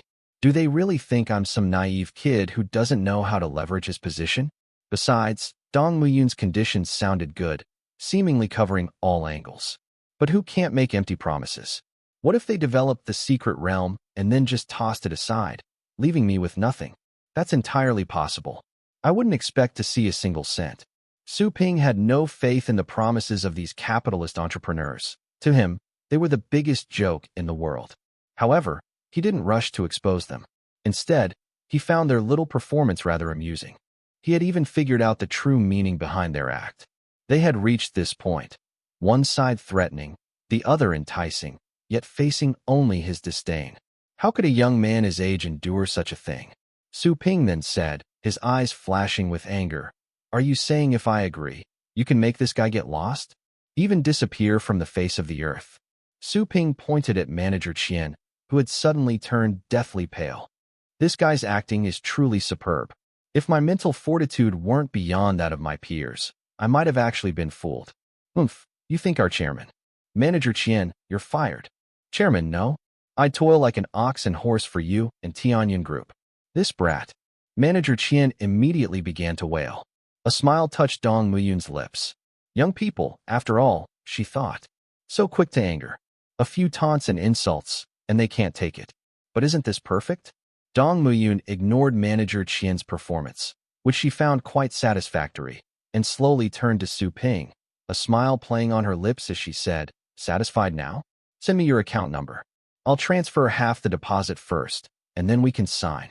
Su Ping also smiled, his earlier anger and coldness vanishing completely. His smile, remarkably similar to Dong Muyun's, was accompanied by a nod and a chuckle as he said, Indeed, I'm satisfied. A little skit personally performed by the chairman of Tianyun Group. Ordinary people certainly don't get to see that. How could I not be satisfied? At these words, both Dong Muyun and Manager Qian, who was still pale with despair and begging for mercy, froze. Su Ping ignored their changed expressions and continued in a low voice. It's just a shame. If a mere skit like this could secure the development rights to a wild secret realm, Tianyun Group would have become the top corporation in Dragon Nation, perhaps even the world, long ago, wouldn't it? Hearing this, Dong Muyun's expression finally, truly changed. How does this kid know? The atmosphere suddenly turned eerily silent. Manager Qian's face instantly flushed red with embarrassment, and this time, he said no more. As for Dong Muyun, after a brief moment of astonishment, her eyes filled with undisguised gloom. At the same time, a storm of shock raged within her. How is this possible? How could this kid know? He was just a recent graduate. Even if his family possessed some advanced-level pet beasts and had sensed the spatial fluctuations, it wasn't something ordinary people would typically be aware of. After all, the concept of a secret realm wasn't something beast tamers would ordinarily consider. With this in mind, Dong Muyun's eyes glinted with an even colder chill, though this chill was not directed at the youngster before her. It's all because I wasted too much time previously. The family side took up too much of my energy, and I could only leave this matter to those incompetents. However, Dong Muyun was no ordinary individual. She almost instantly regained her usual demeanor, her eyes showing complete indifference as she looked at Su Ping. What exactly do you want? Her voice finally revealed her usual high and mighty attitude, as if granting whatever was desired was within her power to bestow. Yet she completely overlooked a key point. According to Dragon Nation's laws, unless it's in the wilderness, the owner of the land title where a secret realm appears holds the authority to manage it. It was as if this unknown secret realm, which had appeared on his property, was already in the bag for her and the Tianyun Group. Su Ping disliked this tone and the look in her eyes. Since the conversation was already out in the open, Su Ping had nothing to hide. He crossed his legs and said carelessly, I'm not lacking anything. However, my family could use a stepmother, and the cultivation base here needs someone to scoop poop for Forest Wolf. What do you think, Miss Dong? Dong Muyun's face showed no anger, but it became even colder at that moment. Her icy eyes, which seemed capable of freezing blood, took a deep look at Su Ping, a youngster so arrogant at such a young age. She then stood up, leading Manager Qian. He was as silent as a cicada in winter, and when his eyes occasionally met Su Ping's, they flashed with admiration. Good heavens, this kid was something else. He joined the Tianyun Group right after graduation and worked diligently for over a decade, but this was the first time he'd ever seen such a formidable person. Making their chairman a stepmother? Or having her scoop poop for Forest Wolf? Truth be told, the thought of that scenario actually stirred some anticipation in him. But obviously, right now, he could only meekly follow Dong Muyun out and hope he wouldn't end up as collateral damage. The door closed. Only then did Su Ping let out a long sigh of relief. In the end, he was still nervous. Dong Muyun's status and strength were evident. She was, at the very least, a monarch-level Beast Tamer. Previously, with the Tianyun group's power and influence, crushing him would have been simple. Fortunately, he was now an intermediate breeder with the Breeder Association. With such a status, and being so young, even the Tianyun group wouldn't dare make a move against him easily. This was one of Su Ping's safeguards. He believed Dong Muyun was undoubtedly aware of his unconcealed identity. It could be said that if it weren't for this status, Su Ping would have directly informed the Qintian Monitor about the appearance of the secret realm. After all, an official organization was more reliable than those capitalists. Su Ping also implicitly trusted Qin Xiaoshua's earlier advice. If he wasn't confident about personally developing it, handing it over to the Qintian Monitor would be more reliable. However, now that he had the paperman, Su Ping still wanted to try himself. After all, human desire is insatiable, like a snake trying to swallow an elephant. Faced with such a potential treasure mountain, Su Ping wouldn't be content without seeing it for himself. Taking a deep breath, Su Ping didn't rush to continue watching old Sha gnawing on the tree.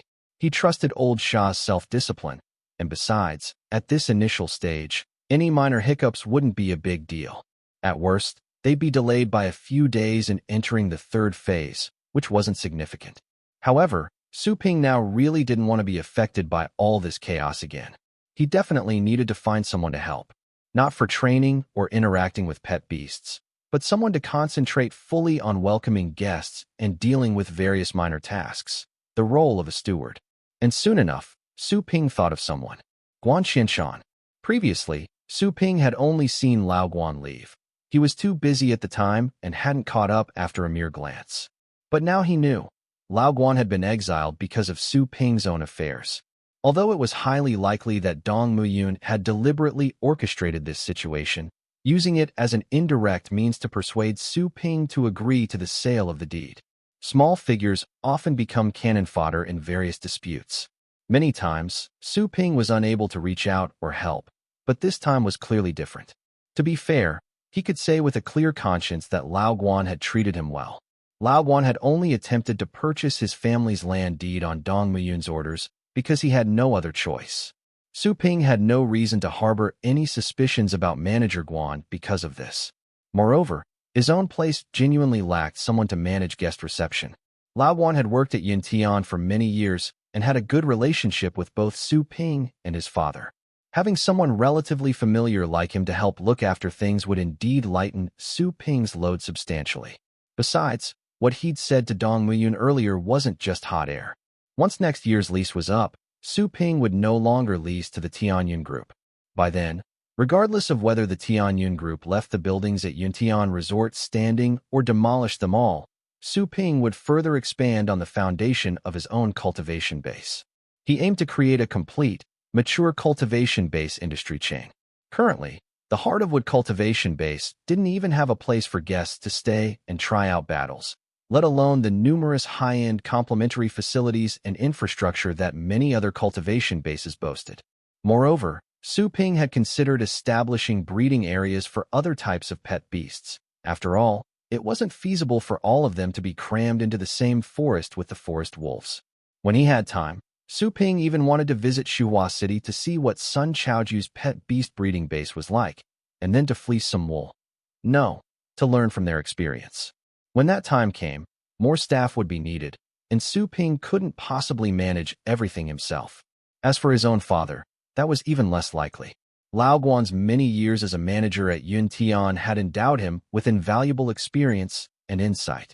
With these thoughts in mind, Su Ping picked up his phone, searched for a while, and finally found the exiled Manager Guan in his contacts list. He then took the initiative to make the call. Crescent Island is in a rather special location. The Lingxi River is a relatively wide river that runs through the entire Zhenghai province before rushing into the sea. However, this river doesn't just directly enter the Eastern Sea. Instead, at the edge of the Eastern Sea, in the coastal region of Zhenghai province, it forms a semicircular lake. This immense lake, like an inland sea for Zhenghai province, then flows into the Eastern Sea. This lake is West Dragon Lake. West Dragon Lake is vast, especially since it borders the Eastern Sea. This is one of the reasons why the aquatic pet beasts of Linzhou and Zhenghai province are so abundant. Moreover, countless small islands, this huge lake, and with the rich aquatic pet beast resources, many places are ripe for development. Without a doubt, Crescent Island is one of them. The island, shaped like a crescent moon, floats on the vast lake. At its very center, a figure stood. He sighed, looking at the workers busy with construction in the distance. It was none other than Guan Qianshan, who had already been on this island for half a month. Compared to Yuntian, the difference here was more than just heaven and earth. On Crescent Island, food, drink, and general living conditions were all inconvenient. Although he was only separated from his family by West Dragon Lake and a small stretch of the Lingxi River, the disparity felt as vast as that between heaven and earth.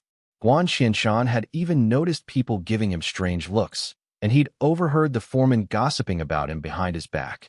I heard he screwed up at headquarters and got directly exiled to this forsaken place. Really? No wonder he looks so bitter. Exactly. And I heard it was a top order from the group itself. A top order?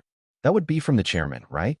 Geez, looks like this Mr. Guan is going to be stuck here until retirement. Not necessarily. Maybe he'll find a better place to go. How could it be that easy?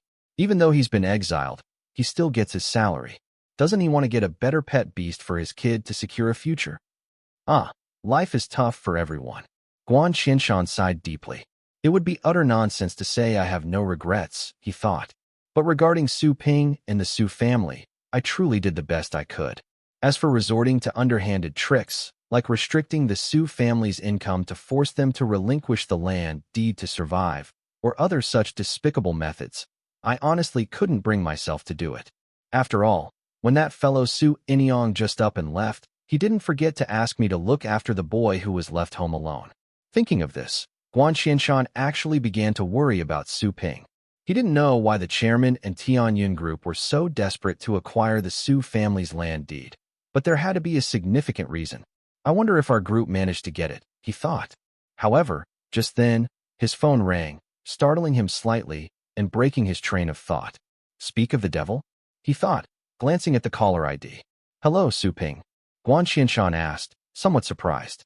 He genuinely feared some accident had occurred. However, the boy's voice on the other end of the line made the usually unflappable middle-aged company man freeze on the spot. Uncle Guan, I know you're not having a good time over there at Tianyun Group. How about coming to Heart of Woods and working with me? The youthful voice, full of vitality, resonated through the phone with such confidence and vigor. So much so that he momentarily forgot to ask about salary or benefits, instinctively replying, Okay. Manager Guan returned to Heart of Woods. He felt somewhat dazed. Half a month ago, he was the manager of the resort next door, representing Tianyun Group. Now, he had returned as the so-called manager of Heart of Woods.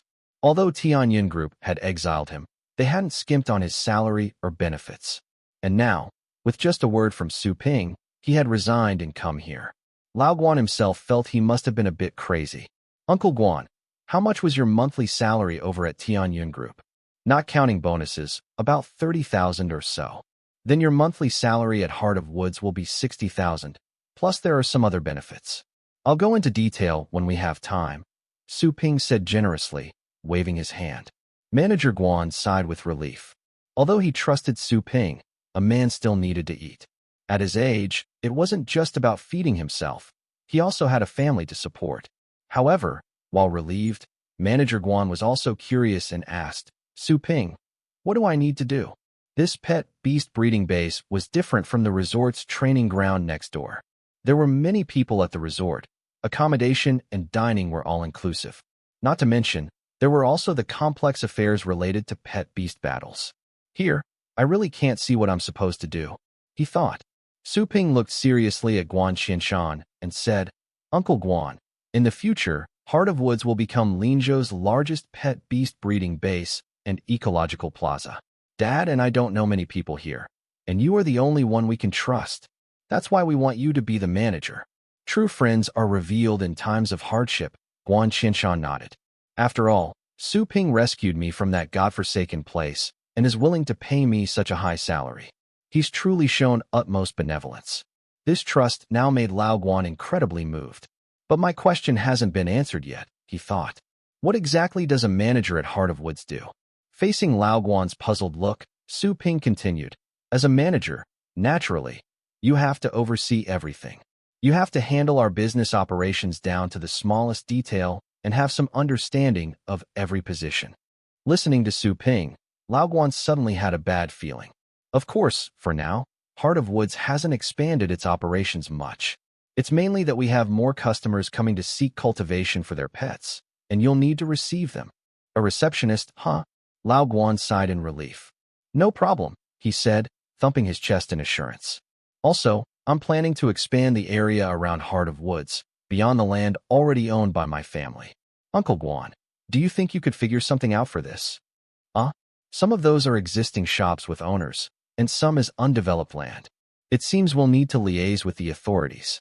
But I'm good at this sort of thing. It's no problem. I'll go talk to each of them when the time comes. And then there's the architectural planning. Uncle Guan, in the future at our Heart of Woods. Su Ping continued, outlining various aspects. 2 hours later, after listening to Su Ping's entire blueprint, Lao Guan, who, in addition to manager, had seemingly also become the security guard, doorman, receptionist, PR specialist, construction supervisor, accountant, purchaser, landscape designer, and chef, all rolled into one, had only one thought. Damn it, I was too careless. Although Lao Guan was very indignant, it must be said that professionals are certainly efficient when it comes to taking action. And soon, he had the work schedule well planned. After all, before this, the Heart of Woods only received customers in the morning, which gave Lao Guan the energy and time to arrange other tasks. Indeed, the task previously assigned to Lao Guan included acquiring surrounding land deeds. Su Ping wanted to continue expanding his base's area to create more terrain types, thereby increasing the scale and variety of pet beasts he could nurture. The growth of pet beasts could shape different terrains according to their individual needs. Forest wolves, for example, were suited to growing in forests, but this might not be the case for others. Even with a beast taming space, expanding the pet beast breeding base was necessary. Though the beast taming space would grow with its owner's realm, it hadn't quite reached a truly exaggerated level. At least, his current realm and power were not up to that. Moreover, unlike the outside world, the beast taming space was blessed with the various attributes of a beast tamer and, nourished by spiritual power, was a treasure trove for cultivating precious resources. Therefore, it wasn't practical to permanently house a particularly large number of pet beasts there, and Su Ping couldn't possibly move everything he owned into the beast taming space. Thus, Su Ping had an exceedingly clear understanding of the Heart of Wood cultivation base and the beast taming space, two places that seemed to serve the same function but actually focused on completely different aspects. The beast taming space served as temporary quarters for combat pet beasts during expeditions and also as his personal treasure trove for cultivating precious resources. The cultivation base, on the other hand, was essential for close contact and nurturing a large number of pet beasts. It was also his true home base. A satisfied and content smile appeared on Su Ping's face. He was already envisioning the next main group of pet beasts to focus on developing. Naturally, his preference was the paperman. After all, the second pet beast he had prepared was the little paperman, still diligently practicing its swordplay under his continued coaxing. Enhancing the paperman illustrated handbook was undoubtedly an important matter. However, the habitats required by necromancy system pet beasts often conflicted with those of other pet beasts, making arrangements difficult most of the time. Besides, he was still a minor realm and a great realm threshold away from breaking through to elite level, so he wasn't in a rush. Shaking his head, after arranging everything, Su Ping once again came out of the woods to the very center of the estate. Within a considerable radius, not a single wall or tree stood, only the solitary figure of Old Shah, standing upright. His forepaws were buried deep in the soil. Meanwhile, the chopped trees in the large vat before Old Shah were almost completely devoured. Old Shah's body seemed to gather the sunlight from the sky, slowly absorbing it into his entire body. At that moment, Old Shah's fur radiated a peculiarly special glow. The radiance was so intense, it was somewhat blinding to behold. And at this moment, Su Ping couldn't help but squint as he observed Old Shah's condition. Old Shah's perception was extremely keen. The slightest rustle of leaves or movement of grass could not escape his notice. Yet now, Even as Su Ping approached to within 20-odd meters of him and watched him for quite some time, old Sha showed no reaction.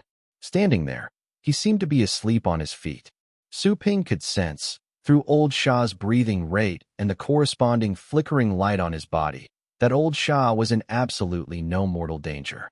Changes and differences had indeed occurred. Su Ping's heart became extremely excited in an instant, and he even unconsciously pursed his lips, afraid of waking old Sha from this state. He quickly pulled out his notebook, recording the changes in old Sha's condition. Then, he gently departed, simultaneously checking the nearby camera that was continuously aimed at old Sha before nodding in satisfaction. The evolution process had to be fully recorded for later analysis. Now that old Sha had completely entered this state, Su Ping just had to wait for him to comprehend photosynthesis, a trait unique to plant-type pet beasts. After that, he could begin pouring in resources. Besides the sun crystal, he estimated that the other resources he had purchased would arrive tomorrow. Exhaling, Su Ping glanced at the gradually westward slanting sun and went directly to the side room where the paperman resided. During the day, the paperman had returned to the secret realm. For the past 2 days, Su Ping hadn't had much energy to oversee the paperman. However, when he checked occasionally at night, he found the paperman was training quite diligently. This little guy had an indescribable stubbornness. Thinking of this, Su Ping turned on the television in the living room. Then, he saw a notification below. Several movies, each a few hours long, had been cycled through a total of 3 times in just a few short days.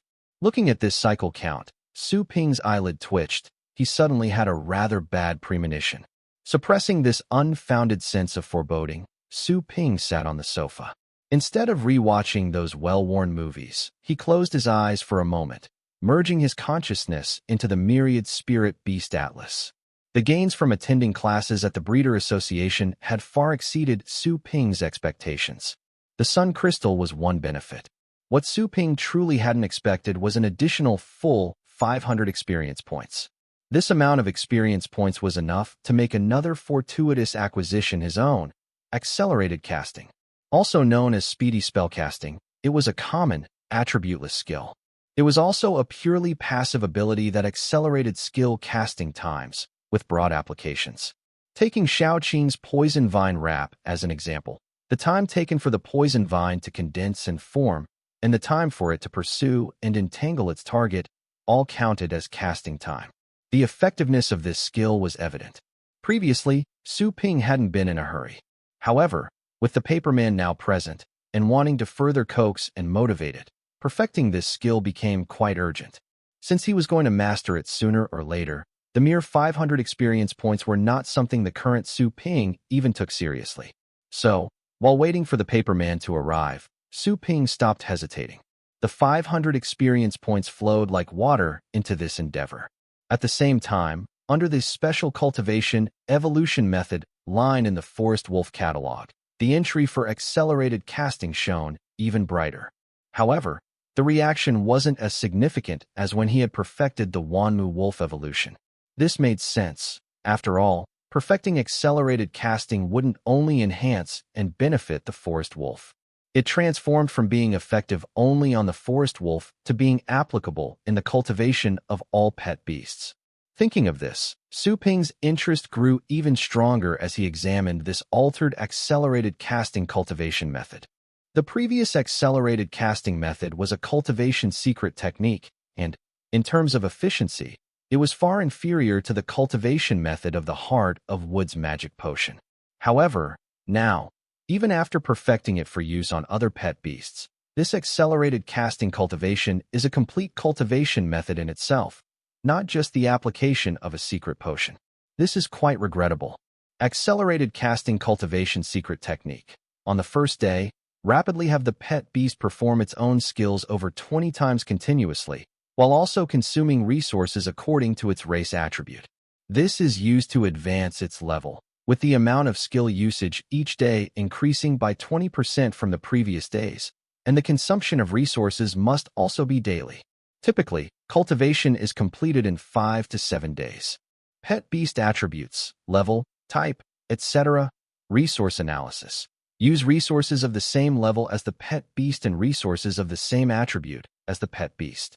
For pet beast types, plant type should use water, soil, and energy type resources. Animal type should use consumable resources. Undead type should use energy type resources and other quick-acting resources. Furthermore, after the pet beast uses its skills on that day, it cannot release any other skills. Note: during cultivation, prepare a large amount of magic potions for energy recovery, in case the pet beast quickly depletes its energy and cannot complete the expected cultivation. Note: during cultivation, the shorter the interval between skill releases, the better. It has to be said, this cultivation method isn't really that difficult. Even Su Ping saw it as relatively simple. The cultivation method Sun Chaoju used previously was actually quite similar, letting the pet beast frequently use a single skill while also consuming corresponding resources daily. However, Sun Chaoju only used it for the forest wolf, and the resources were fixed, unlike the perfected method, where resource use became more flexible. No wonder the success rate of Sun Chaoju's cultivation varied. In fact, pet beasts are different from each other. Even among the same species of forest wolves, some absorb certain types of resources better, while for others, the effects might be unsatisfactory. All of these could potentially be the reasons why a pet beast might fail to fully grasp accelerated casting. As a breeder, one must adapt and apply knowledge flexibly based on the pet beast, not just rely on rote memorization. Otherwise, the final outcome is predictable. Initially, it wasn't Sun Chaoju himself who attempted the awakening on Woodhead. Instead, his subordinate low-level breeders and apprentices used rote memorization, which led to Woodhead's failure to grasp accelerated casting. And the same principle applies to other types of pet beasts. Su Ping couldn't be bothered to think about cultivating other pet beasts. For now, his focus was naturally on the forest wolf and paperman, and how to cultivate accelerated casting in them. It must be said that the cultivation cost of accelerated casting is much higher than that of his own Heart of Woods. The Heart of Woods is just a magic potion. Accelerated casting, however, requires more.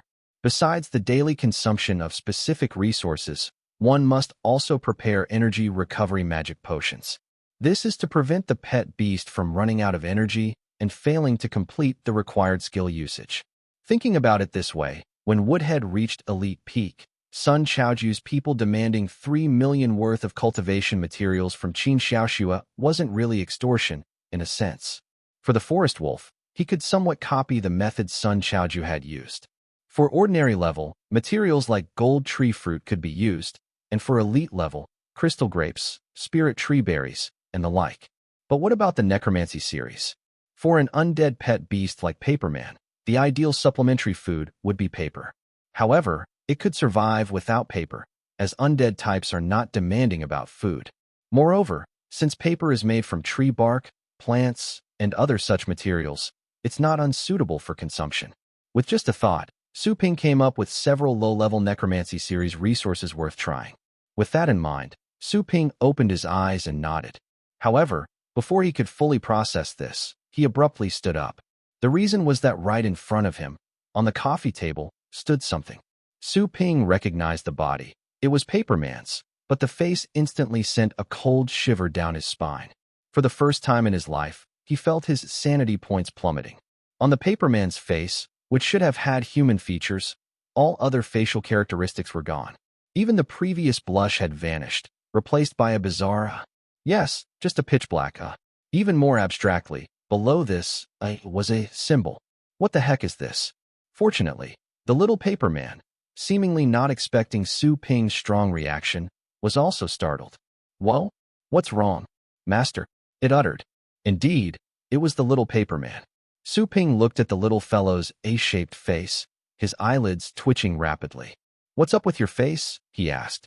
At this, the little Paperman appeared extremely proud, though it was quite a challenge for Su Ping to discern any proud expression on that face.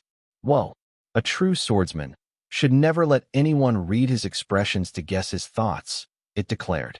The little Paperman was citing lines from the swordsman videos it had watched over the past few days. So, Su Ping looked at the little Paperman, which had its arms crossed and had given him such a shock after not seeing it for several days. He was puzzled by its meaning. So it turned its face into an A. Across his past and present lives combined, he had only ever heard of an A-shaped waist, never an A-shaped face. And with a, too, what kind of ghost was that? In response to Su Ping's question, the little paper man suddenly perked up, seeming excited and thrilled that even its master hadn't grasped this layer of meaning. Whoa! So, every swordsman should have a poker face, it exclaimed. It was only then that Su Ping understood. Looking at the utterly abstract A on the little paper man's face and the pitch black below it, he realized. This was supposed to be a poker face.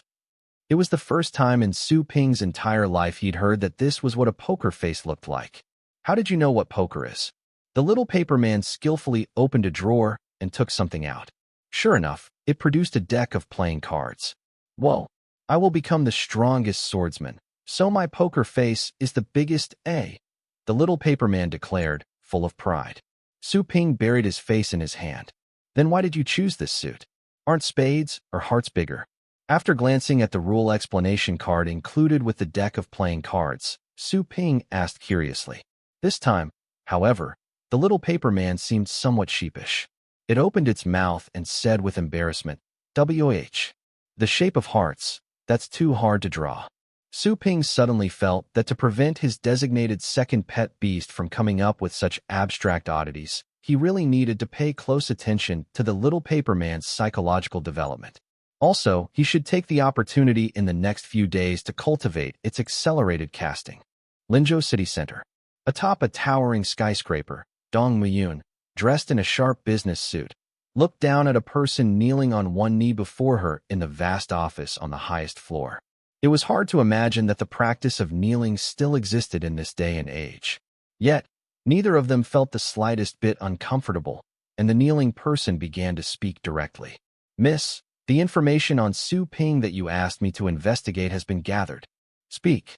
Su Ping, 18 years old this year, graduated from Linzhou's 6th Basic Beast Taming Academy. His grandfather, Su Zhongwang, was a monarch-level beastmaster who sacrificed himself to defend against the beast tide in Linzhou 20 years ago, leaving behind the Heart of Wood's pet beast breeding base. His father, Su Inyong, is a layabout who has never shown any beast tamer abilities. His strength is unknown. Recently, he left Linzhou for Beihai City. Our family's influence doesn't extend much into the northeast region, so the purpose of his trip there remains unknown. Dong Muyun was getting impatient. Don't tell me that after all these days, this is all you've found? I don't need this kind of information. Yes, after Su Ping graduated, in a very short time, it seems he adjusted and improved upon the secret breeding formula left by his grandfather, Su Zhongwang. He developed the cultivation results of the forest wolf's heart of woods. Then, by a stroke of fate, he met Lu Fuhai and subsequently obtained the intermediate-level breeder certification from the Breeder Association. If Su Ping were here, he would surely realize that the speaker was now revealing all his recent activities quite clearly. Apart from the Myriad Spirit Beast Atlas, everything Su Ping did in contact with the outside world over the past month had been thoroughly scrutinized. And the more she heard, the darker Dong Muyun's expression became. Qin Erlong's granddaughter? How did she come to know this brat and form a close relationship? The person kneeling on one knee was also puzzled. It seems to be precisely because of the connection through the Heart of Wood's cultivation. Moreover, Miss Qin clearly values this Su Ping very highly. Some days ago, she even used her connections to send him an extremely precious resource through the mail. What resource? Dong Muyun looked at her servant with suspicion. This family servant had served the Dong family for decades and was naturally well informed. If he called it extremely precious, what could it be? The Stone of Creation. Dong Muyun's eyes widened in shock. What? The Stone of Creation, a resource used by Emperor-level peak beastmasters, can awaken additional space characteristics like ecological cycle within the beast taming space. Of course, Dong Muyun knew what the Stone of Creation was, but what she didn't understand was, what kind of enchantment did this brat work on that young lady to make her give up such a thing? She hadn't even used such a thing herself. Even the unknown secret realm's highest valued resources might not compare to the Stone of Creation. It was still uncertain. Dong Si, I want accurate information, not some baseless rumors. This Qin Xiaoxue, even as the granddaughter of Qin Erlong, the head of Zhanghai Province's Beastmaster Association, doesn't have the authority to mobilize resources of that level from the Magic Capital Academy for an outsider, does she? Dong Muyun immediately felt like the person before her was talking nonsense. Dong Si gave a wry smile, then slowly stood up, moved beside Dong Muyun, and whispered something into her ear. Afterward, under the young lady's astonished and horrified gaze, he returned to his original position and continued speaking before she could react. Miss, the fact that she didn't deliberately suppress the news from spreading indicates a certain vague attitude. Even the Dong family wouldn't dare to take that gamble. Dong Muyun slowly came to her senses, her teeth biting her red lips. She said fiercely, "So you're telling me I really can't do anything about that little bastard?" Bang! A piece of precious crystal porcelain shattered into fragments. Phew! Lying in bed, Su Ping finally let out a long breath. So tired. During the day, training the forest wolves required constant attention to their movements. He had to run back and forth due to their large numbers to prevent serious injuries, leaving him physically exhausted. Then, Old Sha began its evolution. For the next 3 to 4 days, he had to watch over Old Sha, ensuring it chewed wood, consumed with spirit herbs, and 100 herbs juice to facilitate moisture while also absorbing sunlight. He also had to record everything that happened during this evolution process, so his brain was tired. Now, at night, he needed to increase contact with the little paper man, trying to further improve their relationship and begin cultivating accelerated casting, which made him mentally even more drained. Overall, for the past 2 days, apart from exhaustion, he really couldn't identify any other feeling. Of course, alongside the tiredness, there was an indescribable sense of satisfaction. The Heart of Woods now, compared to when he took over a month ago, was completely transformed and vastly different. Beyond Old Sha and Xiaoqing, he had a total of 50 forest wolves. The previous 25 all now possessed the Heart of Woods, and their strength was growing with extreme rapidity. Originally, there were only 7 at elite level, but in this short period, the number of elite-level forest wolves had directly broken through to 15. Although Xiaoqing hadn't advanced her realm like he had, she could also feel some improvement. Then there was the effect of the linked skill cultivation. After Su Ping's level rose to ordinary 9th rank, the linking effect could simultaneously cover 19 of them. The speed of skill improvement was so fast that almost every day, 1 or 2 forest wolves completed their advancement. If nothing unexpected happened, it was probably unrealistic and impossible for all these forest wolves to achieve perfection level, but reaching at least proficiency, with the top ones becoming proficient, was absolutely no problem. Such an elite forest wolf team, once Su Ping made his breakthrough, could be placed into the beast taming space. When that time came, whoever dared to defy him would face a direct release of the hounds. Thinking of this scene made Su Ping reveal a slight smile, but then his thoughts turned to another matter. It wasn't about Old Sha's evolution. Old Sha was still absorbing sunlight, and the time had not yet come for him to comprehend photosynthesis. What Su Ping was thinking about was something else. These past 2 days, as he further interacted with the little paper man and began to cultivate its accelerated casting, he could feel that its closeness to him had increased again.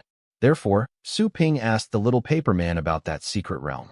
As for whether there would be any movement from Dong Muyun's side regarding this secret realm, Su Ping still didn't know.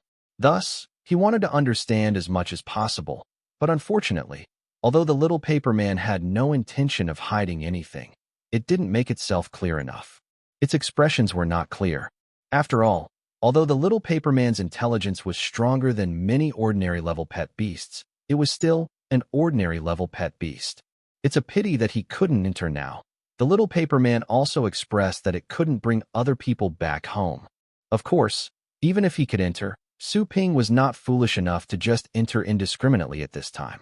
Who knew what might be inside? Regardless, he would have to wait until he had a certain level of strength. The little paper man was safe there, but he was not so naive. Its sword soul mark had a significant connection to this secret realm, but he was a genuine outsider. At the very least, he had to wait until Old Sha completed its evolution and truly became the Wanmu wolf, and with the help of the wolf pack, only then would Su Ping have some confidence. It would be even better if he could find a bodyguard. He shook his head. Who knew when the secret realm would truly appear? Moreover, its emergence would definitely be preceded by signs. The sudden appearance of the little paper man was probably a special case. Unfortunately, on one hand, Su Ping's understanding of some of the advanced knowledge and experiences in the world of beast tamers was really not extensive, making him actually want to go back to school. And now, he couldn't casually talk or ask about the little paperman's situation to avoid arousing others' covetousness. It was better to wait until he reached the elite level himself and completely formed a contract with the little guy, making it a contracted beast, before feeling a bit of confidence.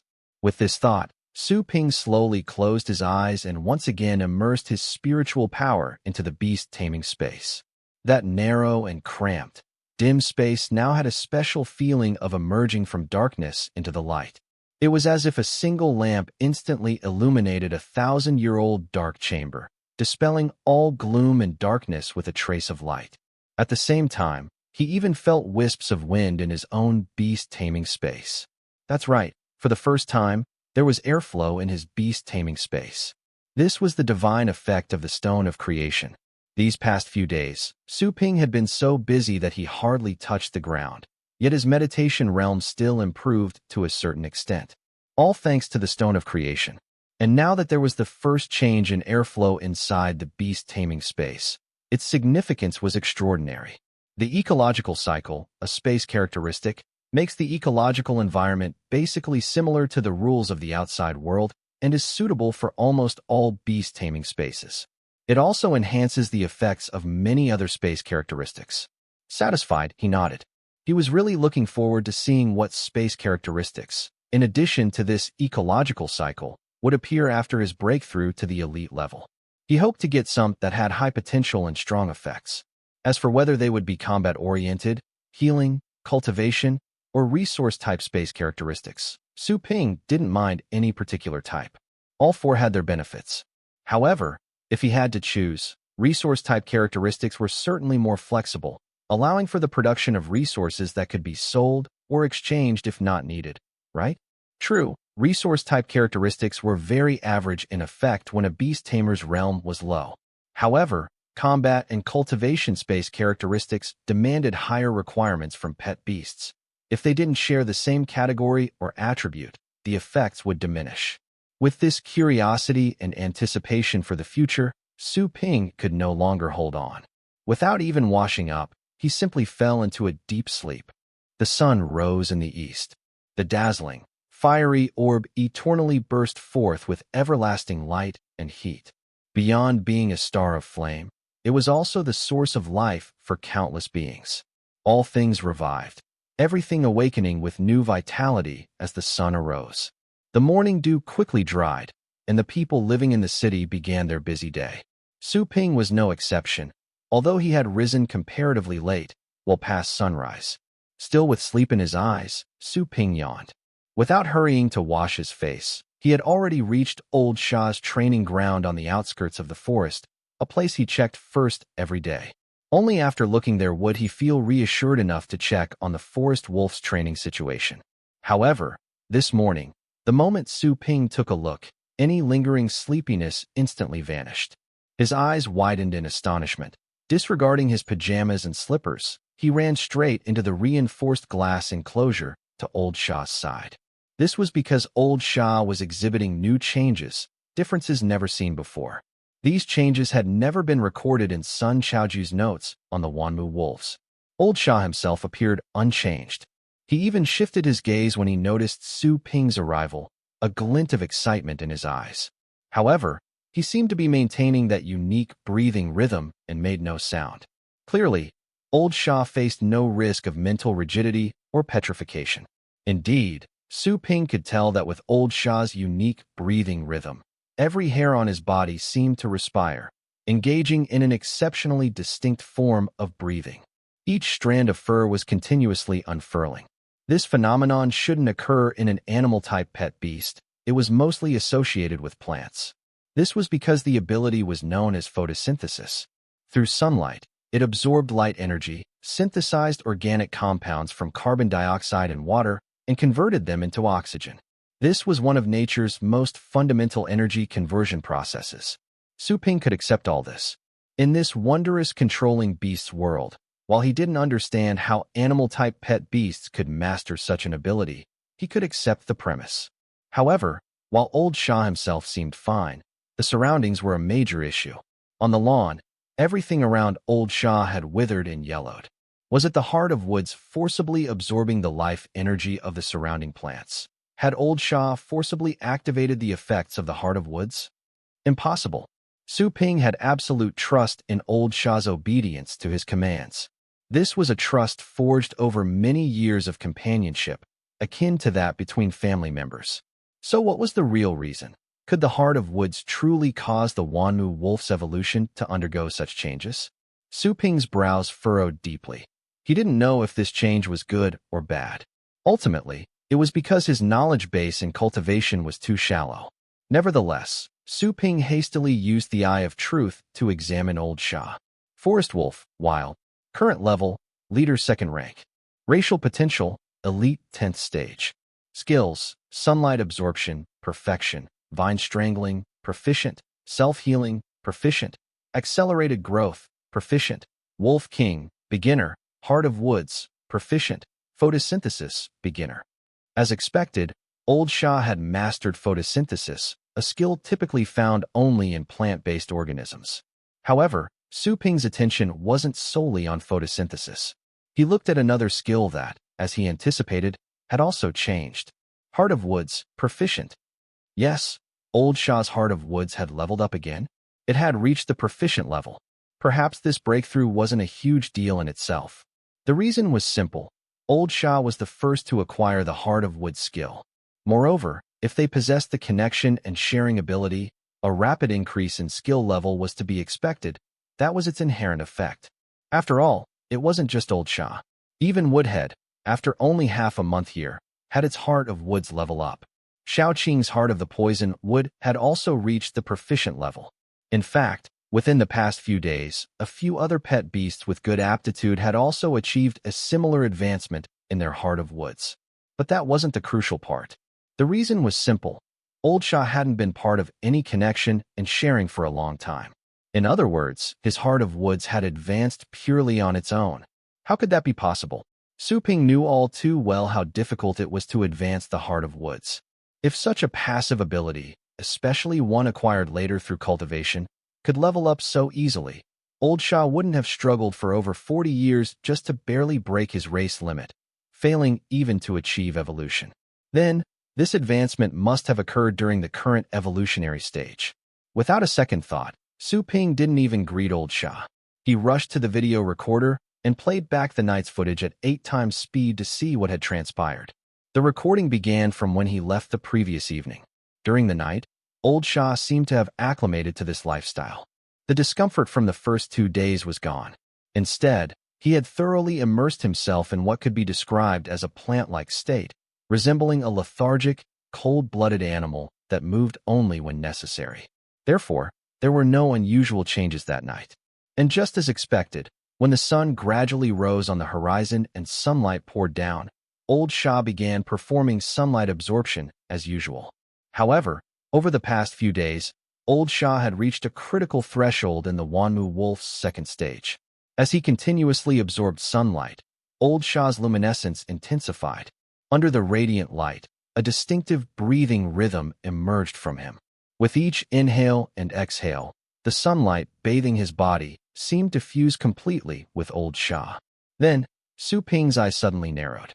He focused on the high-definition video footage. Under the concentrated sunlight, as that unique breathing rhythm began, the grass and flowers in the surrounding meadow also seemed to be affected. Wisps of faint green light, like motes following the dazzling sunlight, slowly merged into old Shah's body as Su Ping watched intently. Subsequently, a touch of vibrant green essence emanated outwards, and old Shah's body appeared as if suddenly draped in a green blanket. Together with the sunlight, he entered an extremely peculiar state. This state persisted for about 3 minutes before gradually fading, resulting in the scene Su Ping had just witnessed. I'd love to hear from you. Thanks so much for watching. Did you enjoy this video? If you did, Make sure to hit that notification bell so you never miss an update. And don't forget to subscribe and give this video a big thumbs up. Your support means the world to me, and I can't wait to see you in the next one. Thank you.